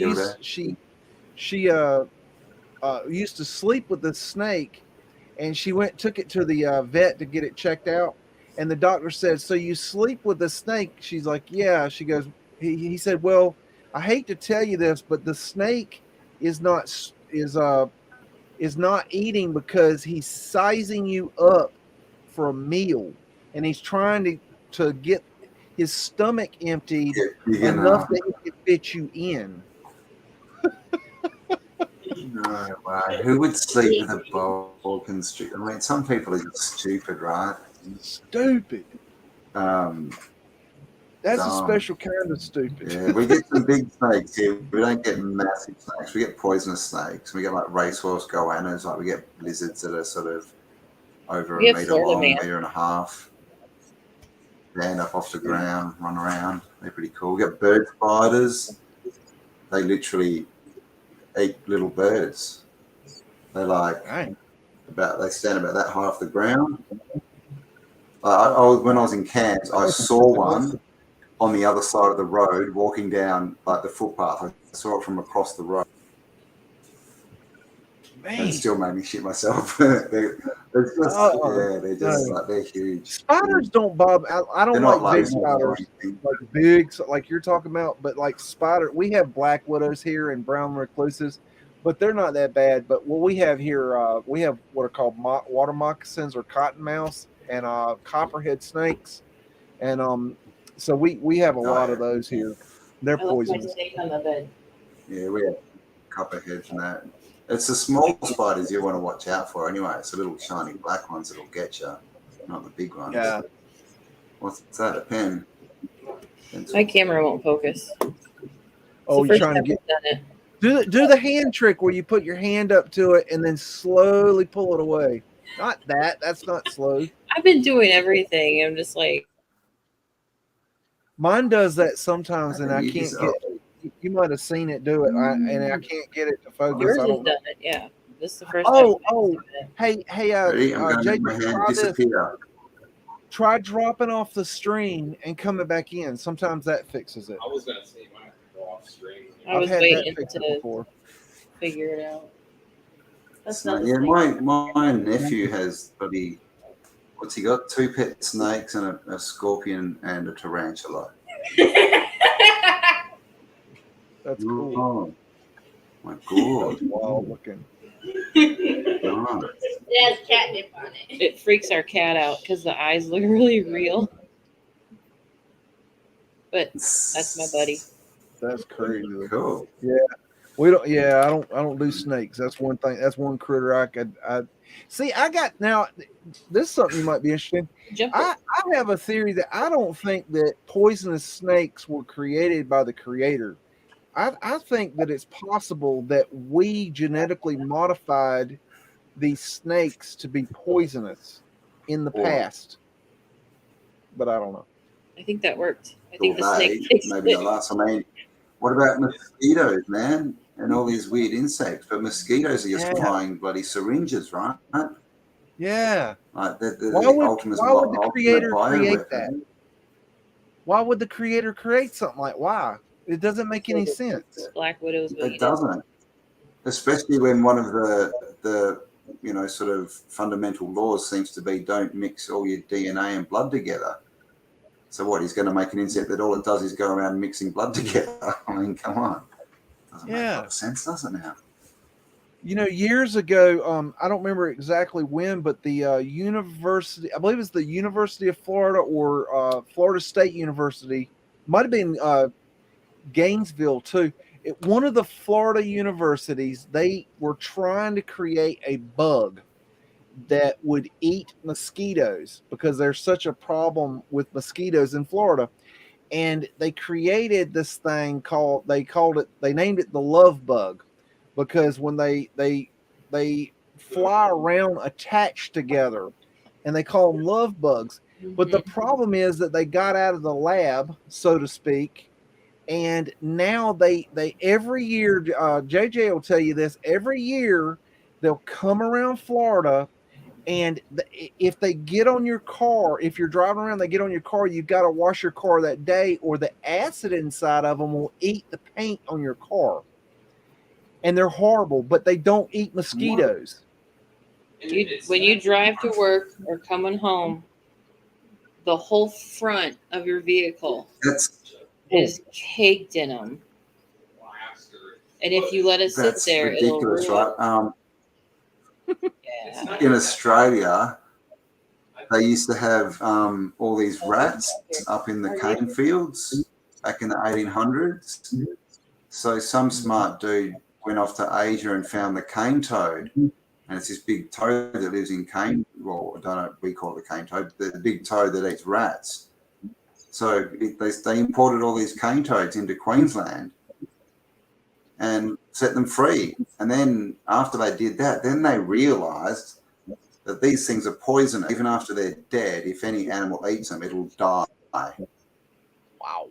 And so they introduced it, and then now we've got cane toads everywhere. They're spreading across the country, and they're just decimating the natural wildlife because any creature that eats one will die.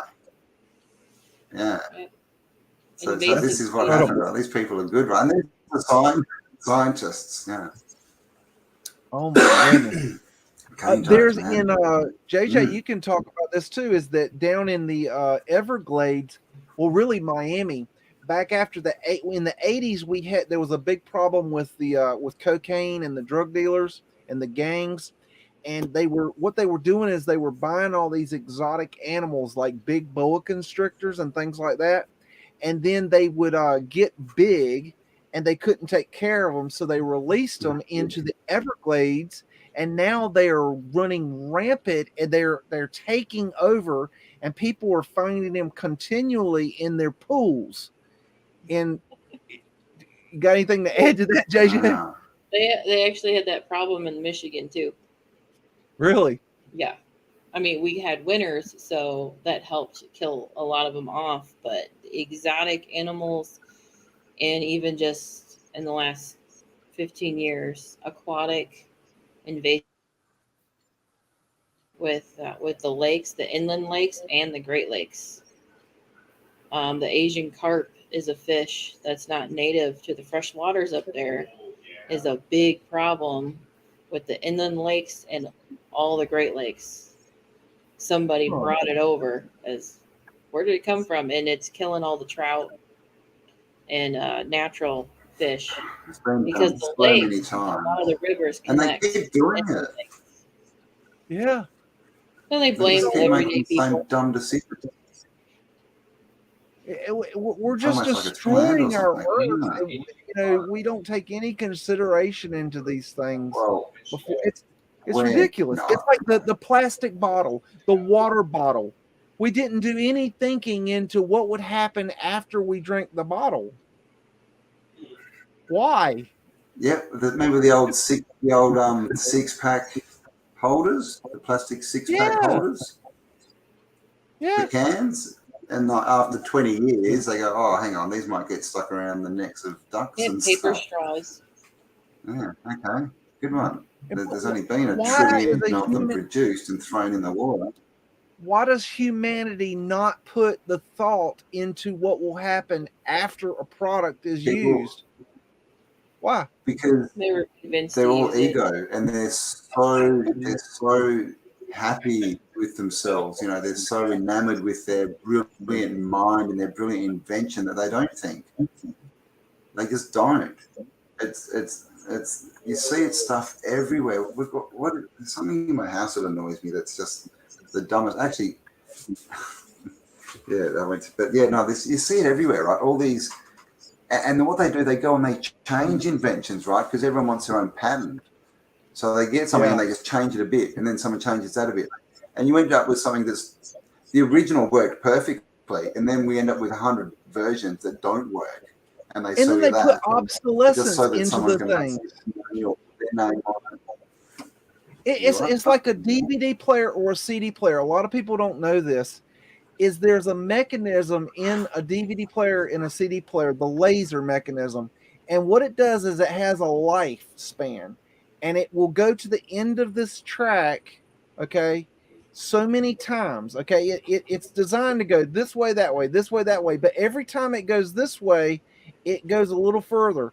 And when it gets to the end of its lifespan of that track, instead of resetting, it dies. But they could easily make it to where it resets, because you could actually go in the machine, if you know how, and reset it. But people don't know this. So what happens is they use their CD player, they use their DVD player, it gets to the end of that life cycle, it dies, and they buy a new one. Obsolescence. And obsolescence. It's like the light bulb. When they created the light bulb, they created the perfect light bulb that lasted a shit long time, and they decided, wait a minute, this is no good. We're going to have to come up with something that blows, because people won't be buying light bulbs. Yep. Obsolescence. Indeed, right. And then remember, like 20 years ago, well, in Australia at least, they made incandescent light bulbs illegal and made everyone buy these stupid fluorescent ones. And then after 10 years, they go, they're full of mercury. Just be really careful with it. So now, and then they try and tell us mercury. And read the side of the package of them, and it says, if you bust this bulb, open the windows, leave the house, and call hazmat. It's right on the side of the package. If you break the bulb, oh my God.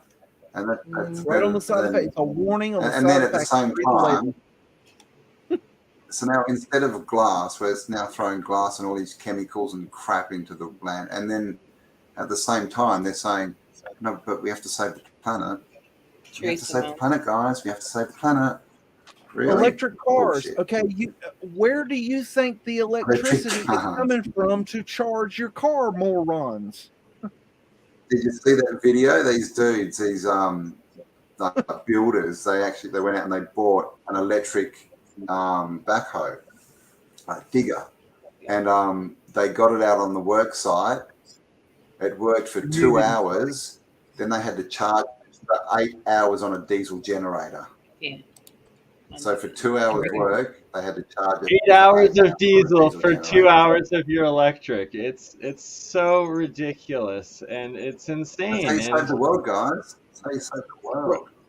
I think it was something like 2 days after California made a mandating electric cars by 2035 or something like that. It came out literally 2 days later. The local electric grid was like, sorry, for right now, just the amount of electric cars that are out there, we're gonna have to limit when you charge your car, and it can only be off of non-prime hours that you're allowed to charge, because our grid can't handle it. Oh, That's the funniest, isn't it? And they've actually passed a law, haven't they, outlawing internal combustion engines by 2035, is it? Yeah, So I they're think like, it's 2035, you have right? to have an electric car. Oh, but by the way, you can't charge it. Sorry. And it's like what, 3 or 5% of cars maybe in California right now are electric. Like, so it can't handle 5%, Yeah, and they but can't we even need to handle switch that. that other 95% over within 10 years. The point to all this is they don't want us to have independence of mobility. They don't want us to Yeah. drive. Yeah. That's where they're You can going turn with an all electric car off. You can turn the grid off. Yeah, Exactly. indeed. And it That's is. why, It's remember just, the whole biodiesel thing? Whatever happened to that? Remember everything was going to be they're biodiesel? starving people, so we can't turn the grain into the gas to, power stuff to grow more food. Hey Bernie, have you ever read the book Yeah. Alcohol is a Gas? I have not, but That's a book like you something. should read. You might find that really interesting. Alcohol is a Gas. Okay. That's a good one. Is it about the fuel properties of it, or is it about It's like, about alcohol Sounds is a like gas. okay? Well, because I'm like also the alchemical side, right? Alcohol is a spirit. The spirit comes from what type of grain it is, and that's the I'll spirit of the find it. grain that's giving you that effect. It's a. I think they got Spirits. rid. I think it might be hard to find because they were trying to get rid of that book. Let's see if I can find it for you. Hang on, I'll be back in a minute, guys. I'm going to toilet. Okay, no worries. There it is. It's David Bloom's Alcohol Can Be a Gas, Fueling an Ethanol. I'm not getting the whole thing here. Let's see. Here, Oh yeah, okay. I'm definitely gonna have to read that one. And like up here in Alberta, Canada, there's like a Husky gas station, and they used to be like so proud that 10 or 15% of their gasoline is an ethanol mixture, so it came from green grain.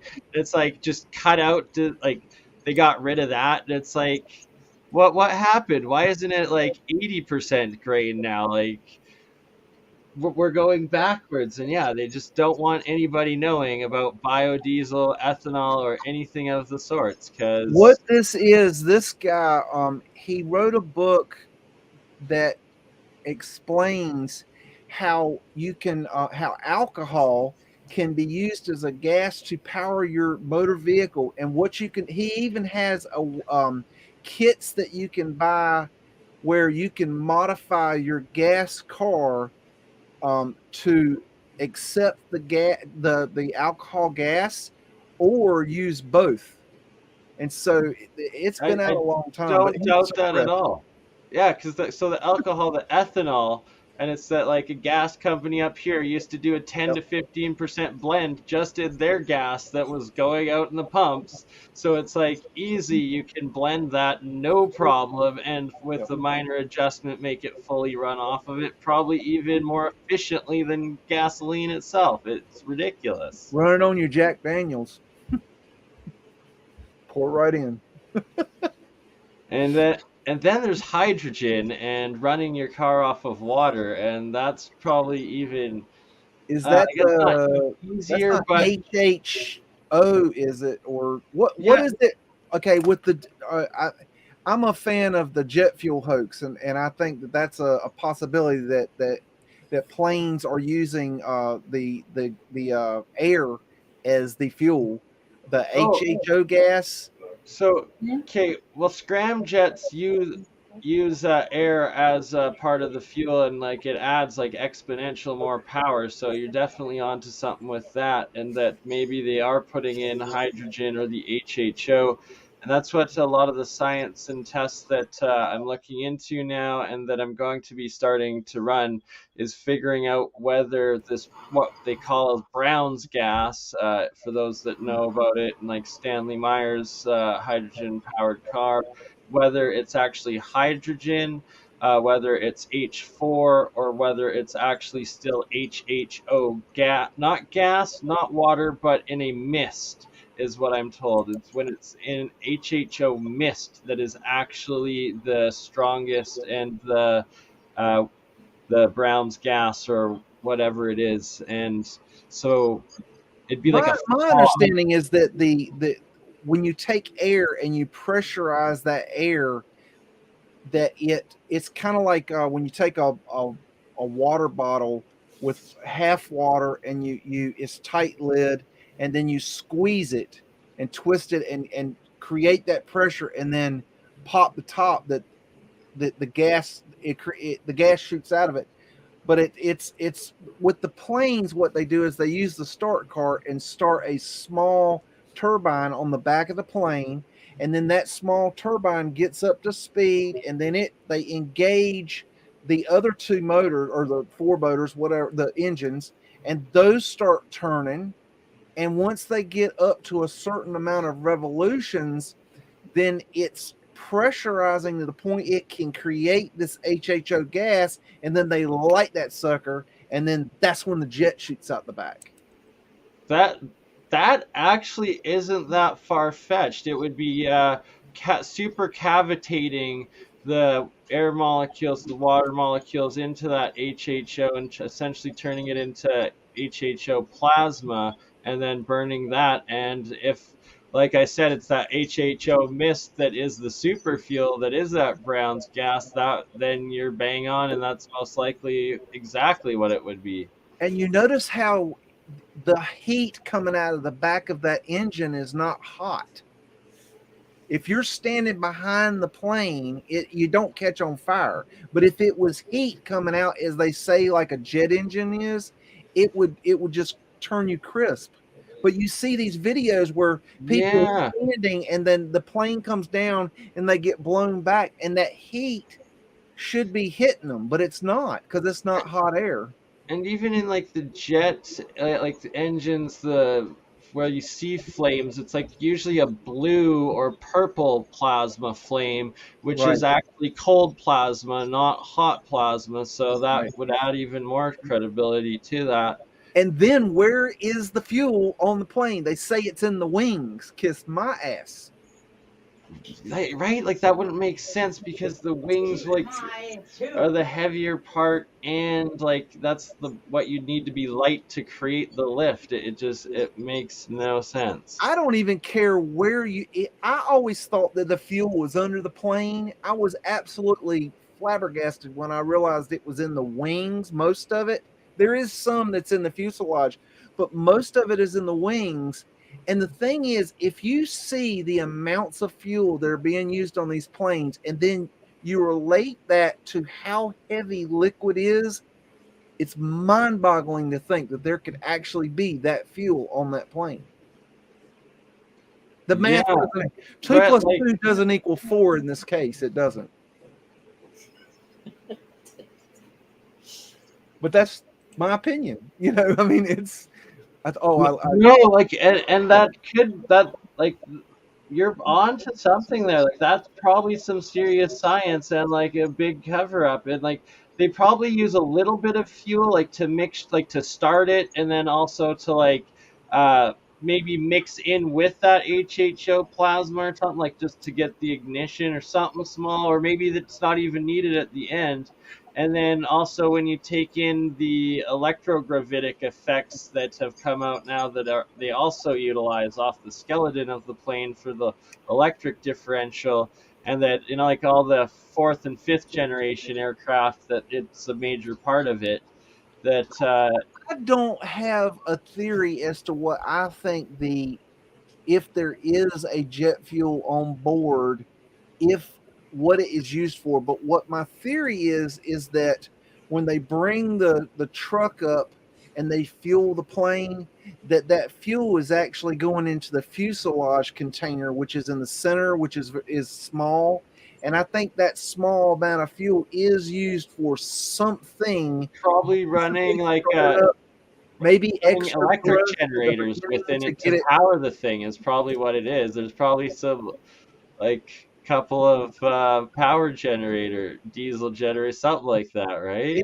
It could be. It could. But see, here's the thing: if you study the mechanics, you'll see that it is a known thing that they start the planes with a start cart, which is a motor that turns, and then that turns the small turbine that's in the tail of the plane, and then that turbine then at a certain revolution they engage the jet engine turbines, and then they start their revolutions, and then they warm up, get going and going and going, and then that turbine, the blades get smaller and smaller and smaller. Okay, they get into a cone, and then the ignition point is at the center, and that's where the fire is, and they say that's where they interject the fuel.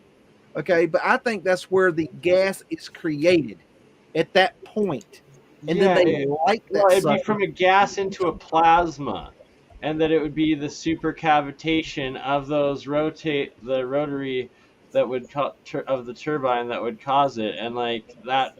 From what's now coming out about supercavitation and the HHO, that actually isn't far fetched at all of a theory. And Another thing they're using is levitation. They're using the technology of the bee, and yeah, that's the electrogravitics that I just mentioned. That's exactly it. yep. So that's another big part of it. It's not basically it has to do with the resonance. They're creating a frequency with this revolution of the turbines, and it's creating a frequency throughout this vehicle. It's not that they're aerodynamically going through the air, it's that it's creating levitation. It's kind of two things at one time. It's called jet fuel hoax. If you people want to look into that, it's called jet fuel hoax. Very interesting research out there on that. I definitely will, and I'm gonna give it to a couple of. Oh, and don't go to YouTube. Go to BitChute because they've already scrubbed it from YouTube. I believe that, and that's when you know it's usually legit.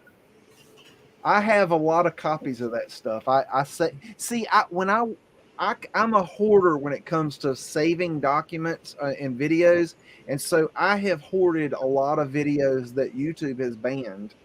So I have a nice stash. That's what we need, right? And it's all about getting them off onto a solid state hard drive as well, backups that you keep in a little Faraday cage somewhere, and we will keep the knowledge and we will put it out. Campbell, are you back? He ain't. I don't know where he went because he went out and then he came back in, and then that's had the screen there for all that time. I don't know. But yeah, that's one of my favorite. That actually, when I went offline from 2008 to 2017, and then when I came back online, I started doing new research because I had been reading books and watching documentaries and listening to radio for all those years, and I didn't have that new research that was coming out. And so when I started looking into it, the first thing that really came to me that was new and fresh was jet fuel hoax. And then I found through jet fuel hoax flat earth, and through flat earth I found Mudflood. So that was my progression there. Oh, and you know the contrails, maybe that's what the jet fuel would be that they're loading in then, and why they'd be loading it into the wings. Well, you know, I think that the contrails are actually that they have special planes. I actually have pictures of those planes, the interiors. Yeah, I've seen them like Dave Wigington of very weird stuff. Engineeringwatch.org, I think it is, has put up a bunch, as well as what's the other one? Jimstone.is as well. There's good reports on that. Yeah, I think they have a whole separate plane system for that. That the entire fuselage are these tanks of these chemicals. Yeah, I've seen the pictures of those insides of the planes, and it's like I have watched an airplane like fly a square around my city where it like goes out to the mountains and then it, like crosses over. It's like as far almost to like where it stops, and then like but you can still see it. It's like as like close to a 90-degree turn as it possibly can, and like it's just this giant square around the city, and all of a sudden like all the clouds disappear, and it's like just a hole in the cloud that is over like a section of where we live. And I think the most important thing that people need to understand is that a contrail dissipates. A chemtrail does not dissipate. Exactly. Like what you put the word con in trail. Okay, so it's a chemical trail and your story is a con, Wikipedia. Like it's a joke. I mean, they're coming out with it now. They're telling us that they're geoengineering the world. They're telling us they're weather modification. They're telling us these things now. That in 2008, I said them, and people were like, "What? You're a crazy person. You're a nut." Oh, okay. Right? Always tell us just 50 years later. All right. One more conspiracy proven right. Check.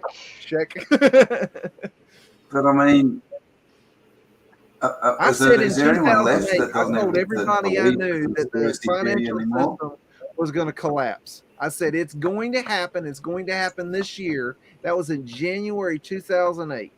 Everybody said I was a crazy person. In October of 2008, the financial system crashed. I remember telling people back in like 2015 and that, oh, if you see an alien invasion, it's fake. It's not real. Yeah. It's like, you know that song but this is the 99 thing now, Love it's all Balloons real. is about a false flag alien attack. Did you know that? Have you ever heard that part? Nina? Yeah. Nina? Go read the lyrics to 99 Love Balloons. It's about a false flag alien attack.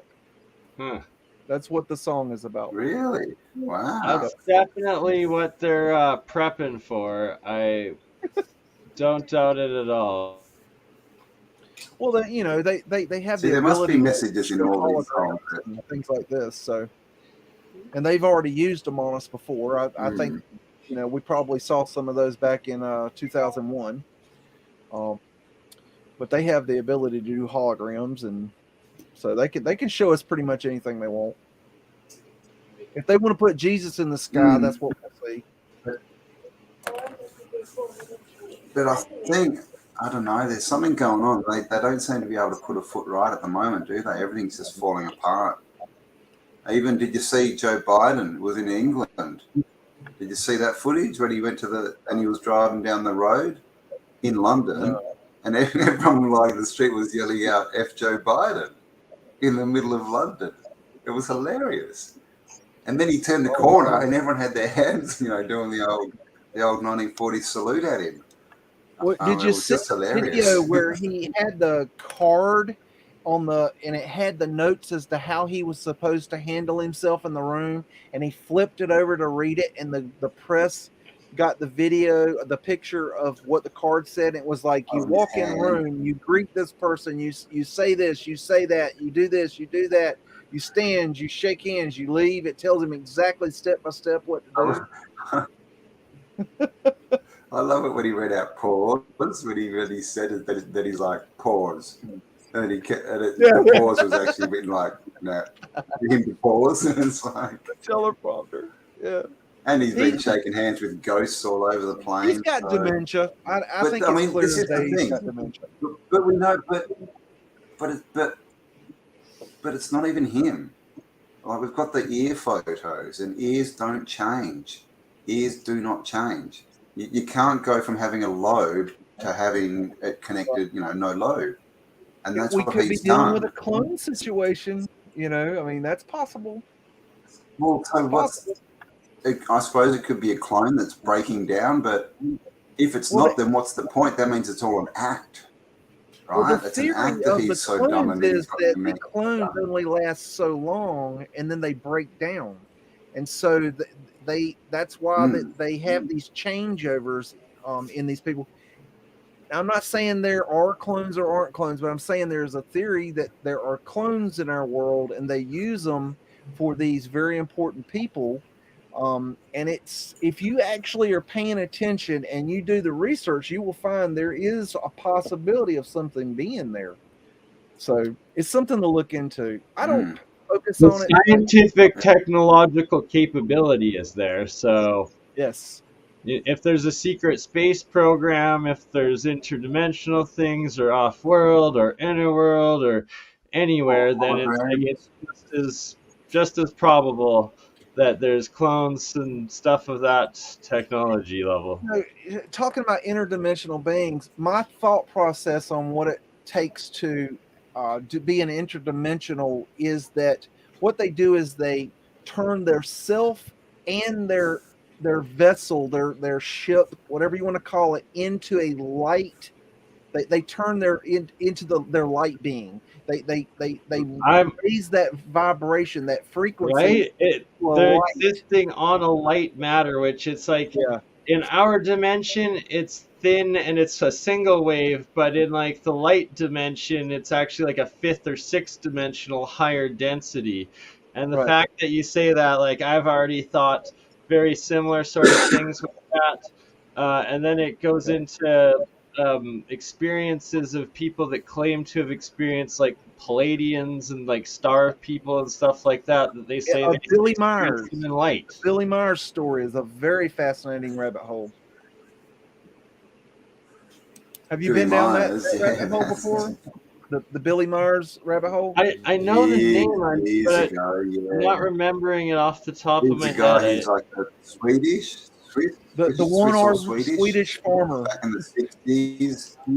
I've got his book here. Of like 12-foot aliens and spaceships. If you're studying religions, there's a book that Billy Myers put out called The Talmud of Emmanuel, and there's a really interesting story behind the book, and it's an interesting read.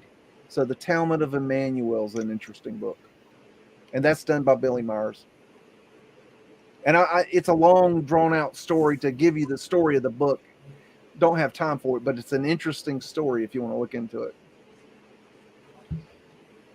I will definitely check it out. Love books. But yeah, I think it basically they turn their self and their vehicle to light, and they don't travel from point A to point B in a line. They just go from point A to point B. And that's why they can. We see, like these vessels or UFOs, and they fly so fast. We're not seeing them going from point A to point B. We're just seeing them disappear into light. They're just gone because they're changing to that light. They're going from solid to light. But it looks like they're moving fast. They're just they're changing their form. They're raising that vibration around them. They get in the vehicle and they change their vibration, and their vibration raises so high that the ship, the vessel, changes as well. It's really complicated stuff. Yes. So you're saying like that every reality is in the same space here, and all they're doing is going up to a higher vibrational space realm. There is this now. Like so literally the ship wouldn't have to move, would it? It would just change vibration in the same space. Mm-hmm. So think like the ethereal. They think where they want to go, and they go. Almost in between, that you're like going lighter before you fold back into denser sort of thing. But yeah, the many universes theory and dimensional theory. Mm-hmm. Yep. Yeah, I definitely believe there are different dimensions. I don't think a lot of people understand dimensions. If you look at, if you study like the one dimension where you got the dot, and the dot is all there is, there's nothing anyway. All you are is a dot. There's no up, there's no down, there's no left, there's no right, there's nothing but a dot. And then the two-dimensional world is like Pac-Man, but you're Pac-Man, and all you see is these walls, and maybe a ghost in front of you, or dots, or a cherry, or whatever. That's your two-dimensional world. You don't see up or down. You just see what's in front of you, which is a wall, and you might see a dot here and a ghost there. but all you see is the two-dimensional world. Now, the three-dimensional world, you can see the walls, the floor, the ceiling. You can see the ghost. You can see the dimensions of the ghost. Okay, and fourth dimension, being your time, space, and your fifth dimension. Then you're raising up a whole different monkey. Right. That's So when like you're getting into your light. a fifth dimension. Harriman's got some good stuff on that. So think of like a book and you're flipping through pages, and that would be like going into your fifth dimension, but those pages are us in a third dimension. So it's like as time's going along, you get the cartoon like going through it, and you can see that, like you can look up and see that 2D dimension, like that you can peer into, just vaguely peer into this higher fifth dimension, but you're only seeing the fraction, like a reflection of it in a two-dimensional, and you're missing the entire book of everything that it exists within it, essentially. Right. And I You're think on one of the that we pages. are So going does that through a mean someone process right in a now that we're actually transforming. We're becoming conscious of this thing because we are transforming from the third dimension to the fifth dimension, and that our world, our new heaven, new earth, is coming because we're going to transform. We're going to transcend the third dimensional reality through the fourth to the fifth, if we're ready, if we're spinning and doing the work. Okay. There's a lot of people that aren't going to make this transition. They'll remain in the third dimensional reality because they haven't learned their lesson and they have to keep wiping their ass. But then a lot of us are going to transform and transition into this new higher dimension. And I also believe that the higher dimensions are also trying to help us do this. That's where your Palladians come in. I think that the Palladians, from my understanding, is that in the past, the Pleiadians screwed up. They did things to harm us. And now they are trying to help us because they know that we're connected to them, and they cannot raise to the next dimension until we raise to the next dimension. It's a theory. I see what you're getting with that. So it's like essentially if they were like a Nephilim sort of thing or something back in the day, where we were like their slave race to like harvest for them, and then we got our own independence, our own free will, but then like other things might be like coming in and being negative, fucking us up, and now they have to come back to help us so they can go forward too. Yeah, I can see that for sure. Exactly. And there's different groups within these groups. There's good ones and bad ones. So then we also are dealing with some of the remnants of the bad ones that didn't transcend, and they are the ones that are controlling our world today. The ones that we would call the lizards or the reptilians, that those ones are part of the same group that didn't transist. Go ahead. But they're getting themselves and all their kids to transform and transition, aren't they? To the physical world. It's very interesting. Well, see, they can't. From my understanding, they cannot. They can't transcend spiritually or consciously, so they're desperate to transcend biologically. Exactly. Yes, my understanding is that they cannot go into the physical body. That they can't incarnate into a physical body. What they can do is they can take over a body, which is like Hillary Clinton, and they take over a person like that, and they run them like a toy. So this is the Archon. They use that energy to run that person. Hillary probably has no idea where she is. But that's just she may not even be there anymore. And this is the thing is, I think, have you heard of like the vril attachments that attach to optic nerves and all this kind of stuff? There's all this weird same kind out of thing. there, right? Right. But it's an energy attachment. I think they seem to. I'm thinking they're attaching to the left. Is that right? No, the right side. Right side. Yeah, right. It must be. Yeah. Is that how it would work? Because they're shutting down creativity, right? Mm-hmm. So if they take over and rule from the left side, the left hemisphere, then that's what they put. And in school, back in around 1900, they started. You had to be. That's when it all came in. You had to be right-handed, and of course, the left side of your brain controls the right side of your body, and vice versa. And to the point that they used to tie kids' hands behind their backs if they were left-handed, because left-handed people are more creative because it's right side of the brain.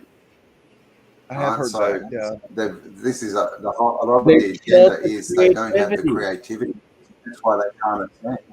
That's why everything has to be this physical manipulation of what we've created, right? Because they can't create anything. That's why it's all this left brain brutalism, square buildings, repeating scripts. Look at the movies. They can't even write a bloody movie anymore. Every movie, it's just a rewrite from something that's already been done.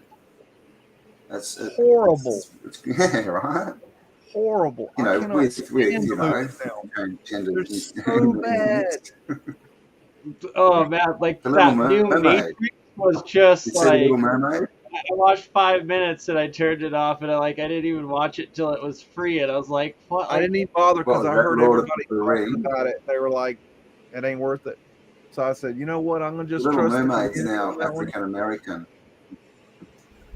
And I love the first. Matter of fact, I love the first movie so much that I actually wrote the entire script down in my journals. I have 37 notebooks, thick notebooks of notes that I took. Okay, when I first woke up, I went and bought about 2,000 books, and I've read 1,000 of them over 4 times each.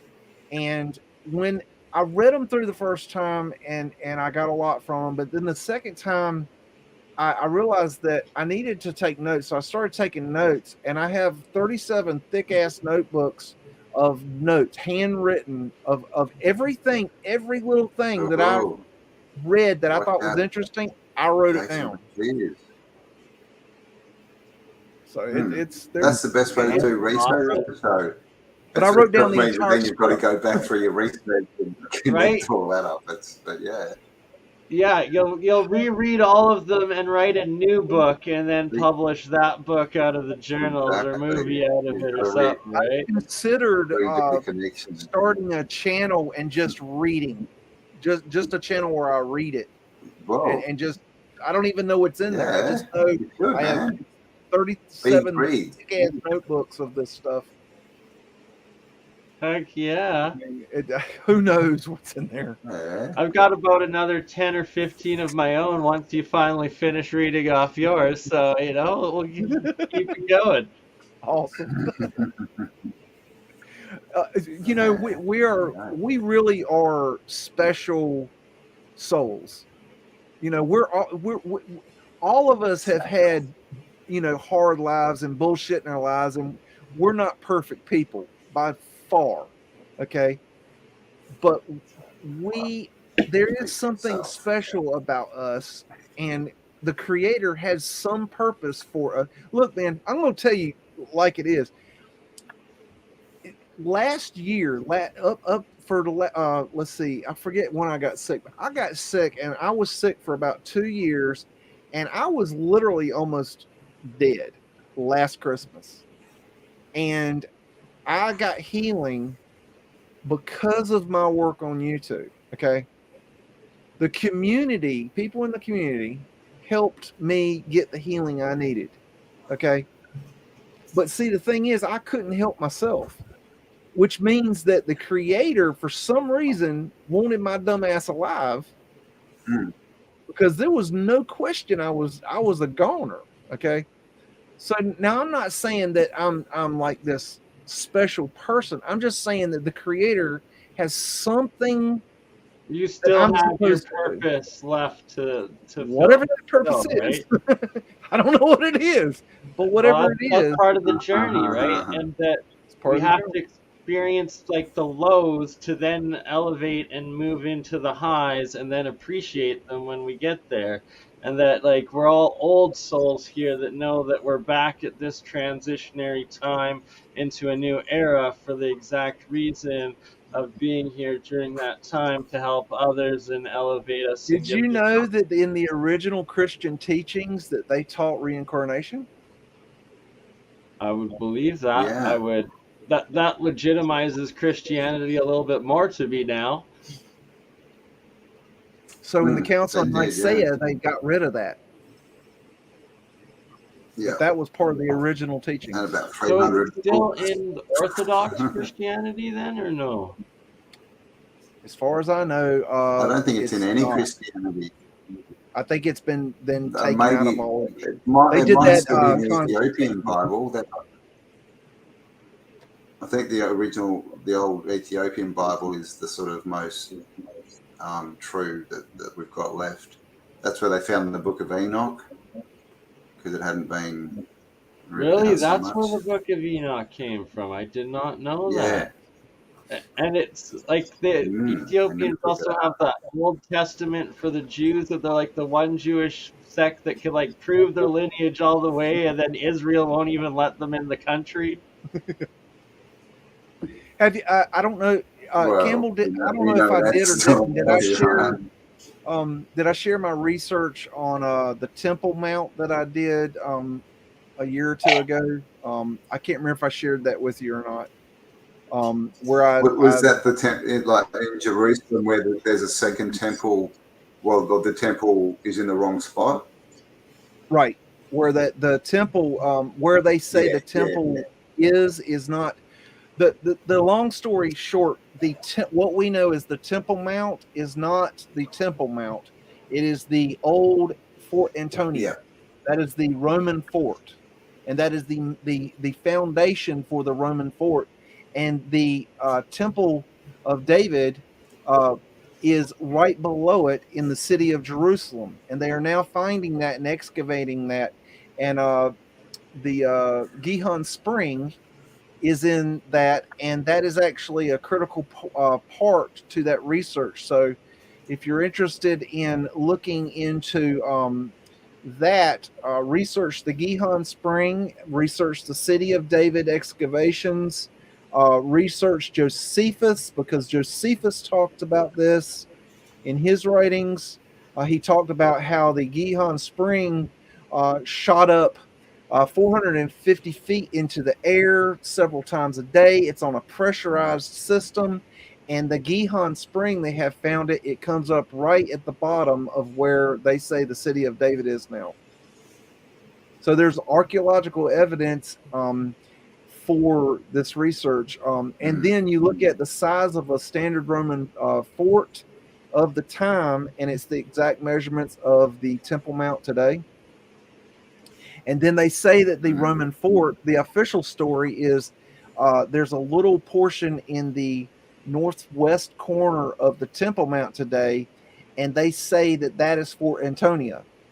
But then you look at the amount of troops that were supposed to be stationed at the Temple Mount, at Fort Antonia. There's no way you could get 2,000 troops in that little space, and the support staff, which was about 3,000 to 5,000 people, with their families and the cooks and the people that took care of the horses and the this and the that, the blacksmith, all these people, all the support, the families were supposedly in this Fort Antonia, and there's no possible way. Go look into it. There's more to it, but there's a lot of research pointing to the fact that the Temple Mount was not there. And Mount Zion is still there. What do they say is going to happen? It was destroyed. When you rebuild the temple, what's that? Is that when it's supposed to be, what, is that the second coming, or is that what? Well, here's the thing. The Jewish people, they believe that the temple will be rebuilt. Now, here's this is a key point to that research. The story in the Bible says that the Romans tore down the temple, every last stone and block. Okay, well, if they tore down they say to the foundations, every stone was destroyed. Okay, if that's true, What the hell is the Temple Mount? Think about that. If it was destroyed, And what were you saying about it springing a few times a day? Like the Gihon spring is a awesome. pressurized spring, and what happens is it's up underground. It's the only I love this research. The Gihon spring is the only spring in the area. There is no water inside the Temple Mount. There's no water located on the Temple Mount. The only thing they have is a well that they dug down later. Okay. And the only spring water, which is fresh water, comes from a ways away, and it's a pressurized system. And what it does is it fills up, and when it gets to a certain point, it purges and it shoots down, and it purges that water and then shoots out right below what we call the Temple Mount today, right where the temple was. And the point is that the Jews, they had to cleanse themselves in pure water prior to entering the temple. Okay. This Gihon Springs is right below where I think where the city of Jerusalem is. That means they could cleanse themselves and they could walk right into the temple. And they have found underneath all this rubble, they have found a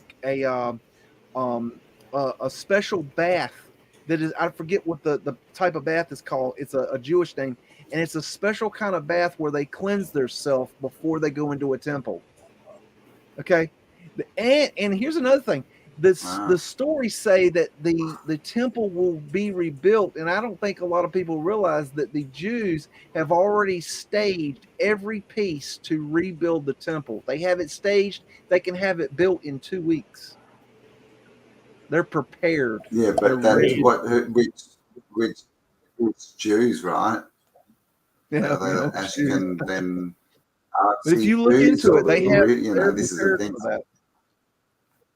But and Josephus also talked about the walls, and if you read Josephus's writings, you'll realize that he's not talking about the Temple Mount. He's talking about the city of David, which, as he was looking at the Temple Mount from where he was staying, he's talking about to the left of what we call the Temple Mount. So Josephus is really important into that. It's some really fascinating. Here's my point: the whole fight. Okay, if you know the history between the Islam and the Jews and the Christian, the whole fight is over the Temple Mount. Okay, everybody's fighting over this little piece of land, right? Because the Muslims, they have their holiest of holies, okay, on this spot, and they're not giving it up. And then the Jews think that the holy of holies, that spot is where the temple was. But what I'm telling you is that's not where the temple was. The temple was below it. Yeah. Okay. So here's the thing. They're fighting over this for years and years and years, and all they have to do is build the damn temple right where it was. Which could actually happen then, now that it's being discovered that it's below it and being dug out. But Campbell, what I was thinking about our last stream, and then my little theory there of water popping up in the middle of the star forts, what BEAGS just described pretty much is the exact system that would have been used in those, and I'd call that some supportive evidence right there. Here's another one. If every stone was knocked down by the Romans when they destroyed the temple, what the hell is the Wailing Wall?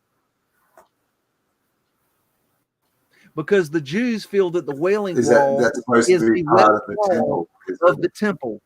That's what they believe. If every stone was knocked down, what is the Wailing Wall? That's a very good point. Fort left over. So it's something to look into. So that's the Roman fort. You know. So, and there's but this is why you can't. There was the Temple Mount. You got the Temple Mount, and then if you come south of the temple, on the left-hand side, the west side of the temple, there was originally a ramp, a viaduct, really, that ran down the top from the top of the wall down into the city of David. And that is how the Roman soldiers walked into the city of David. Now, today, you can't see that, but they did in the archaeological investigations. They realized that that area had been redone and that there originally was a walkway there. And in between the city of David and the Temple Mount, there's an area called the Ophel, I believe it's called. And it's about 1,000 feet area that was open between the Fort Antonia, which we know is the Temple Mount, and the city of David. And so there was a space in between, and that rampart, that viaduct, actually connected the two. And that's how they would walk into the city of David. It's very cool stuff. Nice. So it was probably a star fort. I haven't even looked into Jerusalem on Google Earth. Well, check it out. Now here's I'll one up that. If you read Zechariah Ascension, in those histories, the way the story goes is that the pyramids and Mount Moriah, I believe, were used by the Anunnaki as they entered into the path of landing, and they would use those two as markers as to where they were, and then they would land on the Temple of Baalbek in Lebanon, and that is actually the Anunnaki landing pad. But the control system, they say in the text that the control platform, the control center was the Temple Mount. So it's possible that it's even older than the Romans, that it's actually the Anunnaki control center for the landing pad in Lebanon.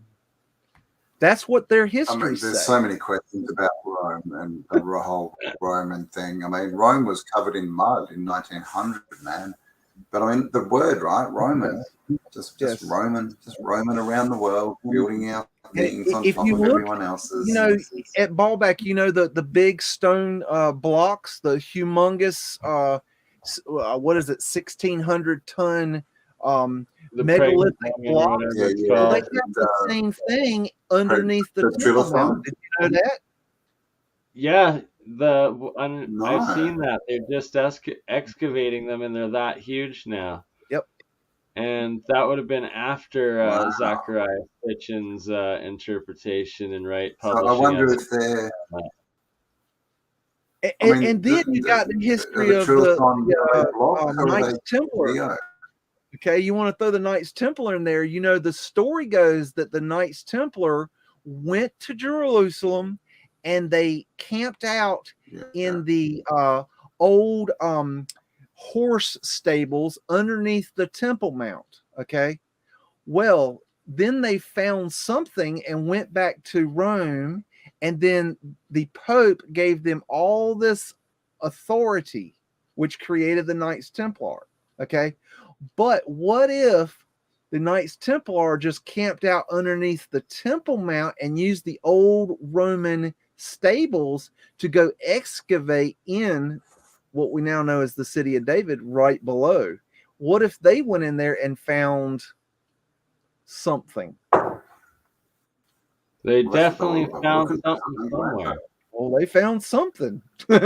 Because if you read the histories of the Knights Templar, they were given basically all the rights in the world. They didn't have to pay taxes or tiffs. They were given all this legalities. They were allowed to create an army. They had the biggest standing army. They had a huge fleet of ships. They were humongous. They had more power than, basically, the Pope was the only person that had as much power. They might have even in some ways had more. Why? What did they find? Well, I mean, relics, the same thing. What in the 40s, what were they doing? You know, running around the world in search of these relics, right? Relics of Have power. You looked into Oak Island? The Oak Island mysteries. The Oak Island mysteries are very important. that's that's got something to do with banking, yeah.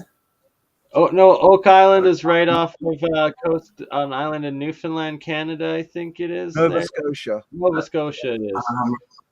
And like they found Roman coins on the island. And, like, Roman well, they found more than that. They found a lot of shit. They have found that where they found some satanic stuff. Some what? I can't remember. Was it satanic that they found, like old temple, like weird, like, and I don't know. I'm probably thinking of something different. Jekyll Island. Someone's saying in the chat. Jekyll Island was the banking. That was like Jekyll Island. Yes, that's where Reserve. They came up with the Federal Reserve and the federal income tax. That's where they created our banking system as we know today in Jekyll Island. Yes, and there's a great book, The Creature from Jekyll Island. If you want to understand how our financial system works, that is the only book that will ever explain it in layman's terms, how it was created and how it actually works. Good point. The system of the Federal Reserve, that is. I love all of you guys. And is that where they circumvented? Amber needs her bedroom back. Yeah, I think so. Yeah, we're gonna be cutting that off. Love you. We'll do another one soon. Sounds good. Hey, Bernie, send me an email so we're in contact. It's stuffedbeagle@gmail.com. And it should be attached to that one I sent the link. Otto's got me hooked up on the text thing, so if you're on that, I'm on that too. WhatsApp or whatever it's called. Okay, cool. Yeah. Paul Cook's also keen for a part 2, so if you want to let me know when you got time. We'll hook that up. Same time then, I guess. Would it be tomorrow night my time? Friday your morning, right? Your Friday afternoon, his Friday morning, my Thursday at 1 a.m. Yeah, it was 2 o'clock or something. Yeah, something like that. He'll tell us, "Hey Amber, how you going?" And I'm on tomorrow night. I've got Paul from What the Flock on as well. So cool. 8 o'clock Perth time. I still call it Black Sheep. Black Sheep. I know. Every time I go look for his channel, I always lose it because I'm like, Black Sheep, not by Benny. I guess he just got pulled into bed by Amber. Enough bed. Paul's really cool. So he'll be on tomorrow night, and God, lots more stuff. But I've got to run off and do some editing. All righty, we're gonna head off too. But I sure appreciate your time, Campbell, and you're welcome back anytime. I really enjoyed it. Cool. Well, thanks for having me. Hello to everyone in chat. Stay awesome, guys. We appreciate it. All right, guys. We've had a long night tonight. We'll get back into it next week. We went a little bit over tonight, but I think you know why. So we'll see you a little bit later. I hope everybody had a good time tonight, and we will see you on the flip side. Love, Biggs and JJ.